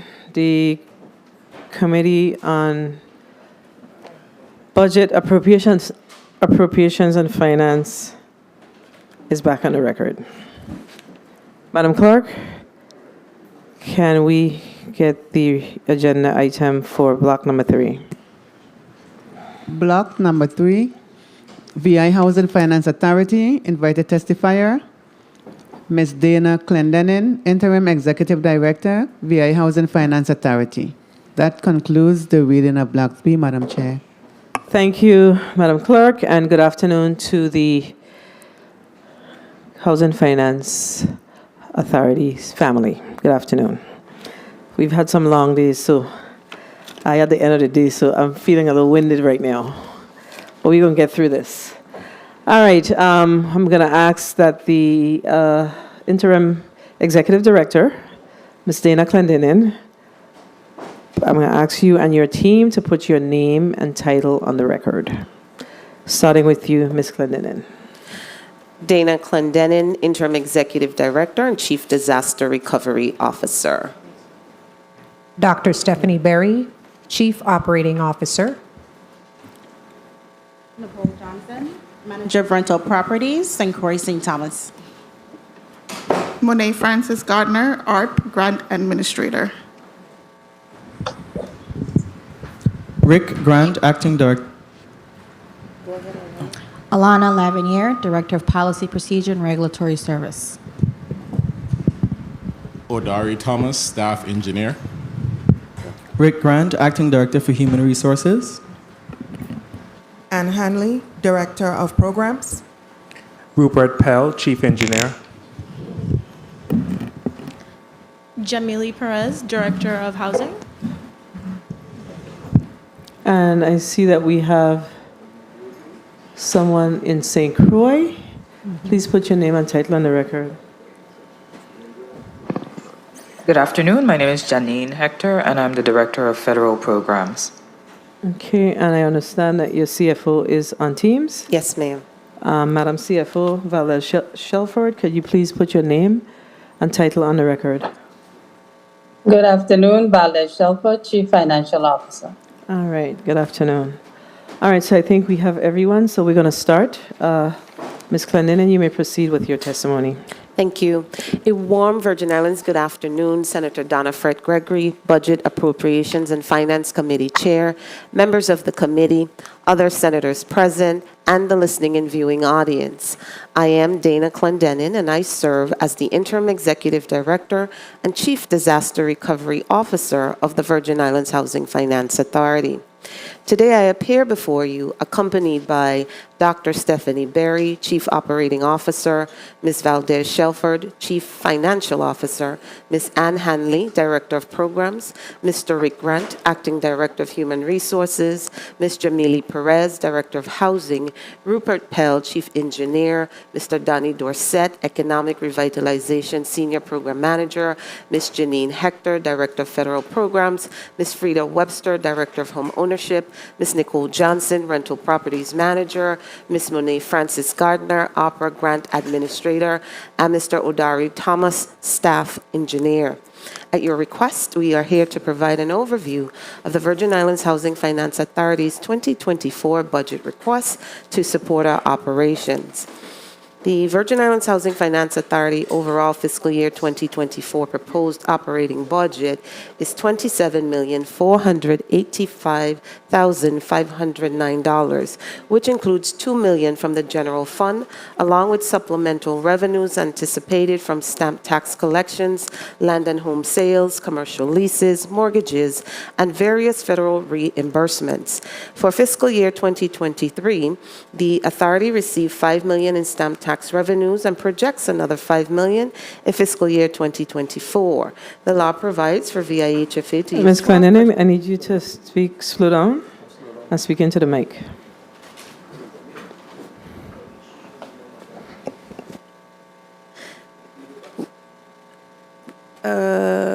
Which amounts to approximately $600,000. We also anticipate approximately $1.4 million in land and home sales, 18 commercial leases at $112,000 per annum, mortgages of about $350,000 per annum, and various federal reimbursements from CDBG, CDBG-DR, mitigation, electrical grid, CDBG-CV, ESG, ESG-CV, and home over a little over 23.1 million. Oh, it's still too fast. Our projected revenues for personnel services are a little over 15 million, with 10.6 million for salaries and fringe benefits of about 4.7 million, for an increase of 1.2 million over fiscal year 2023 budget. The budget includes $110,000 for supplies, $847,981 for rent, and $7.8 million for professional services to include consultants, construction management, and website management for all programs. Also included are system upgrades of $751,000, along with $295,000 for utilities and other services and charges of about $635,000. Over the past 15 years, VIHFA's annual appropriation from the general fund is $2 million, which is used solely for salaries and fringe benefits. Given the rising cost of health insurance premiums and employer retirement contributions from 20.5% to 23.5%, the $2 million today sustains salaries and fringe benefits for 21 employees, which represents less than 50% of personnel costs and fringe benefits for all filled positions that are not federally reimbursed. Human Resources. The authority has a staff of 122 employees, 72 in the St. Thomas St. John Water Island District and 50 in St. Croix District. The authority currently has 31 vacancies. 25 positions at a cost of $1.5 million are federally reimbursed, while 6 are subsidized by our general fund at a cost of approximately $523,000. VIHFA is a non-unionized agency, and all employees are classified as exempt and or regular employees. For this calendar year, the authority executed 6 internal promotions, onboarded 14 new hires, and processed 8 separations, 2 retirements, and 6 resignations, which is significantly lower than the 23 separations that we processed during the same time last year. We attribute the increased retention to a more extensive onboarding process, more access to professional growth and development opportunities, along with encouraging and promoting a healthy work-life balance. Federal funding. The Community Development Block Grant is a HUD formula allocation grant based largely on population, poverty levels, and housing market data. The primary objective of the CDBG grant is to help facilitate the development of viable urban communities by providing decent housing, suitable living environments, and expanded economic opportunities. The territory CDBG allocation for 2023-24 is $1.8 million. We have received 15 applications for the 2023 grant funds, of which 9 projects have been selected and are pending board approval. The amount that will be awarded to projects will be a little over $1.4 million, which will be divided equally among the 2 districts. The Emergency Solutions Grant is a HUD formula allocation grant, which is primarily for the rehabilitation or conversion of buildings for use as homeless shelters, street outreach services for the unsheltered and transient communities, homelessness prevention and rapid rehousing service, and the administration of homeless management information system. The territory's ESG allocation for 2023-24 is $149,531, and we anticipate the application cycle to be conducted by September 2023. The program has 2 years to obligate the funds. Under the CARES Act, jurisdictions were awarded supplemental community development block grant funds specifically to prevent, prepare, and respond to the coronavirus pandemic. The territory was awarded $2.8 million over 3 rounds of allocation.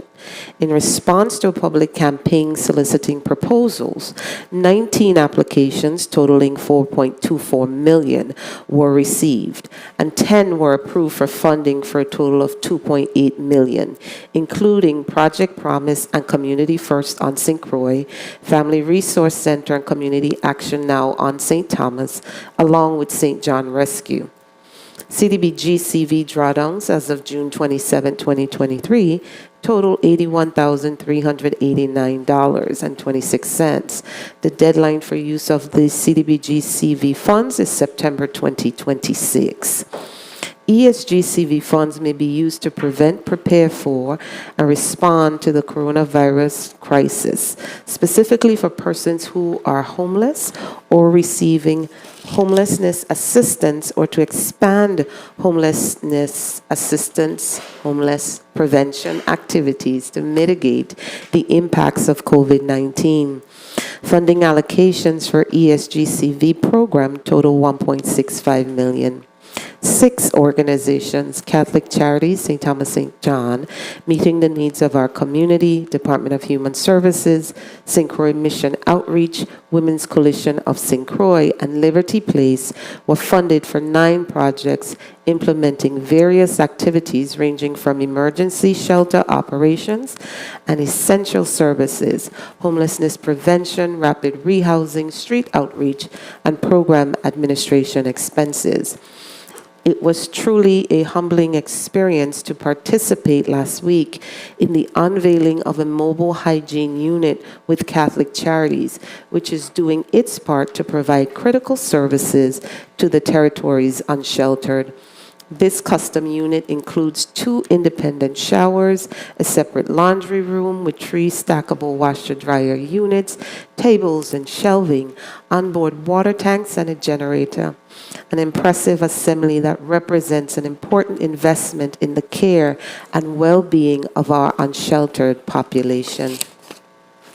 All ESG CV funds have been obligated with a little over $936,000 drawn to date. The deadline to expend all funds is September 2023. Organizations continue to carry out the funded activities, and additional expenditures will occur as they submit for reimbursement. The Emergency Rental Assistance Program. The territory initially received $21.3 million during the first round of ERA 1 allocations in March 2021 and paid out nearly $4 million in direct and indirect assistance to more than 700 households territory-wide. In round 2, VIHFA received a little over $14.9 million of the $18.3 million allocated to the territory, and as of June 27, 2023, has expended a little over $8.9 million, with 974 collective applications processed and paid. Funds expire on September 30th, 2025. The Homeowner Assistance Program, a total of $8.5 million was allocated to the territory under the American Rescue Plan Act to provide funding for assistance that supports eligible homeowners who have experienced financial hardship due to COVID-19 pandemic. Half funds can be used to provide financial assistance for mortgage reinstatement, mortgage payments, mortgage principal reduction, homeowner displacement prevention, homeowner delinquent property taxes, hazardous insurance, and other housing costs related to the period of forbearance and delinquency. To qualify for the up to $25,000, applicants must currently own and occupy the property as their primary residence and have a household income that does not exceed 150% of the area median income based upon HUD's income data, which has a maximum of $144,550 on St. Thomas, $196,250 on St. John, and $124,960 on St. Croix. Homeowners must describe and attest to financial hardship after January 21, 2020, such as job loss, a reduction in household income, incurred significant costs for health care, or experienced other financial hardship due directly or indirectly to COVID-19.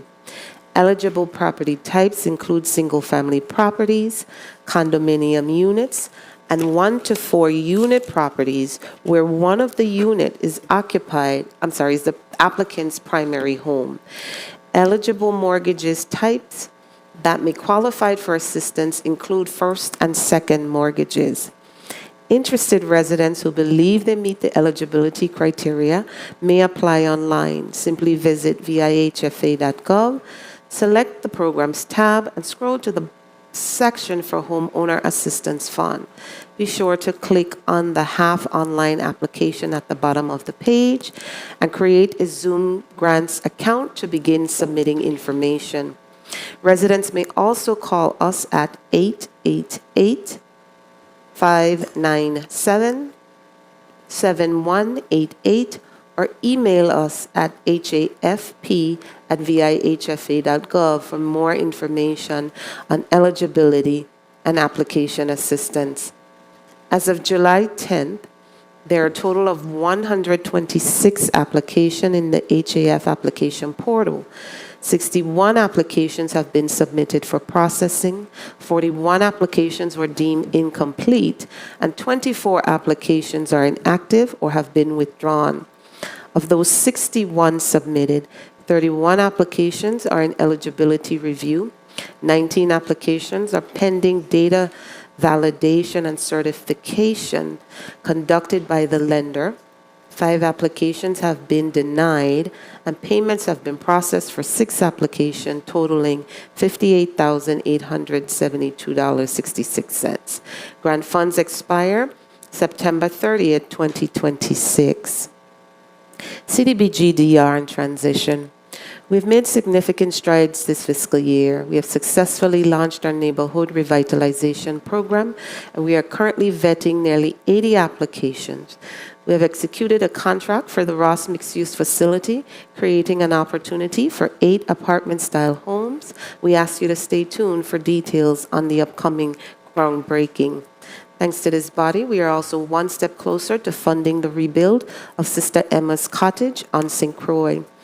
We are now seeing the realization of more than $95 million investment in WAPA as the Wärtsilä generators funded through the VIHFA with disaster recovery funds recently fired up for the first time in preparation for coming fully online in August.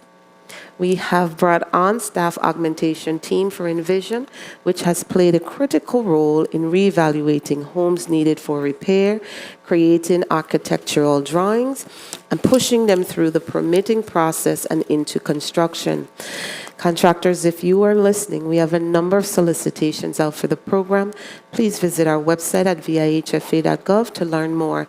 And if you are on St. Croix, please stop by our contractors meet and greet on July 27th from 4 to 6 p.m. at Gertrude's Restaurant, where our team is excited to provide more information about the program and how you can be instrumental in helping to get families back into their homes. We will be holding similar events on St. Thomas and St. John. Please stay tuned for those dates.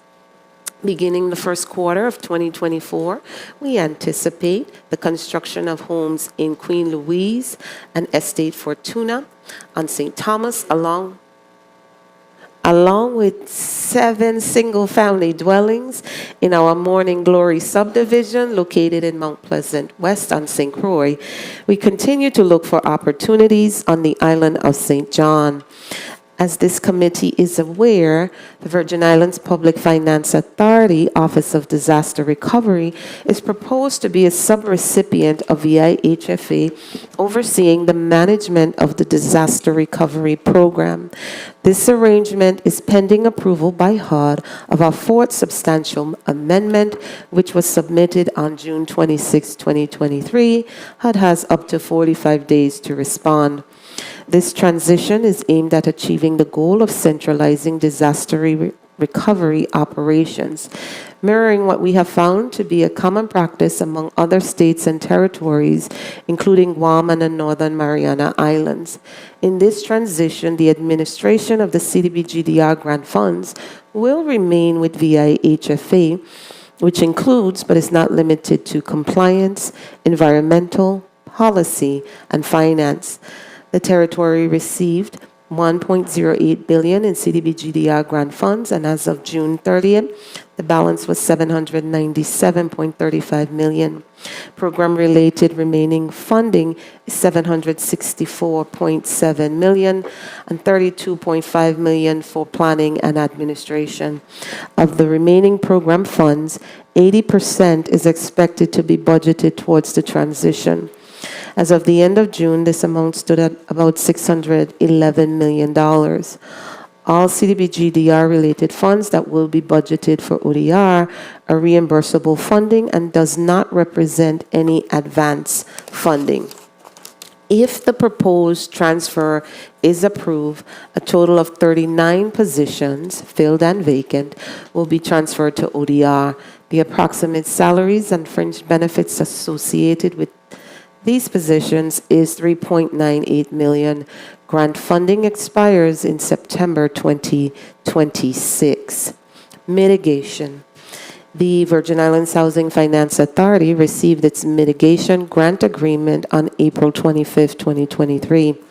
Unlike disaster recovery, these funds are for mitigation activities that increase resilience to disasters and eliminate the long-term risk of loss of life, injury, damage to, loss of property, and suffering and hardship, lessening the impact of future disasters. Projects must be CDBG eligible activities, address current and future risk in the most impacted and distressed areas as identified in the mid-action plan, and meet a national objective.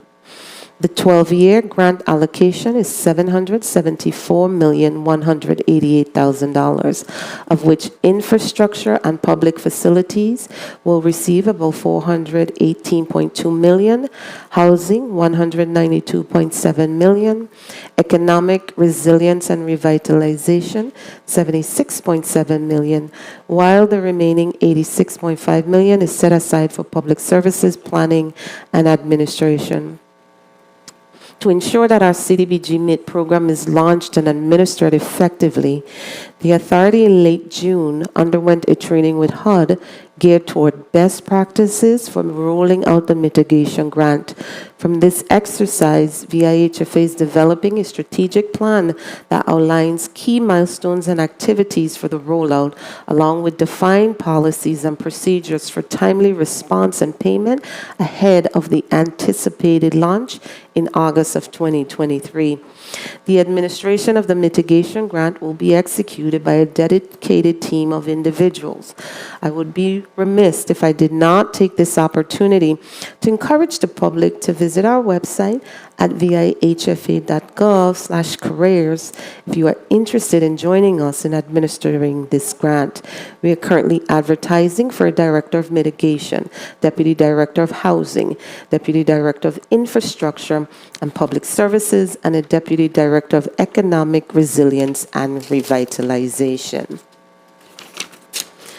We would also like to remind the community to attend our public hearing on changes to the Mitigation Action Plan, which will be held tonight at 5:30 p.m. at the University of the Virgin Islands Administration and Conference Center on St. Thomas. For those who are not able to attend in person, we will also be live streaming the event on the Virgin Islands Housing Finance Authority Facebook page. Electrical grid. With the electrical grid grant, total program and activity delivery budget is a little over $67.6 million, of which $53 million will be awarded to the Virgin Islands Water and Power Authority for additional generators at its Estate Richmond Power Plant on St. Croix, and $10 million committed to community electrical innovation. Electrical grid funds must be used to enhance or improve the electrical power systems of the U.S. Virgin Islands.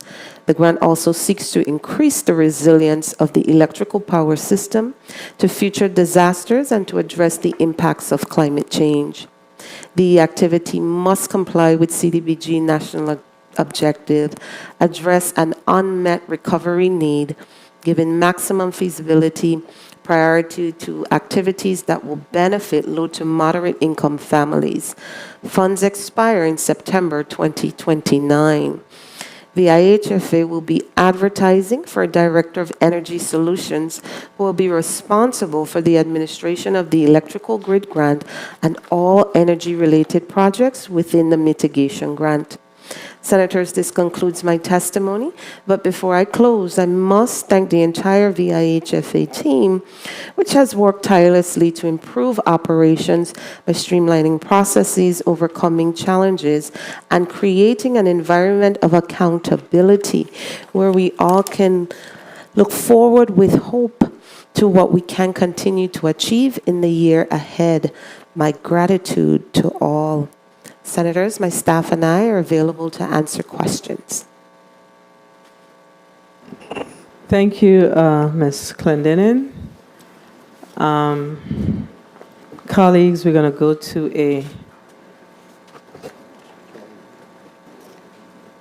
4-minute round. We go to a 4-minute round. Let me ask you very quickly, the $2 million that's appropriated, that's being recommended to be appropriated from the general fund, that is used for what purpose? Salaries. Okay. On page, do you have a copy of the budget book? I don't have a copy. That's fine. It's okay. So on page 838 of the budget book, I see that the Office of Management and Budget submitted your $2 million request under the other services category. Hence the reason for my question. Do you have a breakout of or breakdown of the $2 million? So Yes, I know that you said 1.4 and 700 and something thousand for associated fringe. But when I say a breakdown, I'm talking about, do you have specific positions that you charge against this $2 million? I do, and I could get that to you. The copy we have is just totally marked up, but I can get you the listing So of we're how going to that's need it for this breaking down. conversation. Okay. So I think my staff is yeah, listening, we so need it for the conversation. I'll get you. We should have Because the primary focus is what we're giving you for your $2 million. understood. Are you sure that we can't use a copy that you have in front of us? Because we could ask our Sergeant at Arms to make copies of it, to get it from you.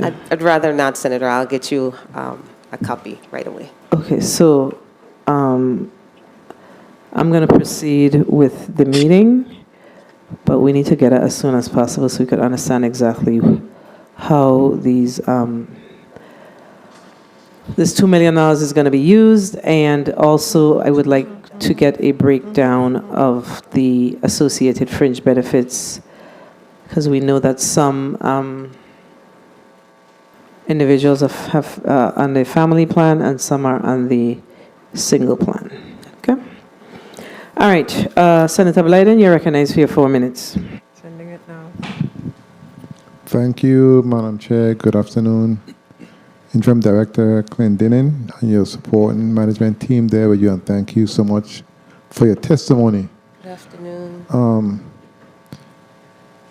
My line of question is going to be basically focused on the grants portion. But before I go there, are there any outstanding obligations in terms of payment to contractors? We do and have what's that balance? So we do have some outstanding obligations to contractors. What they've submitted, it's largely in dispute. I think we're somewhere around the neighborhood of maybe what they've submitted, 500,000 to 700,000, but a lot of it is in dispute. If you want me to elaborate further. No, you don't have to elaborate further, but is being worked on, basically, or working Yes. out. So what we can validate, we are paying. That which we cannot validate is the back and forth with the vendor. Okay, very well. You have a copy of the post-audit report? I do. Okay, I'm going to go to page 15 of 22. I'm going to start there. It's a lot of federal grants, but I'll start there. Let's go to ERAP, the ERAP 1 grant, which expired on September 22nd. The grant total of $4.9 million. And ERAP 2, which expires in December of 2025, of some $14.9 million. The payment to date is 9.4. Do you anticipate spending all of those fundings by that date? The entire 14 million? Yes. No, Senator, we do not. Reason? Largely because of the population, and we're doing a lot of now second round and third round requests. So no, I do not believe we'll spend the entire 14 million, but I could have Ms. Gardner elaborate if you need that. No, that's okay. How many staff do you have on board? 122. 122? How many vacancies do you have? I believe it's about 31 vacancies across all programs. 31 vacancies. Your agency has such a critical role to play when it comes to these federal funds and managing these funds, and a very large part of that is your staff, and that's 1 minute. That's a problem. I know you have onboarded some folks, which I applaud you for, and I'm seeing movement forward. What's the succession plan in terms of filling those vacancies like yesterday, because of the urgency of these funds, spending these funds in a timely manner? So we do, of course, look internally as well. Everybody's, of course, able to apply 30 seconds. internally. We've started externally a new relationship, and I could have Mr. Grant elaborate in terms of our recruitment, particularly now for the mitigation grant. It's very important that we hire right for our mitigation to be successful. And that grant is some 700 million 774. plus, and that grant is critical also, especially when it deals and comes to the infrastructure. And of course, you've not been pushing the water line extension, and that's Time. I really, I look forward to having more and further conversation in that respect. Thank you so much, Madam Chair, for the time.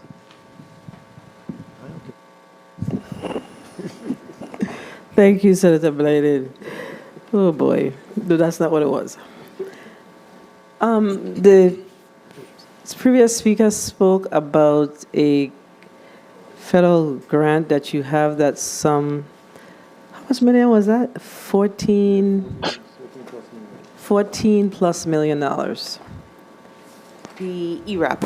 ERAP. Yes. So the ERAP is, tell me again. The Emergency Rental Assistance. Okay, that's a rental assistance program, right? Yes. So when does that expire? 2025, September 30th, 2025. And I think the previous speaker asked if you believe that all those funds will be spent, expended, and what did you say? I said I don't believe we will expend the entire 14 million. While we have a subrecipient agreement with legal services for, I think, about 1.4 million, a lot of the applicants are in their second and final rounds of the assistance they can be given. So the regulations around the ERAP program or grant agreement, grant award, It's capped. capped? I think it's up to, and Ms. Gardner can speak, 18 months of assistance. Yes, applicants can apply for up to Please put your name on the record and in the Monet mic. Francis Gardner, ARP Grant Administrator. Applicants can apply for up to 18 months of assistance if eligible. Okay, 18 months of assistance, and that's a hard rule, or we have an opportunity to ask for a adjustment, relaxed, whatever you want to call it, of the agreement. That's the Treasury guidelines. So that's the Treasury guidelines. So how did we come about the $14 million? Is it a formula, or how did they award us $14 million? I'm going to ask Ms. Shelford, CFO, to go ahead and respond. They awarded us the money based on the territory, the people in the territory that they figure might be able to use it. What happened is that in most instances, and in speaking to other jurisdictions, they awarded a whole lot more money that can be used or spent based on and for us it's our population and the people, and it's tied to the coronavirus. So if you were paying your rent, you didn't get laid off, you didn't have any of the requirements from the grant, then you were not able to. You're not able to have access to the funding. So based on how the program was ran in the Virgin Islands, did you have to be unemployed?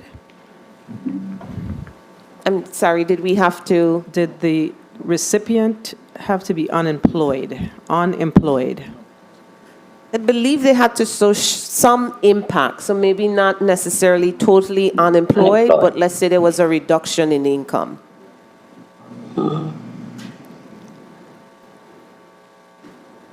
Which one is it?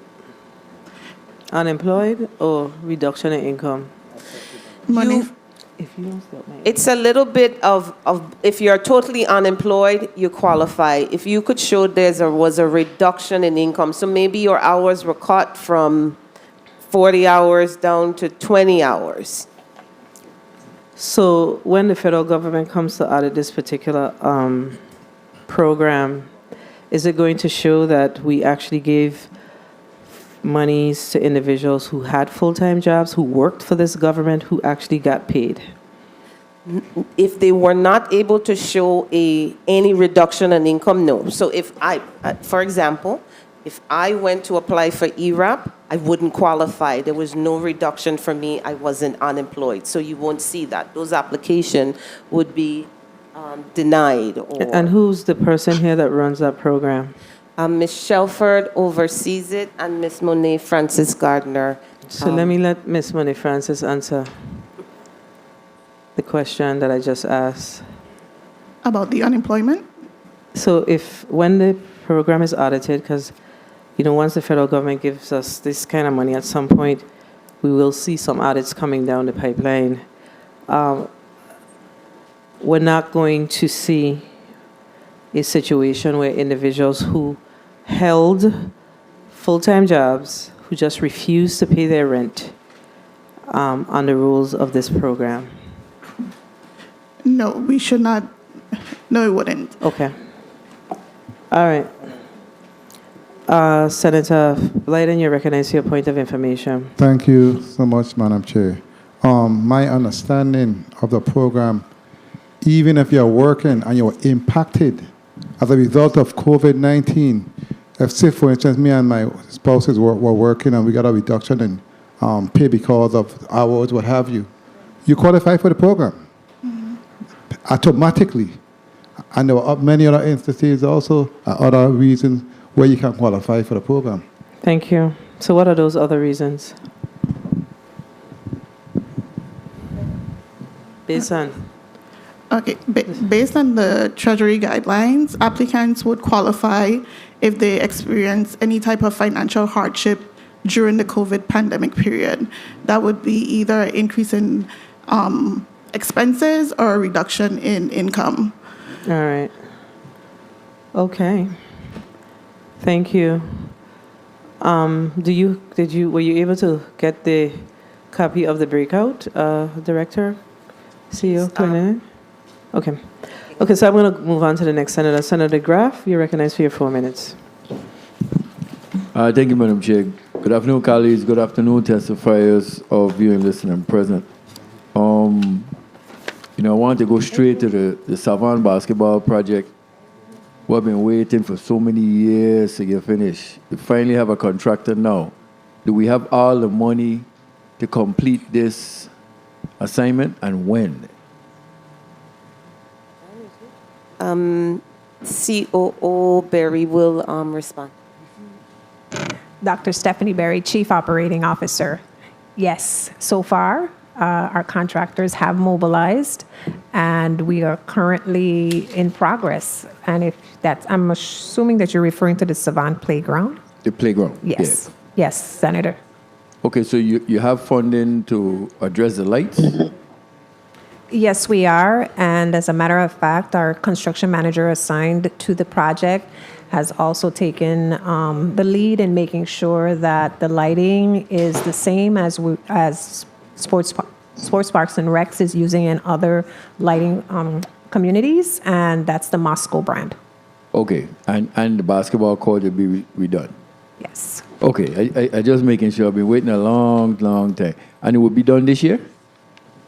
Our projection is actually, I believe, for next year, so I don't imagine that we'll have it by Christmas. Wow. Okay. But we're hoping by summer of next year, if not sooner. Okay, good. That's very good news.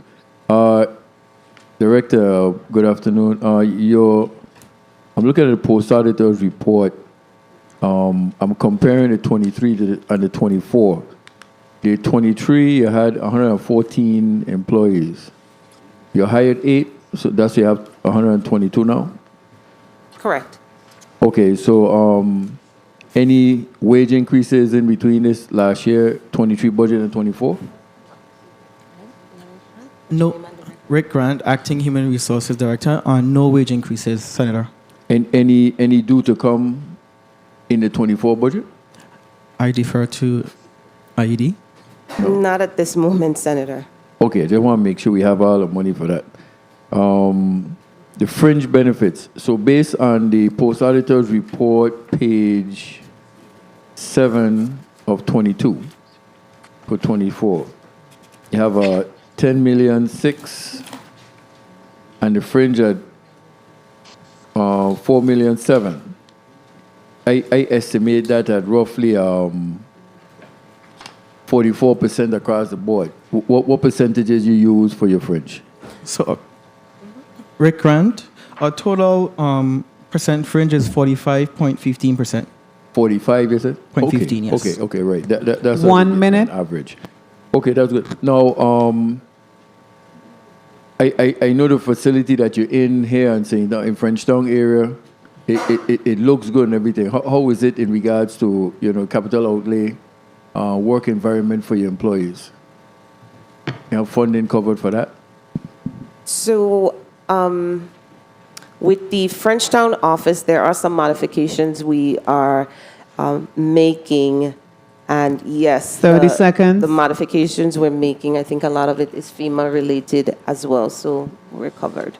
Okay, you're covered. Okay, good. And finally, I just wanted to. Oh boy, my computer messed up. Okay.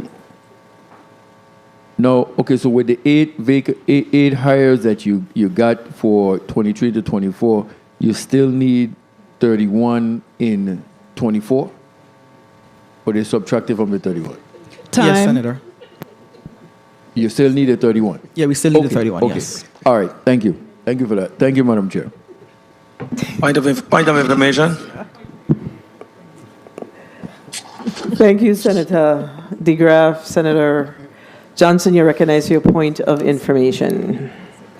Thank you very much, Madam Chair. I was trying to get this prior to Senator DeGraff talking, because it was in regards to the ERAP, and I'm trying to find out how can a person be eligible in 2021? It wasn't employed, and in 2023, now that they finally got a job, they're being denied those benefits. How does that happen? name and position. Senator, I'm going to need you to repeat that for me, please. I'm sorry. In 2021, someone was eligible for the ERAP. The process took whatever length of time it took. But now in 2023, now that they finally got a job, they're being denied those benefits because they are working now. But they applied back in 2021 when they were unemployed and was affected. You have to So they were not able to pay the rent and different things. And that creates a hardship for the landlord, as much as that person name being, in the mud, not complying and paying, but they just got a job. Why would they be denied of those benefits that would have allowed that landlord to collect his money?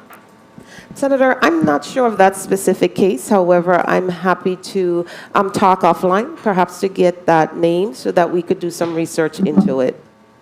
I definitely will do that. It's more than one. It's more than one. Thank you. So just to follow up on the point of information, and that's why we ask who's responsible for running the program. So I think what the senator is saying is that he's aware of individuals who've clearly complained to his office that in 2021 they were unemployed, and it took all of that period up to 23 for them to be considered. And now that we are in 23, that individual or individuals found employment, so they're no longer unemployed. So now they're being told that for that period back in 21, they're no longer eligible. Do we have situations like that? We don't shake our heads, we answer. I'm going to defer to Ms. Monique Gardner, if you could respond. I'm not aware of any cases with that type of outcome. If you applied in 2021 and you now are employed, if you're not within the income limit, you may not be eligible for prospective rent, but you should be able to receive assistance for back rent if you are within the income limit and met the other eligibility criteria during that time. And do you have situations where individuals applied in 21 and we are in 23 and they haven't been paid? They haven't been successful with getting assistance? Not that I am aware of. Well, I am getting texts now that's saying, the last text that I just guessed it, TOOOOOOO, many. Too many people fall under that category. So there might be some misunderstanding. So y'all need to clear that stuff up. Okay? Senator Capehart, you're recognized for your point of information, and then we're going to go to Senator Joseph. Thank you, Senator. I wanted to ask a question based on the line of questioning being asked as it pertains to the criteria for eligibility. Do you have something on your website that someone can read to determine, well, okay, I have a household of 5, I have a household of 2, not working, income based, that I can determine, like, I can apply. I may be eligible. Do you have something like that? Yes, we do. You have it posted on your site? Yes, the information is available at our website via hfa.gov. Thank you. Thank you, Madam Chair. Okay, did you change the rules of this ERAP program at any point? Yes, but we're going to drill down, so just put it out there. Were the rules changed at any point in time since you've been managing this program?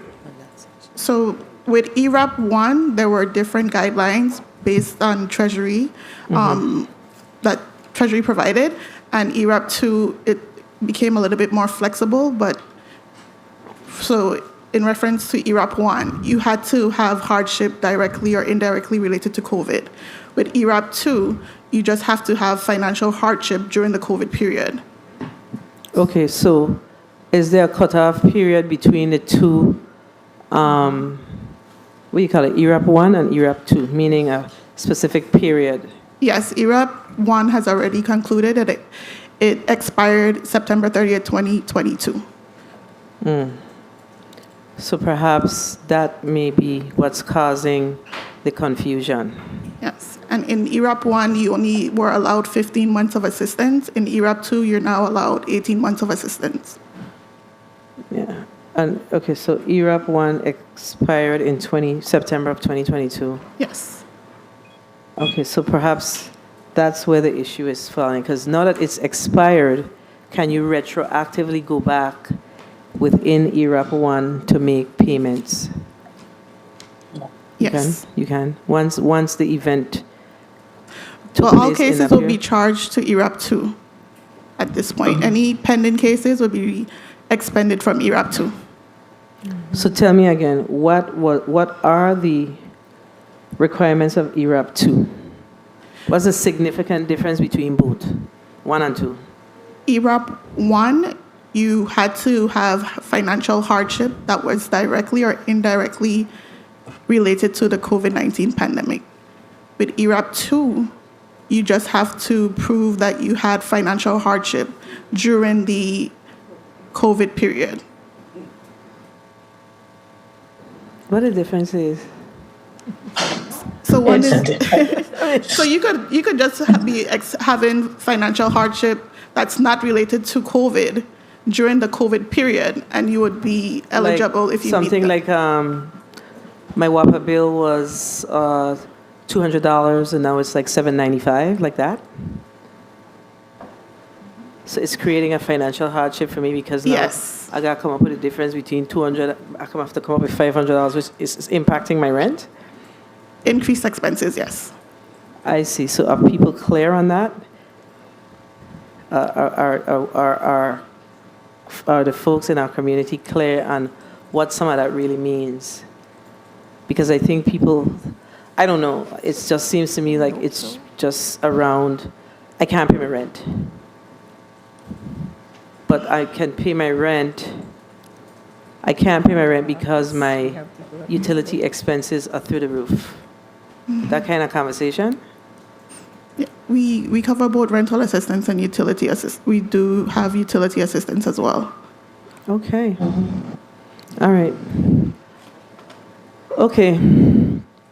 I think you have some people still waiting. So how many applicants did you have? Right now, we have about 300 applications that are still pending. Most of them are second rounds of assistance that's being requested. So all the applications that came in prior to September 2022 have been acted upon?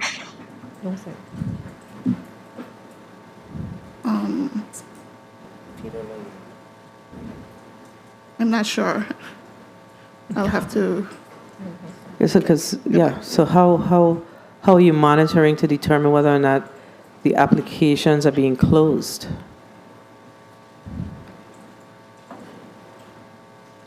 We have a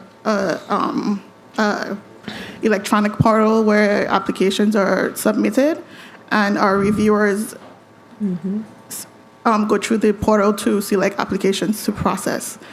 We try to process applications with the most outstanding dates first, and that's how the. So how do you know what's in the bucket that haven't been touched to what's left? Run reports. What does that monitoring activity look like? We would know by the application status, whether it's pending review. So you have access to all of the applications. Yes. So you don't have applications that move from applicant, action, pending review, challenges, done. You have that? Yes, we do. So then you would be able to provide us then with you would be able to share with us what, if you have any applications that are pre-September 2022. Okay. Right? I would have to check the system and get back to you, yes. I don't think we Okay. Okay, so, all right. We're going to need to get that information because there's a lot of text coming through here with people who are claiming that they have, that it remains outstanding. Senator Capehart, point of information, and then we're going to move to Senator Joseph. Madam Chair, if Yeah, I can. go ahead, Ms. Clendenin. At this time, can I ask that Mr. Odari Thomas be released so he could attend or start the public hearing for us? It's Oh, on of our course. mitigation Sure. grant, and I don't want someone not Mr. there. Odari Thomas was born the same day as my son, who's a pharmacist. All right, Odari. Do you want to bring anyone else up in the well? I don't know. Thanks. All right.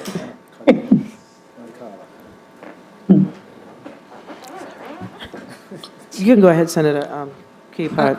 On page 8, I think it would be the third paragraph where it says, as of July 10th, there are a total of 126 applicants. You referenced the portal. Would you say this portal it's friendly? Because I think the numbers that you have are pretty low. Do you think it's friendly, it's user friendly? The 126 applications is based on our HAF program, not the ERAP program. The HAF program was launched this year in April. But would you say the ERAP portal is user friendly? Yes. Okay. Thank you. So, let me make sure I get your last name right before I call you Money Francis. Mrs. Gardner. I understand that you're new. Okay, so how long have you been with the program? A little over 5 months. Okay, so you're basically in a cleanup phase. Yes. Okay, so now I'm understanding what some of the challenges are.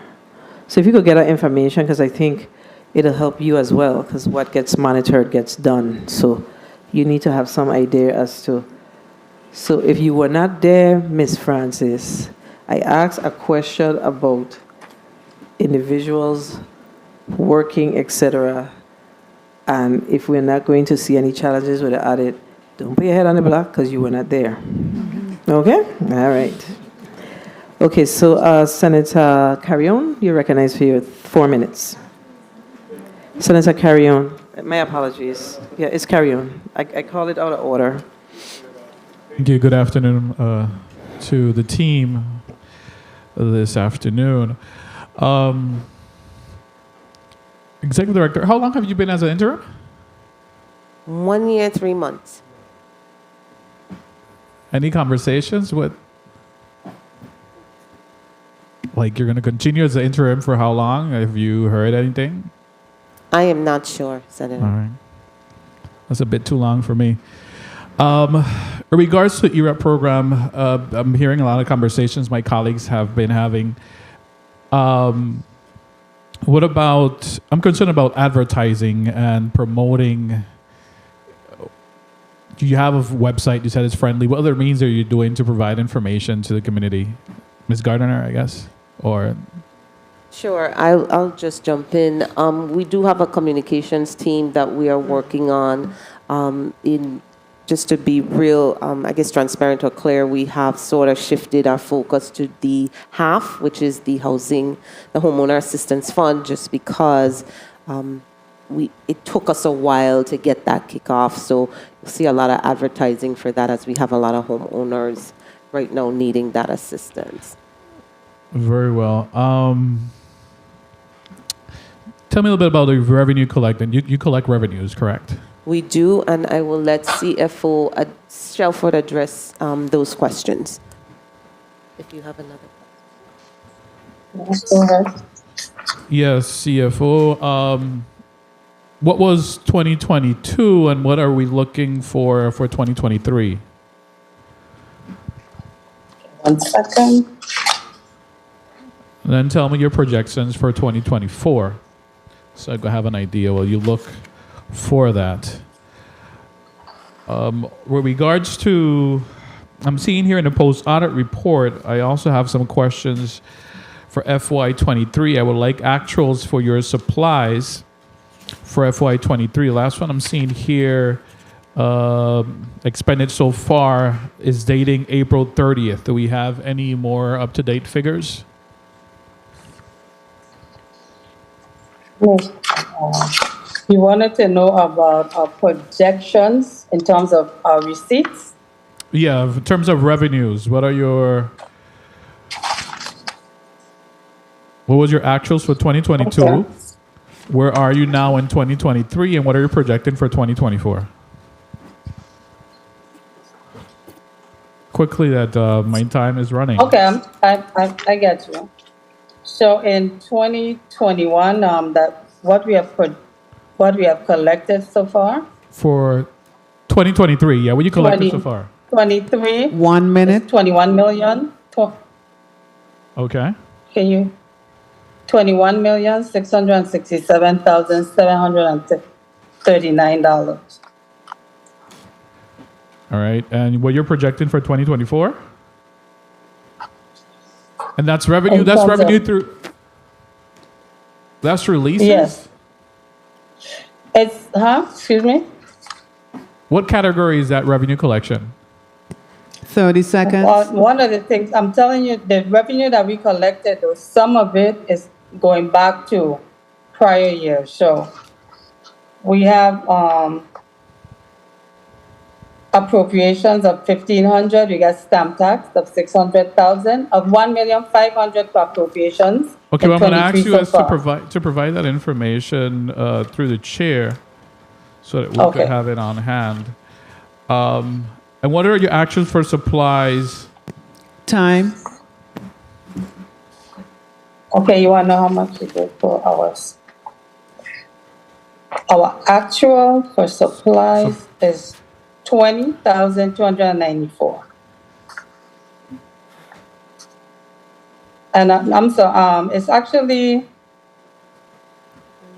27,229. I was looking at the wrong thing, but we have a total of custodial and office supplies would be like 47,000. I know, because, well, my time has been called, but what I'm seeing here in the post-audit report, it says, in supplies from the general fund, as of April 30th, was 182,000. Where are you in the post audit? The page you're looking at? That's page 7.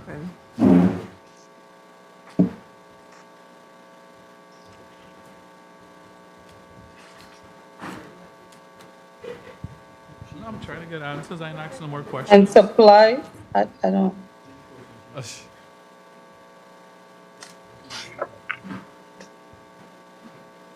Senator, if you could just rephrase your question. So, No, I'm not seeing what page you're 7 of the saying post now. audit report, Right. general fund. Okay. In the supply category, 2022, your actuals were 872,000.5. Well, that's not general. So, Senator, just if you will, if you're asking what we project our expenditures for office supplies are, we could give you that amount. But the $2 million we get from the general fund is for salary and fringe. Are you asking what are we spending on supplies, or what we project to spend for supplies for 2024? Yes. So for... And that would be...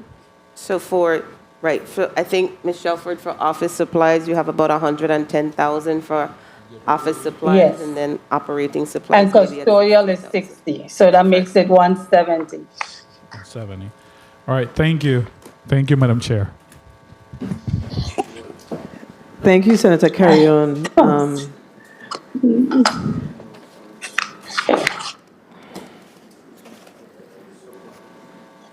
Senator Joseph, you're recognized for your 4 minutes.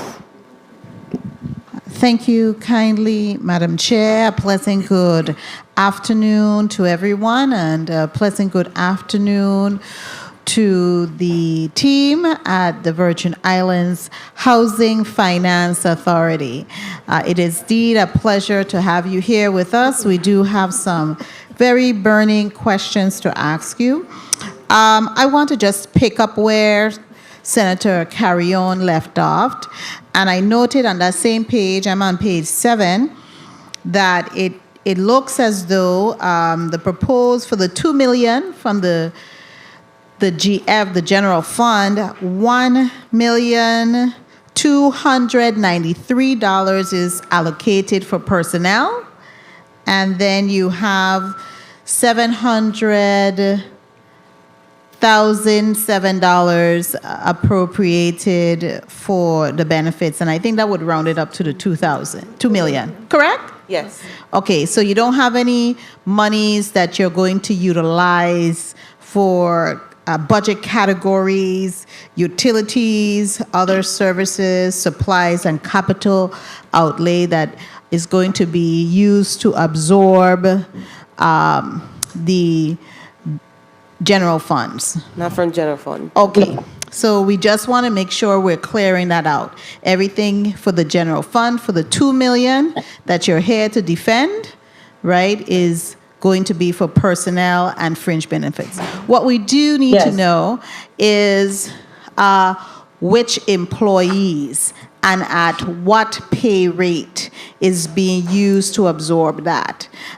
Who is your HR or your budget? Ms. Hector? HR is Acting HR Director, Mr. Rick Grant here. The CFO, Ms. Shelford. Ms. Shelford, yes. Thank you kindly.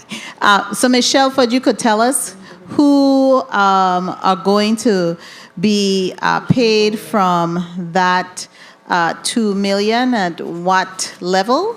Senator, just before Ms. Shelford addresses your question, I know the chair had asked for the same information. Oh, so you have it ready? It should have been, if you can check your email, okay, should have been sent already, but it will address your question as to who. Okay. So let me just follow. I know the chair, she will be kind enough to share it. So my other question will be going towards some of your federal monies.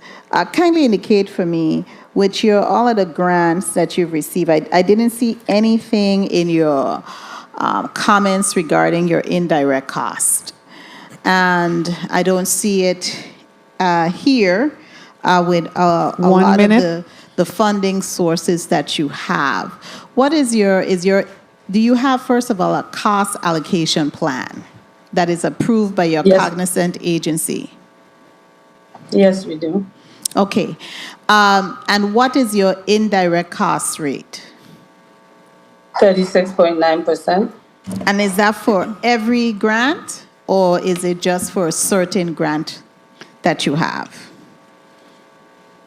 30 seconds. We project our revenues for the percentages from the different grants separate to what we use for the indirect cost rate. It's mainly through the CDBG-DR grant. Okay, stop there for me one moment, Ms. Shelford. Now, we know that CDBG-DR is proposed to be going under ODR, correct? Time. The program's portion of it, yes. Yes. Okay, so the indirect cost is not going under ODR. Is that what you're representing? No, it was CDBG-DR. That's the proposal for CDBG-DR to be transferred.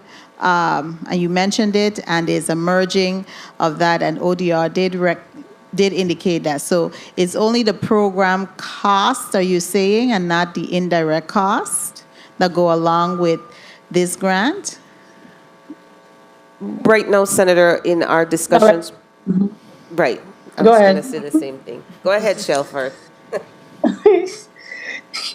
Yeah, we're still proposing all the personnel and everything until that happens. So At that point, whatever we need to turn over to ODR, we would at that point.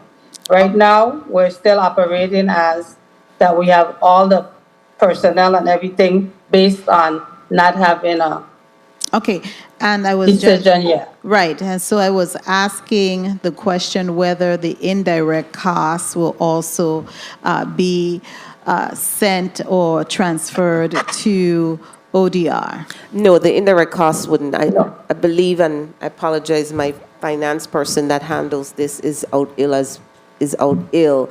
But in our conversations with ODR, we're asking them to give what that indirect cost rate is. So it wouldn't be ours transferring as much as they will have their indirect cost rate. That don't make no sense.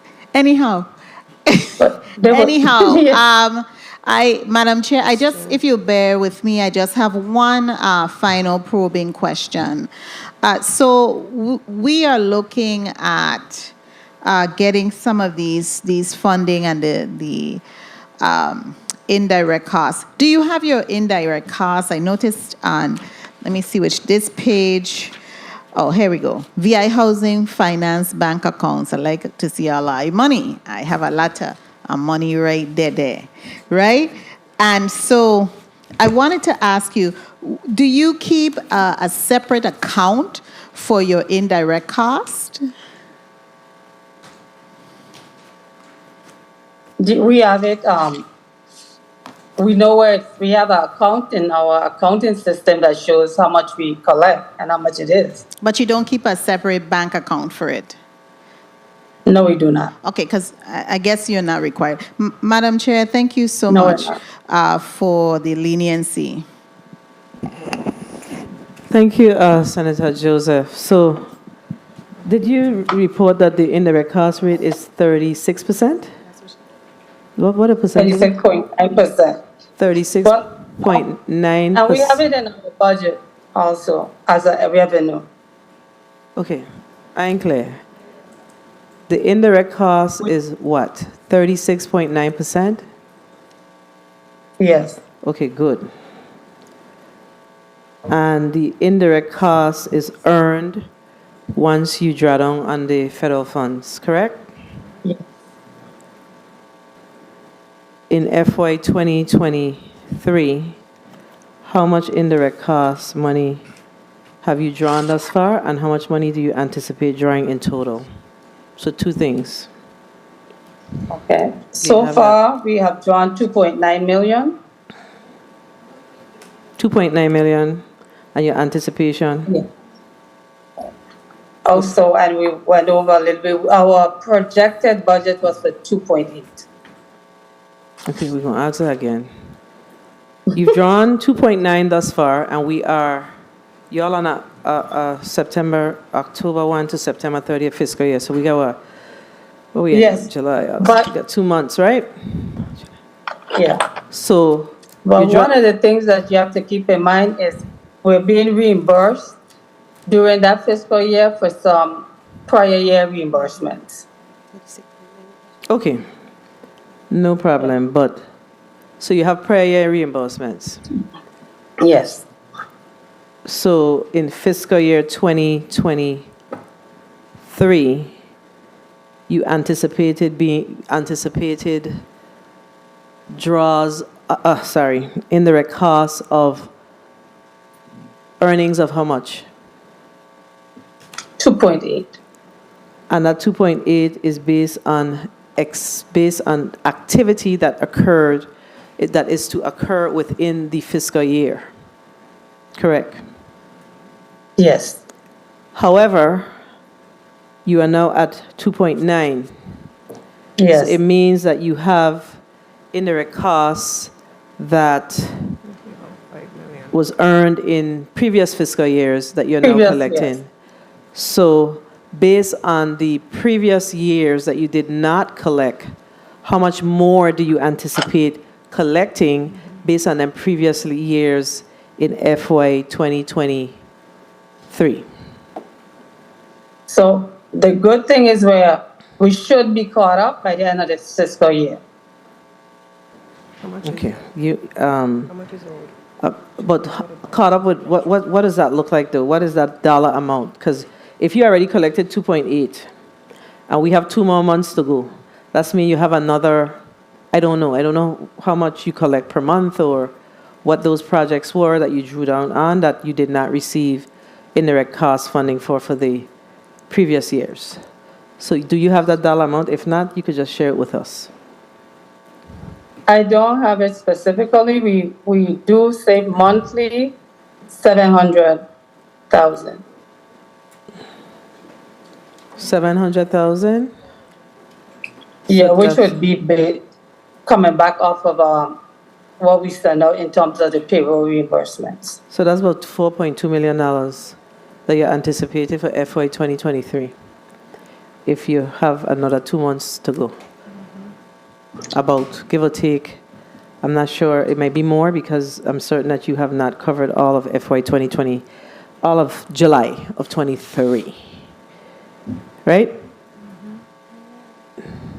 Right. Okay. So now that makes me begs this question: how do you allocate your indirect cost dollars?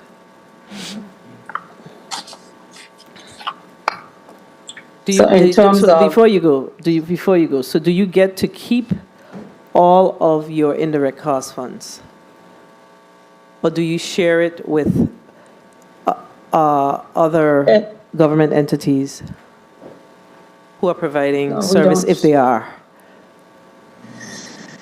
No, we don't share it with anyone else. It also goes towards our non-personnel costs, of course. No, don't try to convince me. Stay with me. I'm going someplace with this. I'm not. Do you do not share your indirect costs with any other entity? That's a no. What other government entities are providing support services to HFA during this time with regards to these grants that you're drawing down indirect cost funds for or on? None. So nobody. So tell me what these grants is then. What programs are these? Excuse me? What programs are these? What The program are programs that- these? I'm not getting you. What programs are centered around the draws for the indirect cost dollars? It's okay. Is it one It program? would be all of our infrastructure program, all the things that we have under the DR that's. So we're are you saying, and allocating y'all the are cost saying that to. nobody else provides you with service? So under your infrastructure program, is there any relationship between the Housing Finance Authority and the Department of Property and Procurement? Is there a relationship between Housing Finance Authority and VITEMA? Is there a relationship No. between Housing Finance Authority and ODR? So y'all do every single thing in-house on these grants that you're collecting indirect cost funds for? We collaborate with ODR. We don't do any direct involvement with property and procurement or So they don't any of those. What they do is charge directly to the grant. There's activity delivery cost within every grant that if, let's say, ODR is looking at Envision, that would be not, I'm thinking when they get the grant, they could charge it to the grant, but not that we share any shared services with any other government. So who does your procurement? We do procurement in-house for ourselves, and In-house. the agency does things And the agency does it?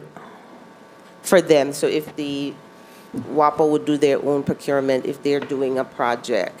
Who else are my projects? Lieutenant Governor's Office would do their procurement with their project. They just need to make sure it complies with HUD rules. Okay. Let me think about that one some more.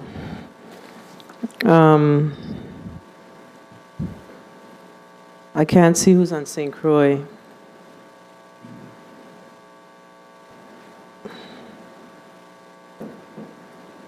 Senator Fonseca, you're recognized for your 4 minutes. Yes, thank you very much, Madam Chair, and pleasant good afternoon to the listening audience. The Housing Finance Authority is a little bit difficult for me to understand. There's one page in the budget, you get that $2 million. And, I think you're similar to like WAPA and the Judiciary and the Housing Authority. Basically, you manage your own money. We just had them here before us today and yesterday. Couple quick questions. Though you collected about $1.5 million in home and land sales. That's what we're projecting. Okay, you're projecting to collect. Boy, that's a big difference between when you say collected. Collected mean you got it. That's past tense. Okay, so that money is deposited into a separate account. Where is that money deposited? Ms. Shelford? Madam Chair, please hold my time while they looking for information. Please hold the senator's time. In this is for our operating, so it'll be going into our operating funds. So you deposit those home sales directly into your operating funds. What's the balance in that account?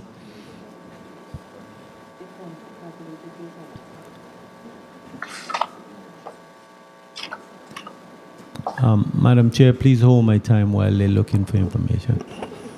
They can answer on the chair's time. Just go to your next question. Okay, while you have let's go on to something else. You guys win the prize of all the departments here so far. And it's very interesting. I want to read your testimony on page 3. You're saying our projected expenditures, and I'm reading you a quote, for personal services are a little over $15 million. You telling me it's a little over $15 million. I add it up, it come up to $15,355,780. You see, this agency got some money that $355,000 is just a little money. That's what you're telling me. Just give me the exact number. 355,718 is a lot of money. That's no little. So when you're giving us these numbers, give us the accurate numbers. I shouldn't have to go and add 2 separate numbers. Okay, good. You have 26 vehicles. How many of you in here have a vehicle assigned to you? Okay, so you are completely non-unionized. Have this agency ever been attempted to be unionized? It's so interesting that you're completely a non-union agency. Why is that? Not to my knowledge. Ms. Shelford, do you have any historical knowledge about being unionized? No, just... So you've the employees have never attempted to unionize this agency? 1 minute. Yes, no? No, not to our Not as far as I can. Okay, so let me ask you real quickly now. You see here on page 9, right? You given me the $1.8 billion and you give me 5 sentences on that. So I would need to know, the start dates, the status, the issues. We had a question about the Savan issue earlier. If you're giving us all of these here, I know it's a lot of money, but give us the details so we can actually see what is going on. Because I got one question. 30 seconds. Are you familiar with Persons Services Corporation that was building, they was doing the personnel for about 200 homes? Yes, Senator, we are. Okay. What's the status of that project now? Them boy walking or they ain't walking? I will defer to Ms. Perez. I was looking at me. Ms. Perez, our Director of Housing. Jamily Perez, Director of Housing. Time. Senator Fonseca, can you please repeat the question? Sorry. Yes. Madam Chair, can I finish your question? Okay, good. You have a contractor building 200 to 250 homes, and the Person Services was doing the payroll. Yes? Yes, we do. Are they on the job right now? Yes, they are. They're on the job.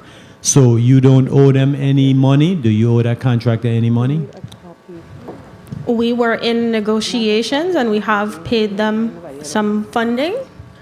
However, we do have a few outstanding costs that we are working through with them. Okay, thank you very much, Madam Chair, for the time. Senator Fonseca, there was a question that you asked earlier that you did not get a response, and I said you could answer in the chair time. Do you recall Yes. what it was? The personnel, I think that was your personnel, she was asking me, she was trying to fill it up. This was the money with the land sales, the balance in that account. The house them you're selling, what's the balance in that account? It's our operating account. So it's where we spend we use to pay most of our expenses. And it has in like $220-some thousand in there. At given times, when the money go in and then we use the money. So it's not like it's a fund that's building. So you sell 1.5 million and you only have 2. We have not spent, and that's a projection for houses that we plan to come online. We haven't received that money yet. Okay, thank you very much. You're welcome. Thank you. So I was actually looking at the personnel list and I asked to have a copy be issued to all senators. But I have a quick question from this listing that's associated with the $2 million that you're here to ask of the general fund today, right? Why is it that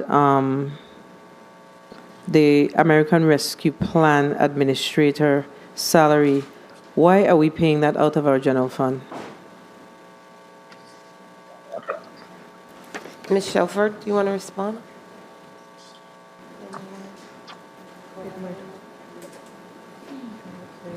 Yeah, that seemed to have been an oversight. As soon as you say it, I really realized that it would be an oversight because there's admin money that can pay her salary. Okay, so if there's admin money, should we be reducing this $2 million by the $80,000 plus the associated fringe benefits for this position? Yeah. Yes, We should not. Okay, so we need to understand what is going to fill that delta. Okay? Okay. Yes. All right. Okay, I will get that to you. Okay, Senator, I can't see who's in St. Croix. Senator James? Senator James, you're recognized for your 4 minutes. And good afternoon to the people of the U.S. Virgin Islands, and if you could just have that email or sent to us so we can, whatever document is being circulated. Good afternoon once again to the people of the U.S. Virgin Islands. As we look through the budget, page 8 of 2 of audit report, we see several vacancies, and we know the issue, so I'm not even gonna go there. But as far as a lot of these important vacancies, can you just give us an idea as far as the construction manager? There's a vacant position for St. Croix. How many construction managers do we have right now for the District of St. Croix Housing Finance Authority? We do have 3 construction managers on St. Croix, Senator. Okay, 3. And as far as the construction manager, I'm assuming that everyone is on the same level, or you have somebody who is leading? We do have an assistant construction manager, and we do have construction managers. Can you list the name of those individuals? I can. That group is led by Mr. Pell. You need their names, you said, Senator? Yes, the names, and the assistant and others. You say it's 3 you have on St. Croix. So we have Mr. Dennis Smith on St. Croix. We have Emmanuel Liebard. And then we have Dante Malloy. And out of those 3, who have been there the longest, serving the longest? Mr. Smith, Dennis Smith. And Mr. Smith. All right. And the reason why I'm asking that, we all know what's going on here in the territory with the housing crisis. And as far as the construction manager, can you just give us an idea of your, what you may call it, organizational chart? So who does that construction manager answer to? Directly to the director? So we have two. So we have regular HFA, and then we also have disaster recovery. So in disaster recovery, those construction managers report to Mr. Pell. And then for via HFA, they report to Dr. Berry. And I'm assuming that there is some like task force or something, or some ad hoc group where there's a collaboration between ODR and Housing Finance Authority to make sure that we are on the same page and making sure that we expend those funds. We do meet regularly and work with ODR as well, Senator. And I know you guys are meeting, but how often? Every week. 1 minute. Okay, every week.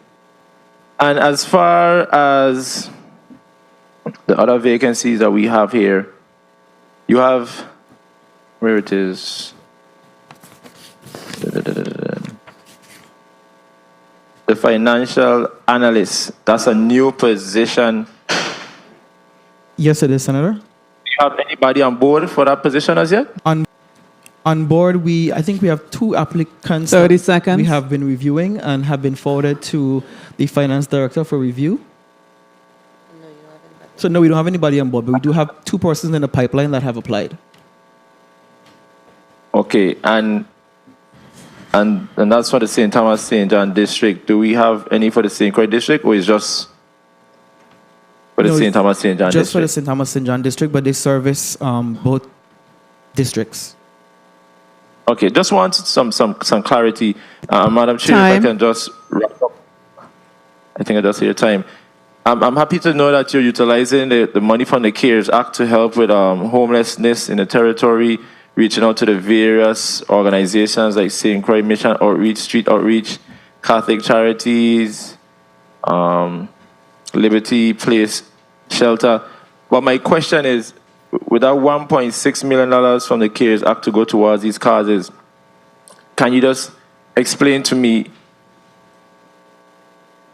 what plan is being put in place to make sure that when we merge with the Behavioral Act that we have was passed in the legislature, how are we merging that to make sure that while we utilize these CARES Act funds, that they eventually lead to a long-term benefit as far as what we plan to do with behavioral health in the Virgin Islands, if you understand what I'm asking? I do, Senator. I want Ms. Janine Hector, Director of Federal Programs, who's there on St. Croix, to perhaps address your question. And thank you, Madam Chair. Good afternoon, Senator.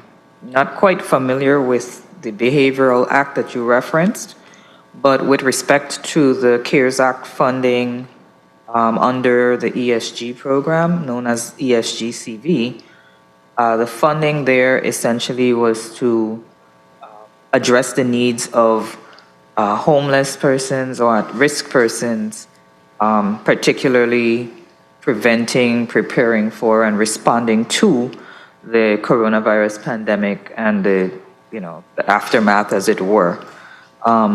Working with the nonprofit subrecipients that we have encouraged those subrecipients to, especially as we're getting to this phase of winding down the program, because the grant expires at the end of September of this year.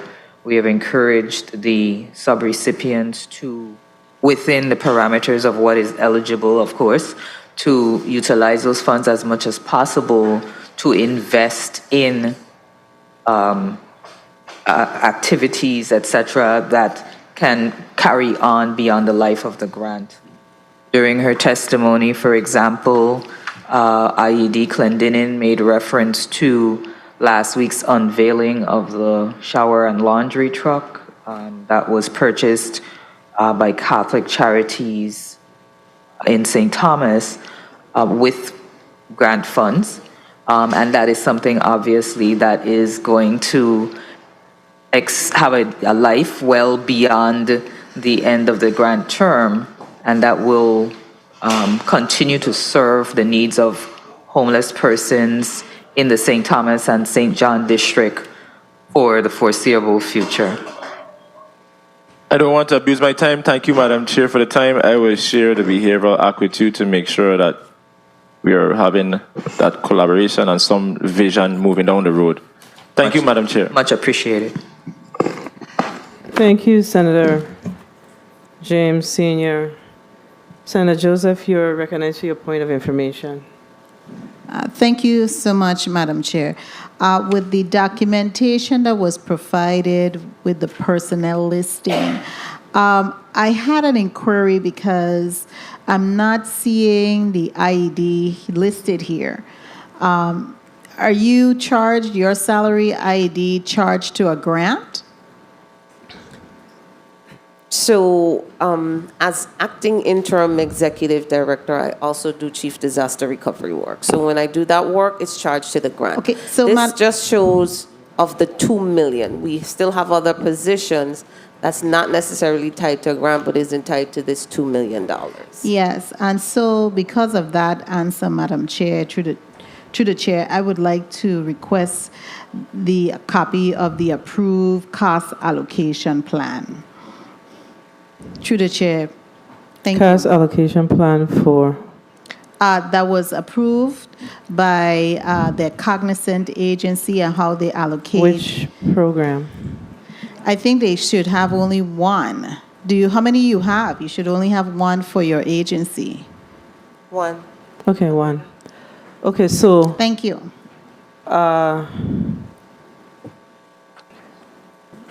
Do you charge salaries against your indirect costs? Yes, we do. Okay, so I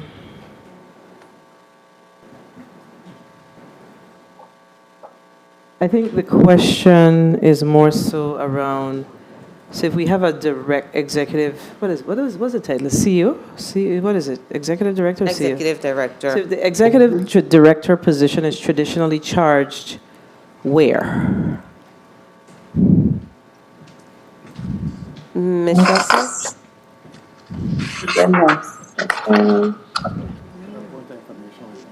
It will be indirect because it's executive. It will be indirect? That's what you said? Yes. So the general fund bears no cost for the executive director for the Virgin Islands Housing Finance Authority?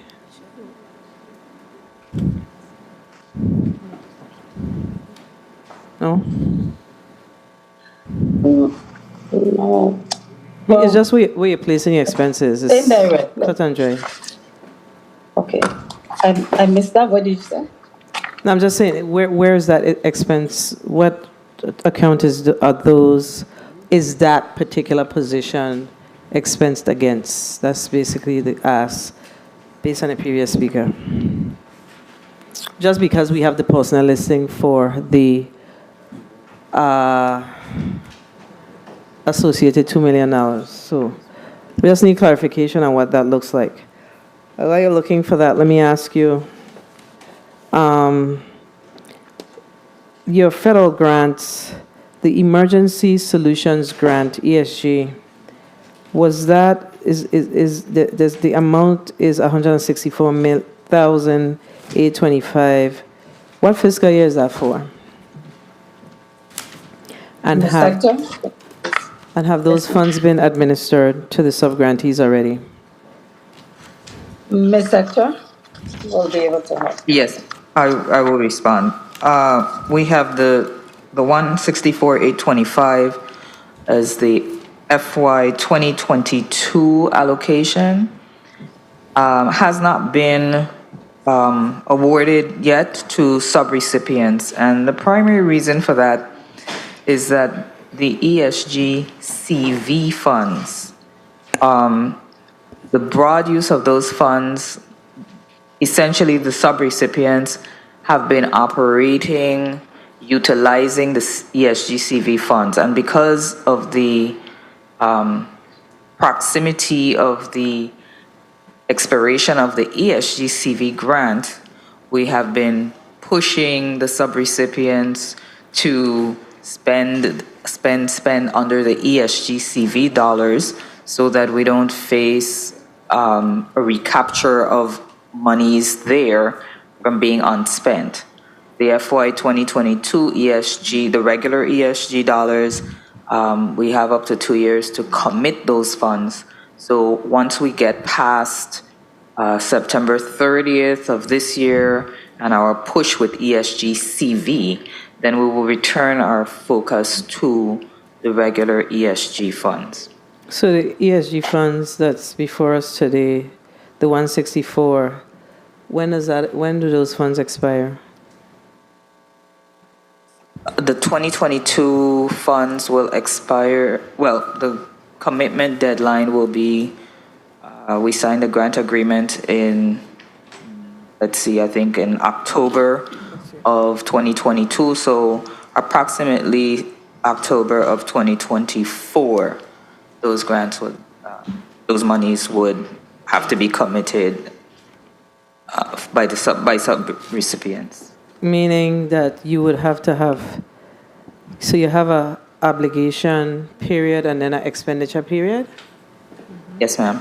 So you have to obligate it to the respective subgrantees no later than October of 2024, and then they have an expenditure period of how long? Or once it's obligated or issued, there's no concern around their expenditure of those funds?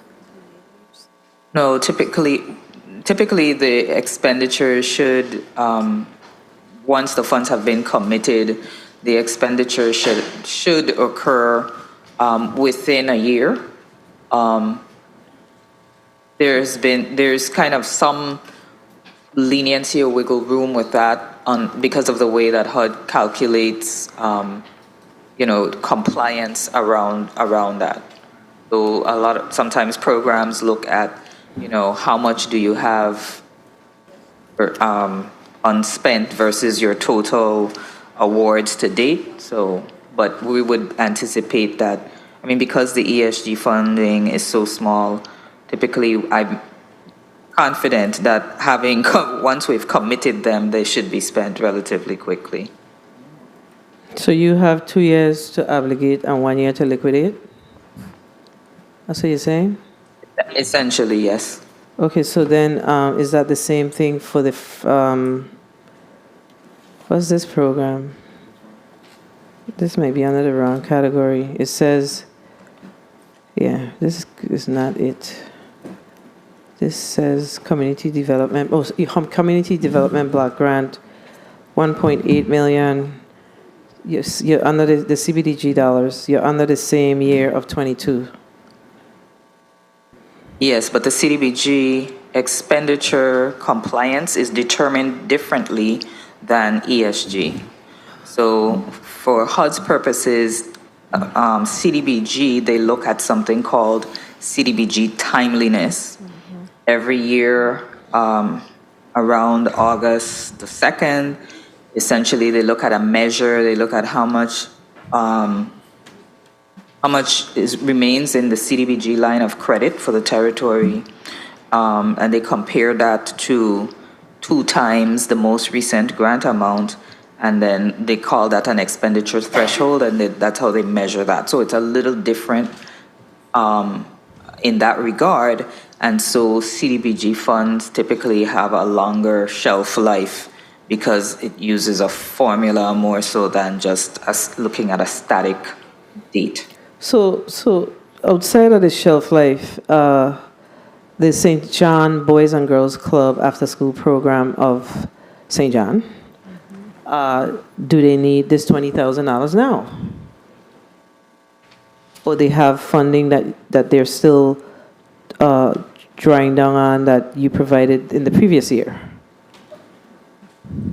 So we have, I believe that they have funds from previous year, and what we do in situations like that, particularly with our after-school programs. And please remember that when we were in the midst of the pandemic, some number of our after-school programs were unable to operate. Some of them didn't have the wherewithal to shift to, like, let's say, a virtual environment.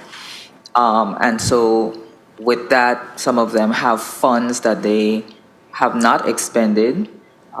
Those funds will not expire, as it were. So what we do in a case like that is, before we sign a commitment for another set of funds, we require them to draw down the funds that they have, unspent so far. Understood. Thank you for your responses. Senator Blyden, you're recognized for your point of information. Thank you, Madam Chair.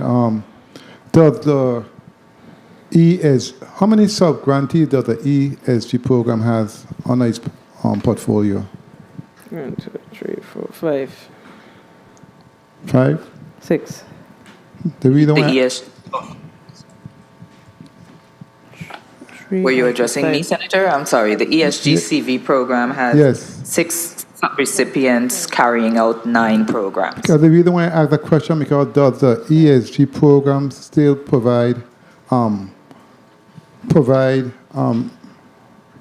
rental assistance for individuals who are about to become homeless, or to prevent those individuals from becoming homeless? So there still remains that you're referring to homeless prevention and rapid rehousing, which are 2 activities that are eligible under ESG, remain as eligible activities under the ESG. The demand for that has been lower than, over the past couple of years. It has been lower because a lot of individuals who needed assistance basically were needing assistance because of situations connected to COVID, and thus were assisted through ERAP, because ERAP, could do more and was more, more flexible. I think that information needs to go out, because there are so many people who qualify for this program, and they call our offices on a regular basis, and I do send them, but we'll have a further It's also discussion. important, I'm sorry, not to cross, but it's important to remember that ESG serves persons with incomes maximum 30% of area median, and that's very low. And so, there are people, unfortunately, who might be in a situation where they perhaps are at risk, etc., but their income exceeds that threshold. So the existence of ERAP with a higher income limit did allow us to fortunately assist some such persons. Thank you for your responses. We're going to now go to Senator Volquez's point of inquiry, then we go into Senator Johnson. Thank you, Madam Chair. This question is, can ESG funds be utilized to rehabilitate or convert buildings for homeless shelters? Can ESG funds be used to convert buildings and create homeless shelters? I believe they can, but Ms. Hector could respond. There's some ESG funds. Go ahead, Ms. Hector. I'm sorry, a little distracted. Senator Volquez, could you repeat the question, please? I'm so sorry, sir. That's okay. More than happy to do so. I'm asking, can ESG funds be utilized for rehabilitating or converting buildings for homeless shelters? Yes, sir, that is one of the eligible activities. However, the small size of our ESG, our regular ESG grant, which is a formula allocation grant, pretty much sort of wipes that out as an activity, because about 33% of the grant each year has to be used for homeless prevention and rapid rehousing. Once you back that portion out, with what is left, typically you do not have enough funds to be able to accomplish rehabilitation of or conversion of a building, given our construction costs here in the territory. Okay, thank you for your answer. Thank you, Madam Chair. Thank you, Senator Bolkes, for that question. So, are y'all familiar with the situation that's occurring at Michelle Motel, the old Michelle Motel?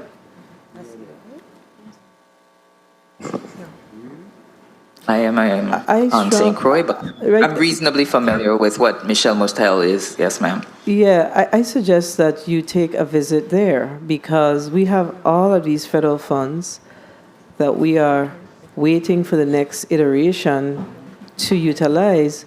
Well, we have a whole community of individuals that's living in the Michelle Motel area, living in squalor. Yes, ma'am. I'm aware, and like I said, from what I do know about it, the kind of the level of funding that would be needed to accomplish something like that would be well beyond the threshold of ESG. But certainly that doesn't. So that's not what I'm suggesting. That shouldn't stop us from looking at other possibilities. I mean, you know, the entity that is in charge of the facility could certainly look at submitting applications for regular CDBG or perhaps even some of the CDBG MIT or other funds as possible sources. Okay, so I'm not suggesting that the Michelle Motel facility be used or be upfitted by utilizing these funds. That's not the suggestion at all, because we know that that's a multi-million-dollar project, the building itself. What I'm suggesting is that we have this community, these individuals, that's literally homeless, that's living in a community where they are using the bathroom in plastic bags, throwing them in the gutter. It's a bad situation. We've, Senator Blyden and myself, I started a task force and I asked him to join on with me. And we've been trying to work with the Department of Health, Human Services, licensing, property and procurement because the building is theirs. But we did not think about HFA. But something has to be done, and I would want to think that, you know, you all work for the executive branch, and if we have challenges like these, directors and commissioners should be collaborating when we have these types of challenges, so some sort of support. So we collaborate so we could fix. And, you know, a lot of times the conversations that we have become very frustrating because nothing is moving. While we're having this discussion about all of these dollars that from 2022, and have your 2023 funds been awarded for your CBDG DR by the federal government? Yes or no? I'm sorry, the question? CDBG DR federal funds 2023. Have they been awarded? We do draw down. Awarded. So I with think the it's regular CDBG, ma'am. Are you asking about regular CDBG or you're saying CDBG DR? Any one of them, CBD, whatever, any one of them.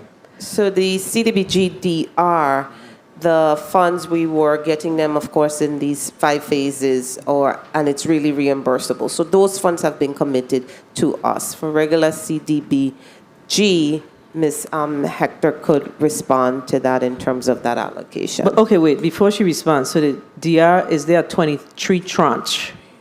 FY 23?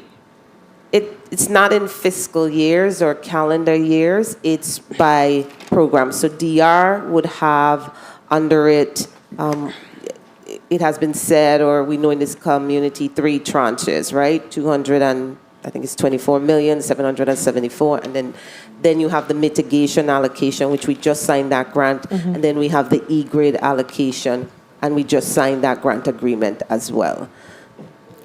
Okay, so then I guess I'm asking about CDBG proper. Right. And then the ESG proper. Ms. Hector? Okay, so regular CDBG funds are awarded on a competitive basis based on applications submitted during our funding cycle. So our 2023 funding cycle, as a matter of fact, while we speak here this evening, my CDBG staff is having the second round public hearing.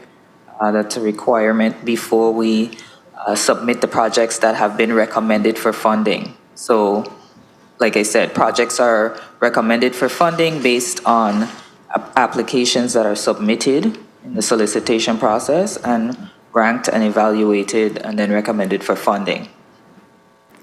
And the ESG? ESG will also have a solicitation process somewhat later in another month or two. So that's competitive as well? Yes, ma'am.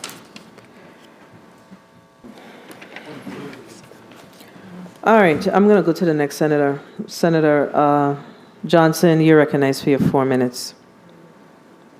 Good afternoon. Thank you very much, Madam Chair. Good afternoon to the testifiers and viewing and listening audience. And I really need to go back to this ERAP. And I really want to find out this question, at least get an answer to the question. The folks that had applied in 2021 are now being told to reapply. Is that a fact? Because they got approved but never got anything. And now when they're questioning, they're being told to reapply. Is that a fact? Did you hear the question? Can you repeat the question, please? The people that apply in 2021 that was approved that never received their ERAP funding are now being told, they're getting emails and being told to reapply now in 2023. Is that a fact? Not to my knowledge. If you applied in 2021 and were approved but not paid, we would request from the landlord an updated rent ledger to ensure that the amount that is outstanding, we have the correct amount that's outstanding, that no payments were made during that time, and then we reassess the application. But you do not have to reapply. We use the application that was submitted originally. All right, well, we're going to have some good sit-down meeting because I don't think we're going to get it. What you're saying to me and what my constituents are saying to me are totally different. And since I spoke earlier, this phone went crazy. I turned it off. So we definitely need to have a sit-down. Ms. Clendenin has my number. I really would appreciate you guys reach out so we could have a meeting, and I'll bring some names to you so we could get this fixed. What about folks that are looking to be evicted right now from housing?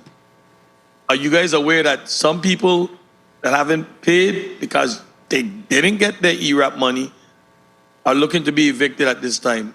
Is anybody aware of that? I'm not aware of that, Senator. Are you? Ms. Shelford, are you aware? Not aware of that, No, we're Senator. not. All right, then my question, how many applicants has the authority received ERAP assistance? How many has been paid? How many has been denied? And how many are still pending? Yes, we have processed a total of 984 applications that were approved and paid. We have 307 applications. Slow down with me, please. You said you have approved 900 that have been paid? 984 applications have been processed and paid. Okay. How many has been denied? 139 have been denied. 139? Yes. And how many are still pending? A little over 300.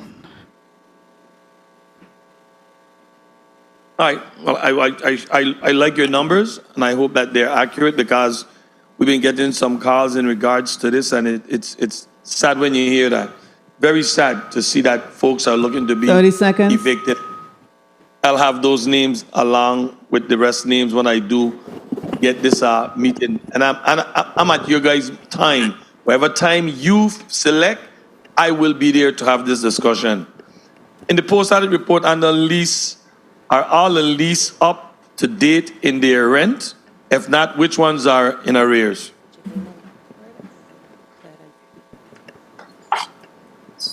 Nicole Johnson, Manager of Rental Properties. Go ahead. Currently, not all of the commercial leases or residential leases are up to date in regards to payments. And the question is, how many? I can get you the number in regards to the residential, but in regards to the commercial, we have 2. 2. And the numbers Correct. in residential is a little bit more than that? A little bit more than that, correct. Well, I guess you could be in that meeting that I'm asking to have, because people are really, really hurting. And I won't say I'm going to the discussion with the Envision program. I reached to the point that I have some people that I'm so ashamed to say I don't answer the phone anymore because I don't have the answers, and you guys have not been giving them the answers. And I'm ashamed when I could said to people that I'm afraid to answer the phone to them because I can't say nothing to them. I'm the person to answer my phone. And this agency, especially with the Envision program, you have me ducking people because I can't give them information. I'm very sorry to say that, but that's what's happening. Thank you very much, Madam Chair. 1 second, Senator Fonseca. Thank you, Senator Johnson. Just going back quickly to the line of questioning from the previous speaker. You indicated that you have 300 ERAP applications still pending. How many individuals do you have in your unit to support the work that you're doing? We have 6 staff members, 5 reviewers, and we recently hired a team manager. Okay, so you have 6 staff, 5 reviewers. So you have 12. And so with the man. About 12 people? No, 6 overall. Oh, I thought you said 6 staff, 5 reviewers, and 1. Yeah, 6 staff members, which includes 5 reviewers, 5 reviewers, and 1 team manager. And you're the team manager? No, I am the grant administrator, so that does not include myself. So that's 7. Okay, so with just 7 people, what are your strategies to address these 300 applications? We are actively looking on ways to improve the turnover of applications, like speed up the processing of applications. We have been implementing new what's the word? Processes? New processes. Yes, new processes to ensure that while we are expediting applications, we are meeting the criteria of the Treasury guidelines to ensure that we don't pay individuals that are not eligible for the assistance. And the turnaround time is approximately 3 weeks. Once all the applications, required documents have been submitted by the applicants. That's a key word, once they've submitted all the documentation. So do you have many instances where all of the documentation is not submitted? Yes, unfortunately, of the 300 applications that are pending, 99 out of 100% of the time, documents are missing, and we have to do outreach to the applicant and the landlord to make a determination. That's important for you to say, because you don't want a headline tomorrow saying 300 applications sitting in. That's why I'm trying to get the information so it could be clear what's occurring. But I have to ask Director Clendenin, do you have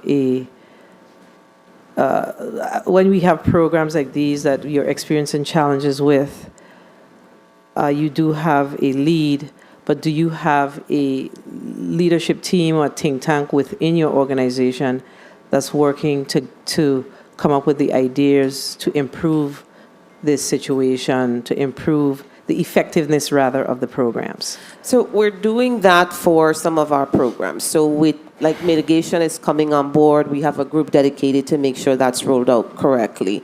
In my most recent conversations with my ERAP staff, Ms. Shelford, who leads that, one of the things we did was got a quick no cost to us assessment as to how we could improve the program, as well as Ms. Gardner, I apologize, just recently hired that team lead. So we know that was something that was missing because we had a bottleneck. So yes, as we look at the programs, constantly looking for ways to improve. So it's not just one person, but how do we get together as a leadership team to help fix or address the myriad of... All right, thank you. Senator Fonseca, you're recognized for your point of information, and then we're going to go to Senator Diane Capehart. Yeah, thank you, Madam Chair. It was mentioned a few minutes ago, the list of funding for the CDBG-DR projects. I wanted to question, is the St. John School included in that as far as the 10% match?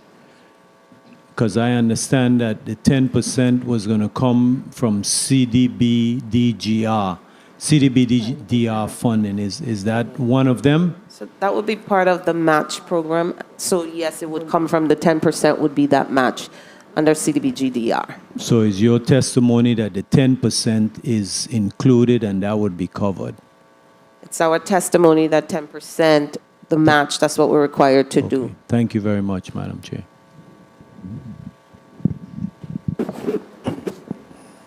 I didn't understand the response. So CDBG-DR within the infrastructure, and Ms. Hanley can speak to... No, he was specific to that particular project. The school project? Yeah.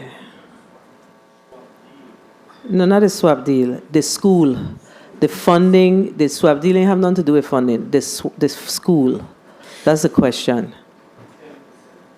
But remember, we have the line of credit to support that we approved in this body to support any matching requirements that we will need. So just respond. Sure, I'm going to have Ms. Hanley, Director of Programs, just speak directly to that project. Good evening. Anne Hanley, Director of Programs. Please recognize the mic of Ms. Hanley. Anne Hanley, Director of Programs. As Ms. Clendenin indicated, once that project has started and we have received a completed application, the funding is available to match that project. All right, great. Thank you. Senator Capehart, you're recognized for your 4 minutes. Thank you, Madam Chair. Good afternoon, VI Housing Finance Authority team, Ms. Clendenin, and good evening. I just want to ask a few questions as it pertains to your housing.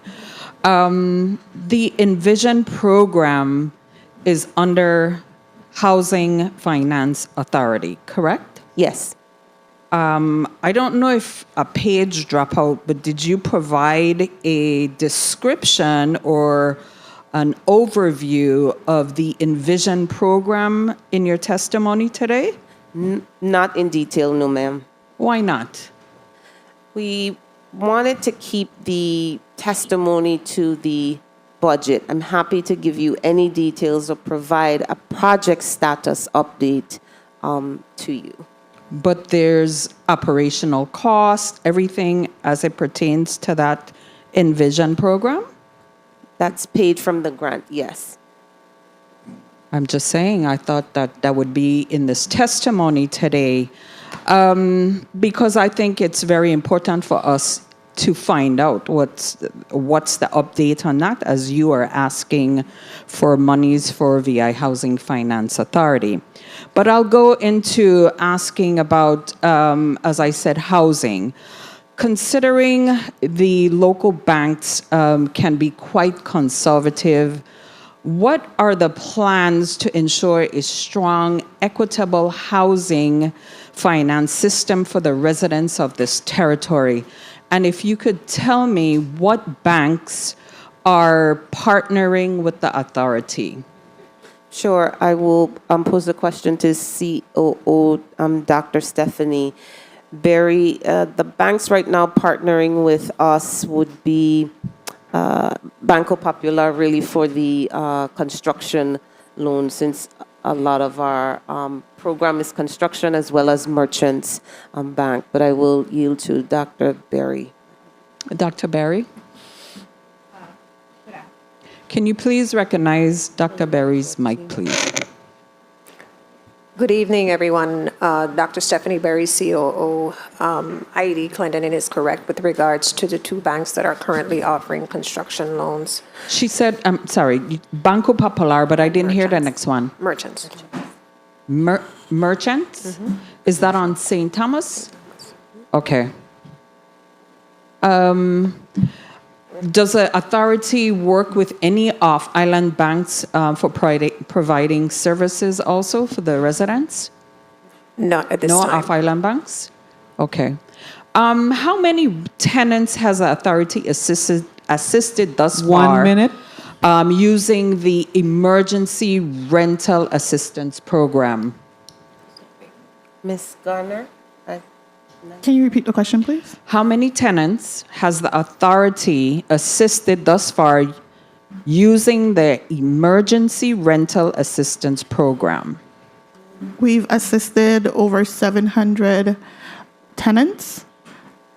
However, we've processed over 984 applications 30 because seconds. some of the same applicants may apply for second and third rounds.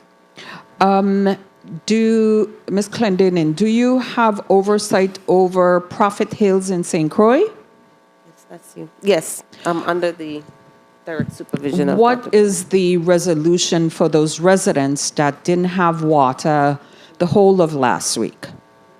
Go ahead, Dr. Can you please acknowledge Dr. Dr. Stephanie Time. Berry, COO. That is, I have direct oversight of rental properties who is responsible through a third-party management company for Prophet Hills. We are currently at our expense in the design phase process of implementing or designing and installing a booster pump to assist our residents in the Prophet Hills area. A booster pump? Yes. So what about, how long is that going to be to install these booster pumps? Is it possible that you can move the tenants from one house to another house until you get that booster pump because they're complaining? It's already in progress, Senator. Through our third-party management company, we have agreed that what we're going to do is those individuals that have been has brought to our attention that they are experiencing low or no water pressure in their unit are being transferred to the Bethlehem Village, which is right next door, vacant units that are available. So those individuals who reported an issue are being currently relocated. And just one final question as it pertains to Prophet Hills. When you move these residents, would they have the opportunity to move back to where they originally stayed? At this time, what we're doing is it's a temporary assignment. We are assessing whether or not it is possible, but the biggest concern for us is that it is a WAPA issue, not an HFA issue as it relates to the underlying issues. We're just trying to address it through a booster pump at this time. Okay. But I don't want to have it a temporary fix from WAPA and then have these individuals have to relocate back to Prophet Hills and then go through the same situation all over again. So at this time, we are not anticipating that those individuals who relocate to the Bethlehem location are going to relocate back to Prophet Hills because it's really outside of our hands with regards to addressing the underlying issue. Thank you, Dr. Berry. Thank you, Madam Chair. Thank you, Senator Capehart. Now recognize, I think I see Mr. President has made it over. So Senator Novalie Francis Jr., recognized for your 4 minutes. Thank you very much, Madam Chair. Can I yield to Senator Maurice James? She have an engagement that she needs to get to. Certainly. Senator Maurice James, you're recognized for your 4 minutes. Thank you, Madam Chair, and thank you, Senate President Noel Francis. I appreciate that. My question goes to, on page 2, I just wanted clarification about you said the authority will receive $5 million in stamp tax revenues. And, as a real estate attorney, stamp tax usually is paid by the seller and collected by the office of the Lieutenant Governor. So you get those revenues for the sale of those properties? Is that what that is, or I just need clarification on that one? Percentage of that, CFO Shelford? Yes, we do. It's by law, we get 70% of the stamp tax revenue. You get 70% of the what's collected. 2% that's collected on each sale. Okay, and when you speak to mortgages of 350,000 in that paragraph, I'm trying to figure out, what do you mean that you anticipate mortgages of 350,000 per annum? Are you? Well, it would be like we have a mortgage portfolio, so when people get mortgages through us, their payments, it would be, say, in that year we collect $350,000 as and some of it we can use. You're saying you collect 350,000 in interest payments? Not in it would be interest, mortgage, and some of the principal we can use. Some of it we can use. But you only expect our revenue. Yeah, I'm sorry. You only expect to collect $350,000 from the mortgages in FY 2024. Is that what you're saying in that sentence? Yes. And if we collect over that amount, which I really can't say exactly how much we might collect over that amount, some of it we cannot use. So that's the amount that we know for sure we can use as operating funds to help with our operating expenses. Thank you. And the land and home sales that you anticipate receiving $1.4 million, would that be for what's stated on page 9, Morning Glory subdivision and the Queen Louisa Estate Fortuna? Are those where you expect to receive the revenues from in sales? Yes, as soon as in fiscal year 24, based on projections of the homes that we plan to build and the land we plan to sell. So we can expect that we would have 7 single-family dwellings on St. Croix next year? Yes. Okay. And maybe the director can answer this. You say you continue to look for opportunities on the island of St. John. And of course, we know the dilemma with the National Park Service. When you say we continue to look for opportunities, exactly what are you looking for? The property to be able to build 30 seconds. affordable homes on St. John. Do you know the inventory of government-owned land on St. John? Not all of it. We do own some property on St. John. It's just extremely costly to build. Well, the thing is that the statement then is more or less illusory, because if you're looking for opportunities on the island of St. John that really don't exist, they don't exist. That's why I asked that question. Madam Chair, I just have one more question regarding the Homeowner Assistance Fund program. May I continue? Yes, Senator. Thank you. Regarding the HAFP program, the HAF program, do you give program waivers? Because I saw on the Treasury guidance that it's possible for you to provide program waivers. Do you do that? HAF, we give program waivers. I don't think we have. Not to my knowledge.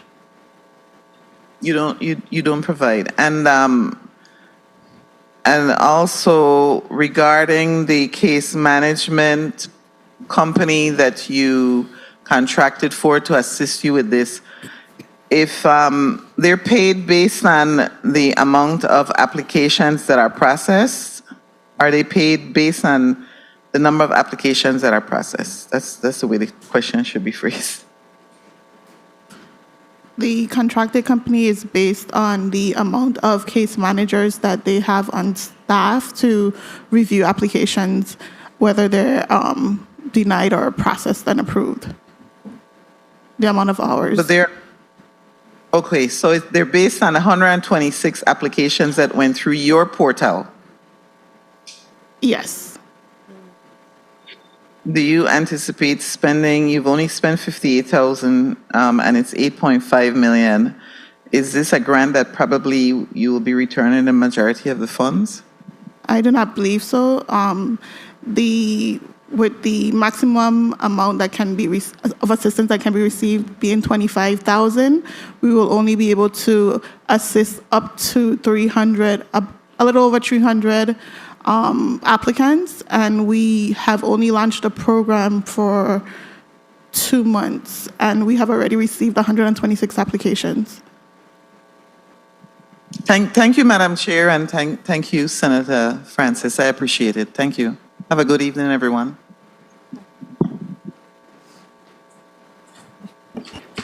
Thank you, Senator James. I need to go back to a question that the senator asked, the previous speaker, around the stamp taxes. So somewhere about 2021, I want to say, the 34th legislature amended the stamp taxes, and I believe it used to be 70-30. 70 general fund, 30 HFA. I think Ms. Shelford indicated that you're getting 70%. It should be based on the amendment to the law is 50-50. 50 HFA, 50 general fund. So what are you actually receiving? It's 50-50. Based on what I thought we were receiving the 17 hour. Still. No. 70-30. Well, 30 general fund, 30 HFA. 70 GVI. We changed the law because the former director represented that you were not generating sufficient funds in the program to assist with the homeownership program. So we changed it to 50-50. So please look at the law. I will look so you look can at be clear it. on what it is that you're receiving. Okay. Act 84. I'll look at it. Act 8464. Okay? Act 8465. Page 12, electrical grid of your testimony. There is some $67.7 million available in the e-grid grant, and the funds still remain. It seems as if no funds have been drawn down from that grant, and those funds are to purchase additional generators at the estate Richmond Power Plant on St. Croix. That's Yes. correct? Yes, that's so correct. where are we with that? What's the conversation? And then you're to hire a director of energy solutions who'll be responsible for the administration of that particular grant. So where are we with this? So with the electrical grid grant, we submitted the action plan December of last year. We only got approval from HUD earlier this year and ended up with a grant agreement maybe in May of 2023. So what we're doing now is we have 90 days pursuant to that agreement to put the accounts into place, hire somebody to staff. So that's where we are right now, just positioning ourselves to be able to execute the grant, to run the grant. Okay. So you are currently working with the authority, the utility company. Right, WAPA was a part of the whole action plan development because they do get the lion's share of the grant. Okay, so here the question of the day. What's the status of the application for the 45 million and 100 million associated with the VITAL payout? So the application is with VIHFA. The team, however, is in the process now with our public hearing tonight at UVI with that covered narrative project. All of that has to be done before we could move on the application. So the narrative has to be done, the substantial amendment has to be done, sent off to HUD to approve that. Once we get that approved, we are poised to just move the application. So the application has not been submitted? It has been submitted to VIHFA. Yes, WAPA has submitted the application to us. We cannot move on the application until such time as we finish the process with the covered narrative, the substantial amendment, which is what we're doing now. Were you here when we were having the discussions around the 45 million and the 100 million? Were you at this table with us? I was not, Senator. Yeah, because that's not what was represented. This is crazy. They said, I'm sorry? So that's not what was represented to us. What was represented to us was they were working on the application, they had to send it to you, and then you would send it in. We were not aware that there was a whole vetting process. And this is the problem why the legislature sometimes we need to hang back in order to get the information and then move forward. This continuous rushing to get things done, then everybody's looking at us because the information that you're providing today was never, ever, ever shared with this institution. Of course, they don't have anything to do with it. That's why I was trying to remember if you were at the table when the discussions were going on, but it was ODR. So ODR never represented to us that once the application was completed, then it would have to go to your office, and then your office had external work in the territory that you had to do as far as the vetting and whatever the data collection, whatever that is. So basically, we are still in the application phase. So in fact, the HUD, is it HUD? HUD? Mm-hmm. HUD does not have documentation. Okay, so before I overspeak, tell me. Sure. So what happened as part of a grant agreement, and again, we got that late as well on the Federal Registered Notice, it requires us now to, when you have a covered project says if I need more than 100 million and I'm spending any of CDBG money, I have to go through this process. So perhaps in that representation at the time, that information wasn't fully disclosed because we ourselves in our training with HUD said, oh my God, this covered project piece we were going through. So WAPA in essence had the application ready, but we have to do this piece to get it passed. And the good news with doing this piece, though, we had already sent it to WAPA, HUD rather, to say, hey, look at this ahead of time. So they've looked at it, give us sort of the green light on the narrative. We just have to go through the motions.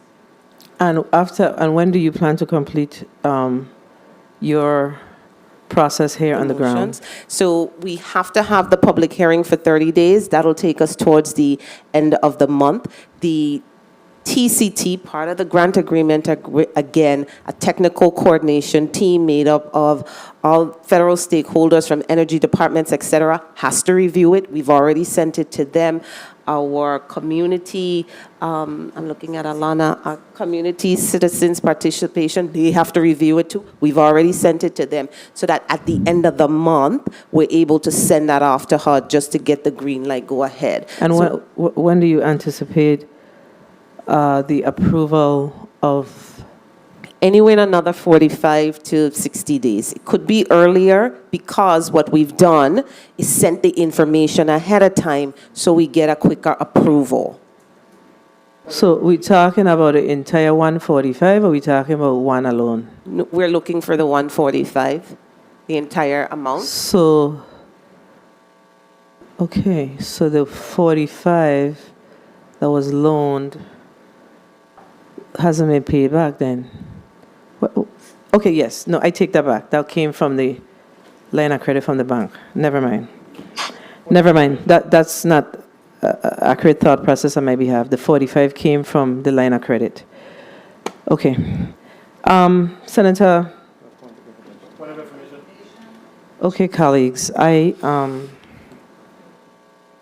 need to give Senator Francis his opportunity. So who was this first point of information? I thought it was Senator Potter, and then we're going to go to Senator Francis, and we're going to come back to you. Is it germane to this conversation? Thank you very much. No, wait. Is it germane to this discussion we're having right now? It is. Not you, Senator. Senator Joseph. You may proceed, Senator Potter. Well, it is relevant to the conversation on the electrical grid. And I wanted to know, it's saying that the activity must comply with a CDBG national objective. Just wanted to get an idea from you as to what is meant by a national objective. So HUD has 3 national objectives that you must meet. Either it benefits low to moderate income people, it's an urgent need, urgent unmet need, or it eliminates slum and blight. We really don't deal with the elimination of slum and blight. Usually tell us how it's going to benefit the low to moderate person, or if it's an urgent unmet need in the territory. Thank you. Joseph, you may proceed with your point of information. Thank you so much, Madam Chair. Interim Director Clendening, are you in conversation with WAPA relative to their timeline with their VTOL agreement? Yes. And you understand that it's due, the remaining 100,000 is 1 million, due? 100 million. 100 million is due when? Originally, I believe August 14th, but I believe, what's his name? Executive Director Smith said perhaps yesterday that they are working with VTOL for that extension. Okay, because based on your time frames, I don't think we're going to make any August 14th. Thank you so much, Madam Chair. Thank you, Senator Joseph. Senator Francis Jr., you're recognized for your 4 minutes. Thank you. Thank you very much, Madam Chair. Not just that we're not going to make the August 14 timeline, but we'll continue to be in bed with Vital, which means that we'll continue to pay this exorbitant cost of fuel moving forward. Just yesterday, we asked in terms of when they'll be able to start to negotiate, better payment for propane, and they assured us, based on the conversation, that in short order, that they'll be able to at least reduce that by 50%. So, brace ourselves. This is about to get worse. Good afternoon, team HFA. Thank you very much for your testimony. I wanted to ask you, IED Clendenin, I didn't see any KPIs listed for you. Do you have any KPIs responsibility in terms of your budget? No, Senator. You usually practice KPIs as a result of the federal monies that you receive, correct? We do have milestones and benchmarks with federal programs, yes. Okay. What is the morale over at HFA at this time? And if you could give it a grade from A to F. A being best, F being worse. I think the morale is somewhere in the neighborhood of a C+. Plus. Okay. Any discussion about how you could get that better? Sure. What is the prevailing issues? Sure. What we found is what we're looking for is just opportunities to bring the team together. How could we do more team building? How we can get on both sides, because usually coming in, it felt like HFA versus them, CDB, GDR, right? When just to get everybody to feel we're one team. So we're doing more participation in activities together. For example, we were so excited on St. Croix. We won the Battle of the Agencies activity on St. Croix, Little HFA, and that's because we were able to bring that collaboration. So do a lot of more of that so we could come together as one team. Trying to be more flexible. I read an article in the Forbes that talks about retention and trying to be more flexible in terms of scheduling. Allow people Okay, maybe... don't run off the time. I like this discussion, but I only have 4 minutes, so I appreciate the discussion. And of course, if you could increase morale, that would be great. How many people do you have currently teleworking? Senator, we have, I think it's 12. And why is that, that we still have teleworking? So there's an executive order. The governor had indicated that he wanted everybody back to work. So the authority has implemented a telework policy where employees have, I think it's up to 3 days a week that they can telework as part of a retention plan. Okay, very well. And as my time winds down real quickly, there was testimony before this body that there is a proposed reorganization of HFA, I think with some units moving towards ODR. What's the status on that reorganization? IED? 30 seconds. So that transition is for programmatic oversight to ODR. We are currently awaiting the approval from HUD to be able to proceed. We anticipate a response back from them in the next 2 weeks or so. And if it comes back in the affirmative, we'll begin that transition to ODR as a subrecipient. Very well. Do you have any federal grants in jeopardy at this time? No. Is there any pending litigation or judgment against HFA? Pending? We have 4 cases. 2 of them are legacy and 2 were recently filed. Okay, any judgments? Not as Financial yet. judgments? Oh. No, Senator. And Madam Chair, if I could just wrap up with this final question. Is there any discussion being had with GRS regarding the Cotton Valley property there in terms of being able to do a joint build-out, a property or real estate housing build-out over at Cotton Valley and GRS? Not at this moment, but Dr. Berry certainly can take the lead on that. Senator, good evening. Dr. Stephanie Berry, Chief Operating Officer. I welcome any opportunity for collaboration with our government partners relative to any of our new construction. However, we do have projections for new construction in the Cotton Valley area. And right now, we finished our buy a lot, build a home on HFA's property, and we're looking into the possibility of doing some additional development. But we first have to do the infrastructure. And it's a projected approximately, I'd say, 20 lots that we will have for sale. But we're still doing a site assessment to make sure that it is the right fit for us at this time, given the funding sources that we're looking at. Very well. I'll contact you in regards to possibilities there and in the very near future. Thank you very much, Madam Chair, for the time. I have a few more questions in the second round if we do have one. Mr. President, do you wish to ask one more question? Because we are wrapping up.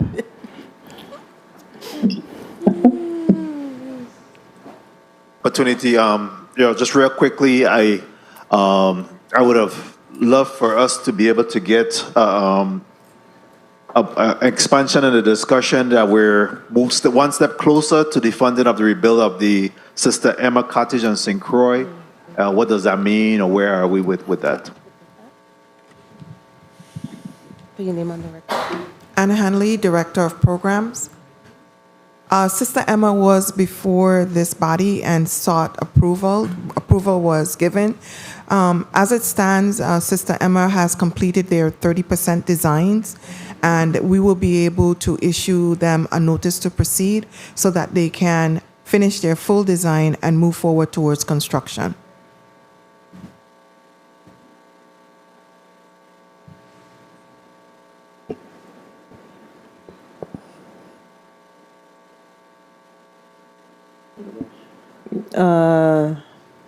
Senator Francis Jr.,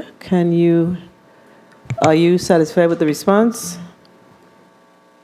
Yeah, I'll contact Ms. Hanley for further information regarding that matter, but I appreciate the response at this time. Thank you. Thank you, Senator Francis. And, at some point, I know that the thing with the work of the Finance Committee is it takes up basically all of the slots in the summertime for the various committees. So, at some point, I'm certain that the Disaster Recovery Committee and the Housing and Telecommunications Committee will be calling you back in to have that further drill down regarding our disaster-related projects. But before we close, let me just ask you to please provide us with an updated employee personnel listing. You didn't go? Oh my goodness, I'm sorry. Sorry about that, Senator Bolkes. Senator Bolkes, you're recognized for your 4 minutes. Thank you, Madam Chair. I'll make it quick. Yeah. Good evening, E.D. Clendenin and the leadership team of the Housing Finance Authority. I wanted to ask, with the rising personnel costs, especially with health insurance premiums and employer retirement contributions that you mentioned in your testimony that went from 20.5 to 23.5, how are you planning to deal with that spike? So we look at our revenues in terms of And I need the short answers, please. Thank you. Senator, a lot of it is funded through our grants, the vacant positions. Okay, noted. Thank you. And concerning your federal reimbursements for your programs, when you expect to receive those reimbursements and how do you plan to utilize them? So the reimbursement goes out as the activity happens. So if, let's say, Sister Emma Cottage made a payment to the engineering firm, they would submit for reimbursement, goes to HUD, then it goes right back out. So it's pretty immediate then? Yes. Okay, Senator. very well. Concerning mitigation, what strategies have you applied to try to attract qualified individuals for your positions of Director of Mitigation, Deputy Director of Housing, Deputy Director of Infrastructure, etc., Public Services? What are you doing to attract that talented individuals to fill those positions? Senator Rick Grant, we recently got into a partnership with the Alumni Association of UVI, where we have access to, I think it's 5,286 registered email recipients that we can send out our notices to. They have a specific group of persons that are looking for jobs that once we send it to them, they do a mass blast out to them. And we have had a good response so far. Okay, thank you so much. Concerning the CDBG transition, I understand that you're transitioning over to the Office of Disaster, right? No? We're not transitioning to the Office of You're Disaster. Just the transferring the programs. programs, correct. So how are you going to ensure that that transition is smooth and that we're not going to have a lapse or a shortfall? Sure. Right now through, and I can have my Director of Policy and Compliance, who's really charting that course, Ms. Alana Lavenier, just talk about some of the things we're doing now, giving them training now. We are meeting, we have a scheduled timeline planned out. Go ahead, Alana, just so you could briefly speak to that. Okay. Alana Lavenier, Director of Policy, Procedure, and Regulatory Service. So we have been working and meeting with ODR previous to this month. We started a few months prior, back in the April timeframe, and so we have a timeline with a project plan with project deliverables, things that we have to execute and meet by a certain time frame. How long do you foresee that process taking? 1 minute. We're just about done. We're at the point now where we're waiting for HUD to pretty much approve that substantial amendment. Once it's approved, ODR has received their training. They got their first training last Friday. They're getting a second training next Friday. That's one of the last steps that we have to do, and then there's a staff transition. Okay, thank you very much. Concerning the Neighborhood Revitalization Program, how many projects have you completed under that program? Senator, if I 30 if you want to hold seconds. your time, I do need Madam Chair, may I hold my Mr. 30 seconds, please? Dorset. with the neighborhood revitalization. I think we have over just a little under 80 or so applications in, but I do want him to expound on it, Janine. Good evening, Donnie Dorset, Economic Revitalization. Senator, we have approximately 77 applications. We formed an internal committee. Thus far, we've had 6 committee sessions. We're moving on. Well, what we've done is a 2-pronged process. So those that completed these first 6 sessions, we're going to notify those individuals. Okay, very well. And lastly, before my time runs up, thank you, Madam Chair. Can you please provide us with some details concerning the strategic plan that is being developed to outline key milestones and activities for the rollout of the CDBG MIT program, and how will you ensure a timely response in processing payments? So we have a lot of lessons learned from disaster recovery that we certainly don't want to fall into again. So our first step in this whole, how do we roll it out correctly? How do we ensure timely processing of payments, projects, educating our subrecipients so they know upfront what's required. When you don't do these things, you can't get the reimbursement, because then it's a problem down the road and we have to pay back the money. So again, this group before you, so we're in conversations. We've met with HUD to get that training on what mitigation requirements are, what they're looking for, what we need to consider.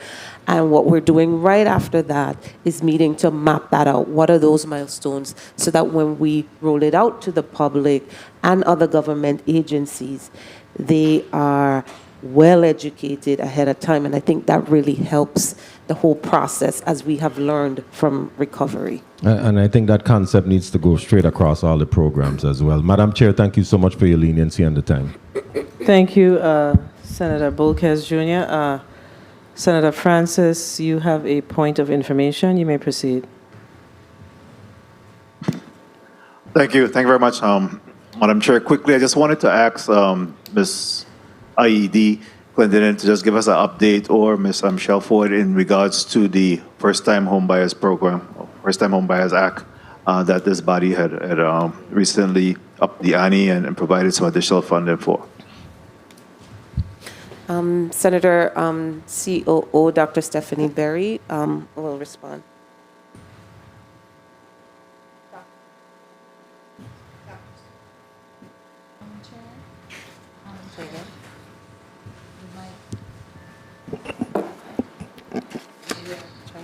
Dr. Stephanie Berry, Chief Operating Officer. Senator, our difficulty is that we're competing with VI Slice with regards to the moderate income funding that was provided to us. And the reason why I say that is because we have more inquiries going to VI Slice because of the possibility of it becoming a grant and not a loan, and our program is currently just a loan. There's also some considerations that this body, and we're asking for your help, because our housing sales limits are established by HUD, and right now those housing sales limits are not appeasable to individuals in terms of being able to come to us for a loan. And I'd like to put on the record for your assistance that currently we're looking at St. Croix at a cap of $261,000. St. John increased recently to $527,000, and St. Thomas is at $333,000.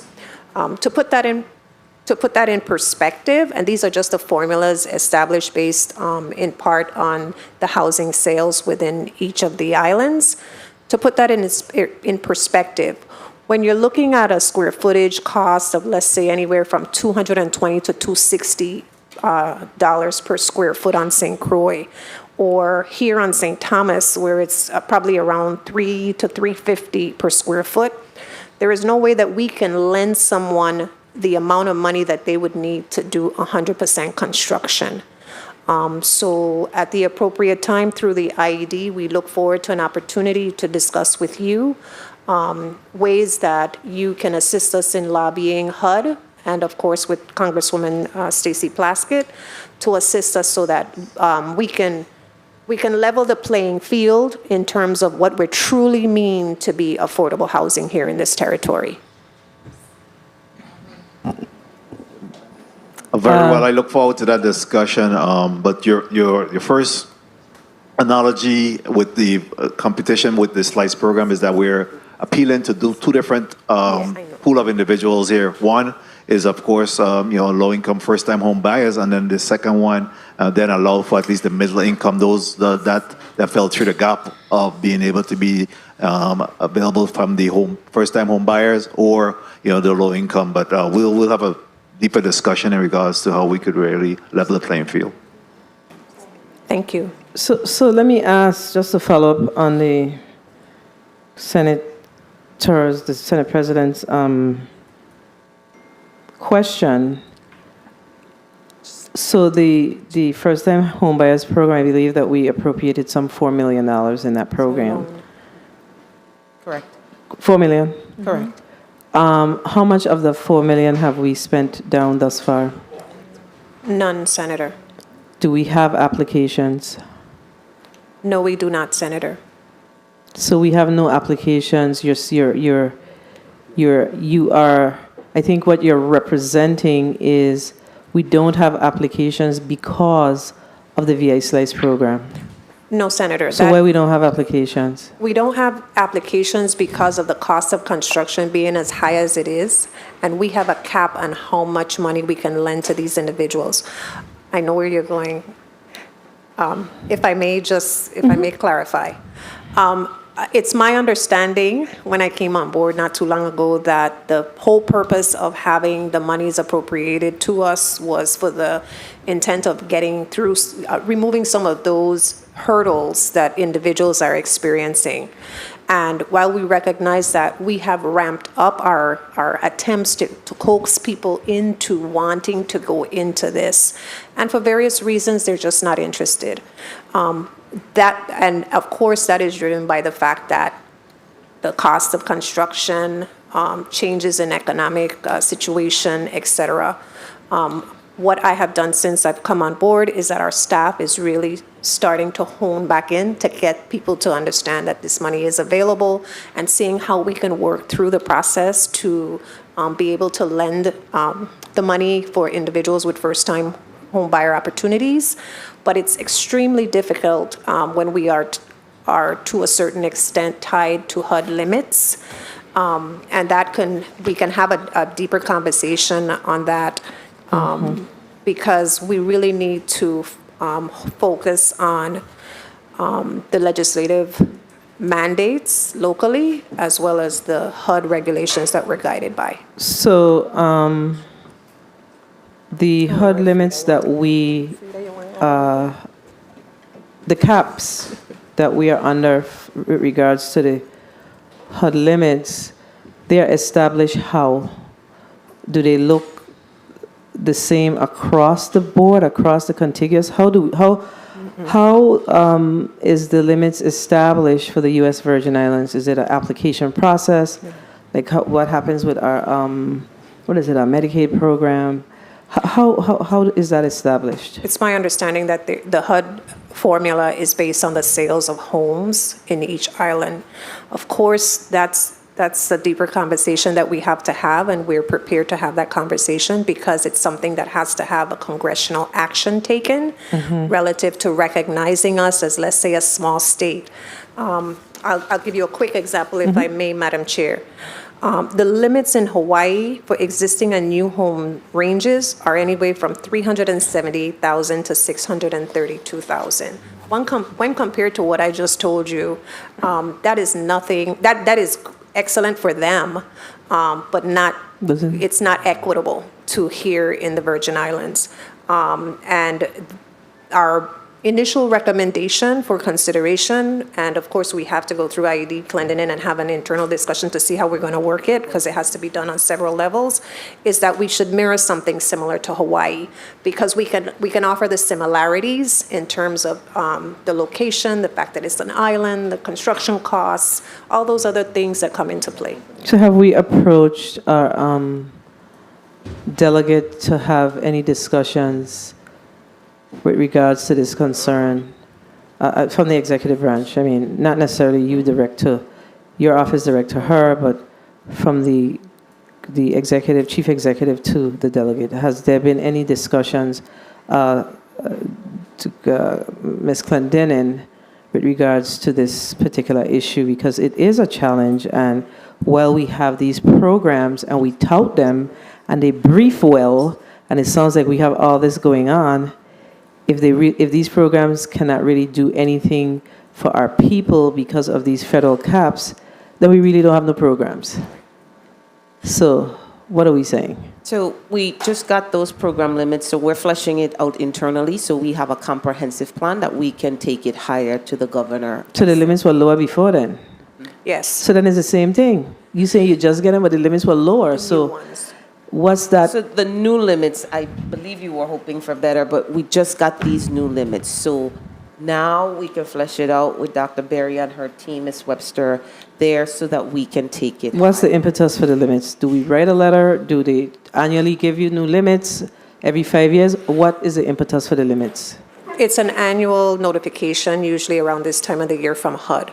The impetus at this point is for us to collaborate and write a letter to HUD and get the lobbying going. We already had prepared a letter. It's just that I wanted to have some more up current data, and we recently received that. Yeah, because then the programs that we have, we don't really have, because they're not realistic based on their limits. So that's something that we need to, we have to figure out how to collaborate and really put up, have a united front on some of these challenges that we're experiencing. And these are the things that we need to hear as we have the conversations when you come before the legislature. A lot of times we have to we're finding ourselves just pulling it out. So it seems as if it's not a challenge for you, but if it's a challenge for you, you have to say it. It's a challenge we don't know. We don't do this work every day, and that you are doing. So you are the ones that would have to share with us in order for us to figure out how do we begin the conversation, how do we support your challenges, okay? Thank you, Madam Chair. A point of information, are we going to Senator Potter? Okay, thank you so much, Madam Chair.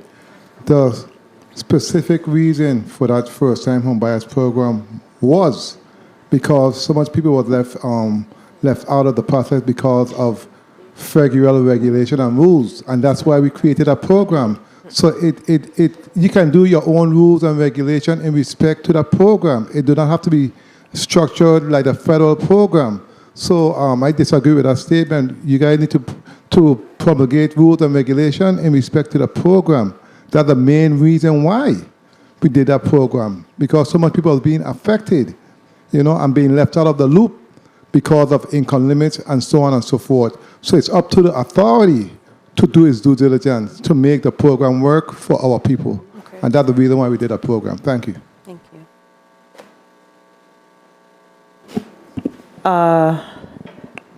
Senator Blayden, you're spot on. So I think we're commingling the program. That's what you're saying, right? So we are commingling the program with the federal. So is there a requirement that anything that comes through, because we understand, anything that comes through HFA that's tied to any home buyers type programs, that you have to follow these thresholds? Guidelines. So Yes, ma'am. respond on the record. Yes, you are correct, Madam Chair. There are guidelines that we do have to follow. We do have some recommendations that we can further discuss with regards to how we might be able to work through some of the challenges that we're having in making this money appealable to the individuals. But again, so this has been a challenge. We passed the legislation with the intent that once you go to the bank, the first $250, then the possibilities of this additional funding based on the $4 million. So if we know that we're having a challenge because of that, I'm like, why have we not said anything about that? That's like something that's so important to say so we can figure out how to figure it out. Yeah. I'm here now, Senator. Yeah, that's... We know now, and we will be bringing something very shortly, because it's already in draft. We will be bringing something through the IED very shortly to assist us And with remember, the legislature did not make this decision in a vacuum. Yes. The Housing Finance Authority went all the way with us on this, testifying as it relates to their support, et cetera, of this program, and that was never said. So it might have just been found out. I don't know, but we can't keep these things to ourselves. We can't. Just one question. Senator Blyden has one more point. One more point, follow-up question. Did you guys meet with the banks in terms of coming up with an agreement? Because that was part of this part of the plan. Did that happen? Did we meet with the banks? Any discussion with the banks in respect to this program? Yes. Excuse me? Yes. And I want the outcome. So I can answer unless it's anything different than what was established. As we know, there was only one bank before that was doing new construction, and that was Banco Popular. And now Merchants Bank has come online, and we started an initial, just a conversation to see, and we'll continue to have greater elaboration as to what their requirements are. Okay, so the VI Slice program isn't under y'all, right? No. No, Senator. No. So if the VI Slice, let's try and make some sense out of this conversation. So if the VI Slice was under y'all, you would have to follow the same guidelines. I would have to, I can honestly say that I would have to look at exactly a deeper look at what the VI Slice requirements are to be able to see if it would be under our guidelines as well. Yeah, because if the fix is for us to move it, then that's what we need to do. Right. The only thing is that with the VI Slice, there's a grant component that makes it more attractive than our side, which is a loan. But I see what you're saying in terms of the housing limits. If you allow us the opportunity through the IED, I'll do the research and just kind of do a comparison of what, if it was to come under us, what that would look like. Got it. Thank you so much. Senator Potter, you're recognized for your 4 minutes. Thank you very much, Madam Chair. Good evening to you, IED Clendenin, and to your executive leadership team. I'm pleased to announce that I'm the last in the lineup, so you guys will be released very soon. I wanted to just start, Executive Director Clendenin, by asking you about the stamp tax. I know you mentioned that $5 million is what you generated in revenues from the stamp tax, and that 12% of that amount, by law, went to, or goes to administrative costs. What is the additional 82%? Where does that go? CFO Shelford? I hope she's there. Yeah, it goes into our infrastructure account, which is used for doing home ownership initiatives, building homes. So that's where the additional amount would go. And that's what we will use along with any other federal funds that we get, or any other local funds if we do get anything else that we would use to build homes. Okay, thank you for that. Edie Clendenin, regarding the transition, are you confident that HUD is going to approve the transition? And I just want to get some clarity, the transfer, if that's the word. And can you further explain what is meant by Virgin Islands Port Authority, ODR, will be the sub-recipient, but the administration will remain with the Housing Finance Authority? Sounds like a complicated process to me. How does that actually... Okay, so with ODR is going to have programmatic oversight. That means all the projects under infrastructure, housing, economic revitalization, I'm missing one, public services. The program oversight, so that program management in working with the WAPAs, the Sister Emma Cottages, the Envision, all of that would go to ODR, just for the program oversight. However, HFA retains the compliance, meaning we now have to monitor ODR. ODR is our subrecipient. We monitor them. We process the payments. We make sure you're doing environmental correctly. So the administration, that kind of shared service, HFA retains, but the programmatic oversight, project management shifts to ODR. And you're comfortable with HUD approving 1 this? minute. I'm assuming you've had some preliminary conversations with them, and this is something that you strongly believe they are going to approve? Right. I mean, early on in the conversation, when we tried to figure out some of what is best for HFA, early in our conversations, it's really hard that said to us, look at what are some of the other states doing, that they're not doing all programs and doing that oversight themselves. It has just been proven to be much. You may want to consider separate. So they've been in the discussion 30 seconds. from the beginning. Okay. I'm hopeful. We're hopeful. We'll cross our fingers. The Emergency Solutions Grant, I believe this clock is moving faster for me. The Emergency Solutions Grant. Okay, does the authority expend these funds within a year's time? I know $150,000 seems like a drop in the bucket, considering the need. Can you share with us an example of how the funding was spent last year? Sure. Ms. Hector, if you could respond to the ESG and how the funding was spent last year. Sure. Good evening again. Janine Hector, Director of Federal Programs. So as I indicated, last year there was limited spending of regular ESG funds because the subrecipients who typically utilize the regular ESG funds were busy spending monies under the ESG CARES Act funding. Because the CARES Act essentially allowed them to carry out the activities that they would normally have carried out under the regular ESG, and in many cases expanded to include things that would not normally have been eligible.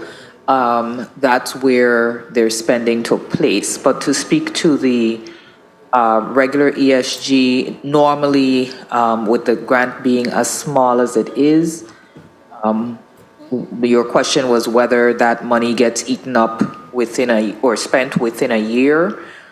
Please remember that the spending is based on the subrecipients. And so the subrecipients sometimes will be actively carrying out activities, but not necessarily submitting for reimbursement on a regular basis, on a timely basis. So we find that especially the subrecipients who are using the funds for shelter, like supporting the operations of the shelter, they typically spend their funds much more quickly than some of the other activities. Okay. But you're correct that the ESG amount of usually it's about $150,000 a year.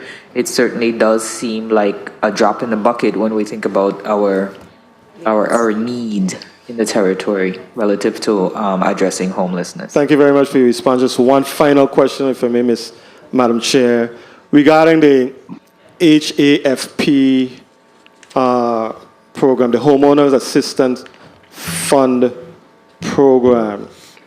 So we received 8.5 million.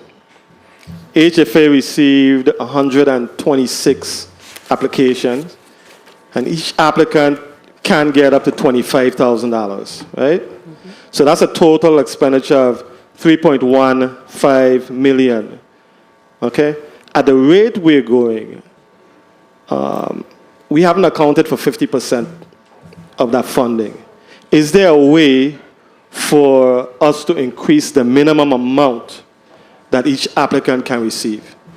I believe that's pursuant to Treasury in terms of the 25,000. And just put it into perspective, we've just begun advertising the program within the last month or two. So it's very new, have 126 applications. We believe it'll pick up, but we've just started that really heavy advertising. So there's no really way to increase the amount? Not the 25,000 at this time. Okay. Thank you very much, Madam Chair. Thank you very much for your responses. I think you may be officially released. Yes, and I know that you guys probably you're late for your other activity, but we were really here long with the judicial branch today. We actually left late last night, so we started meeting an hour late. So we apologize for that, but I believe that we've had a good, robust conversation, and the Committee of Jurisdiction, I'm certain will have the follow-up conversation with regards to the home buyers program, because we are not necessarily convinced that your interpretation is in fact correct based on the way the legislation was written. So we need to have a deeper dive conversation. A lot of times what needs to happen, and we don't really do that, is once legislation is passed and the agencies have challenges, the intent, you always have to come back and ask the question of the legislature as to exactly what the intent was.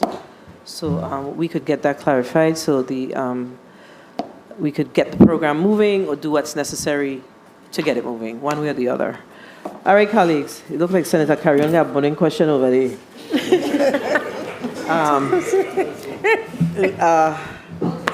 All right, I'm gonna, I have these, I call it ICO? ID, kind of thing. Ms. Clendenin? Yes, Can you ma'am. please give your 30-second close? Sure. Thank you to this body, as always. Thank you for the opportunity. To my amazingly wonderful staff here and listening.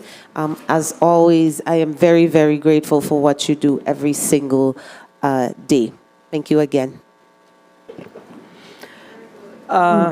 Thank you for your testimony this evening, and I just want to thank the central staff, the media division. I hate to start calling division, just everybody on the central staff, particularly our post-audit division, for really putting all this work together. It wouldn't be possible without all of the central staff and our post-audit division. So thank you, and of course my staff. Thank you for. This has been a marathon session for this past week and this entire budget season, but we have some more work to do, and I am committed to continue the work until we are finished. Without any other questions, concerns, the Committee on Budget, Appropriations, and Finance meeting for July 18th is hereby adjourned.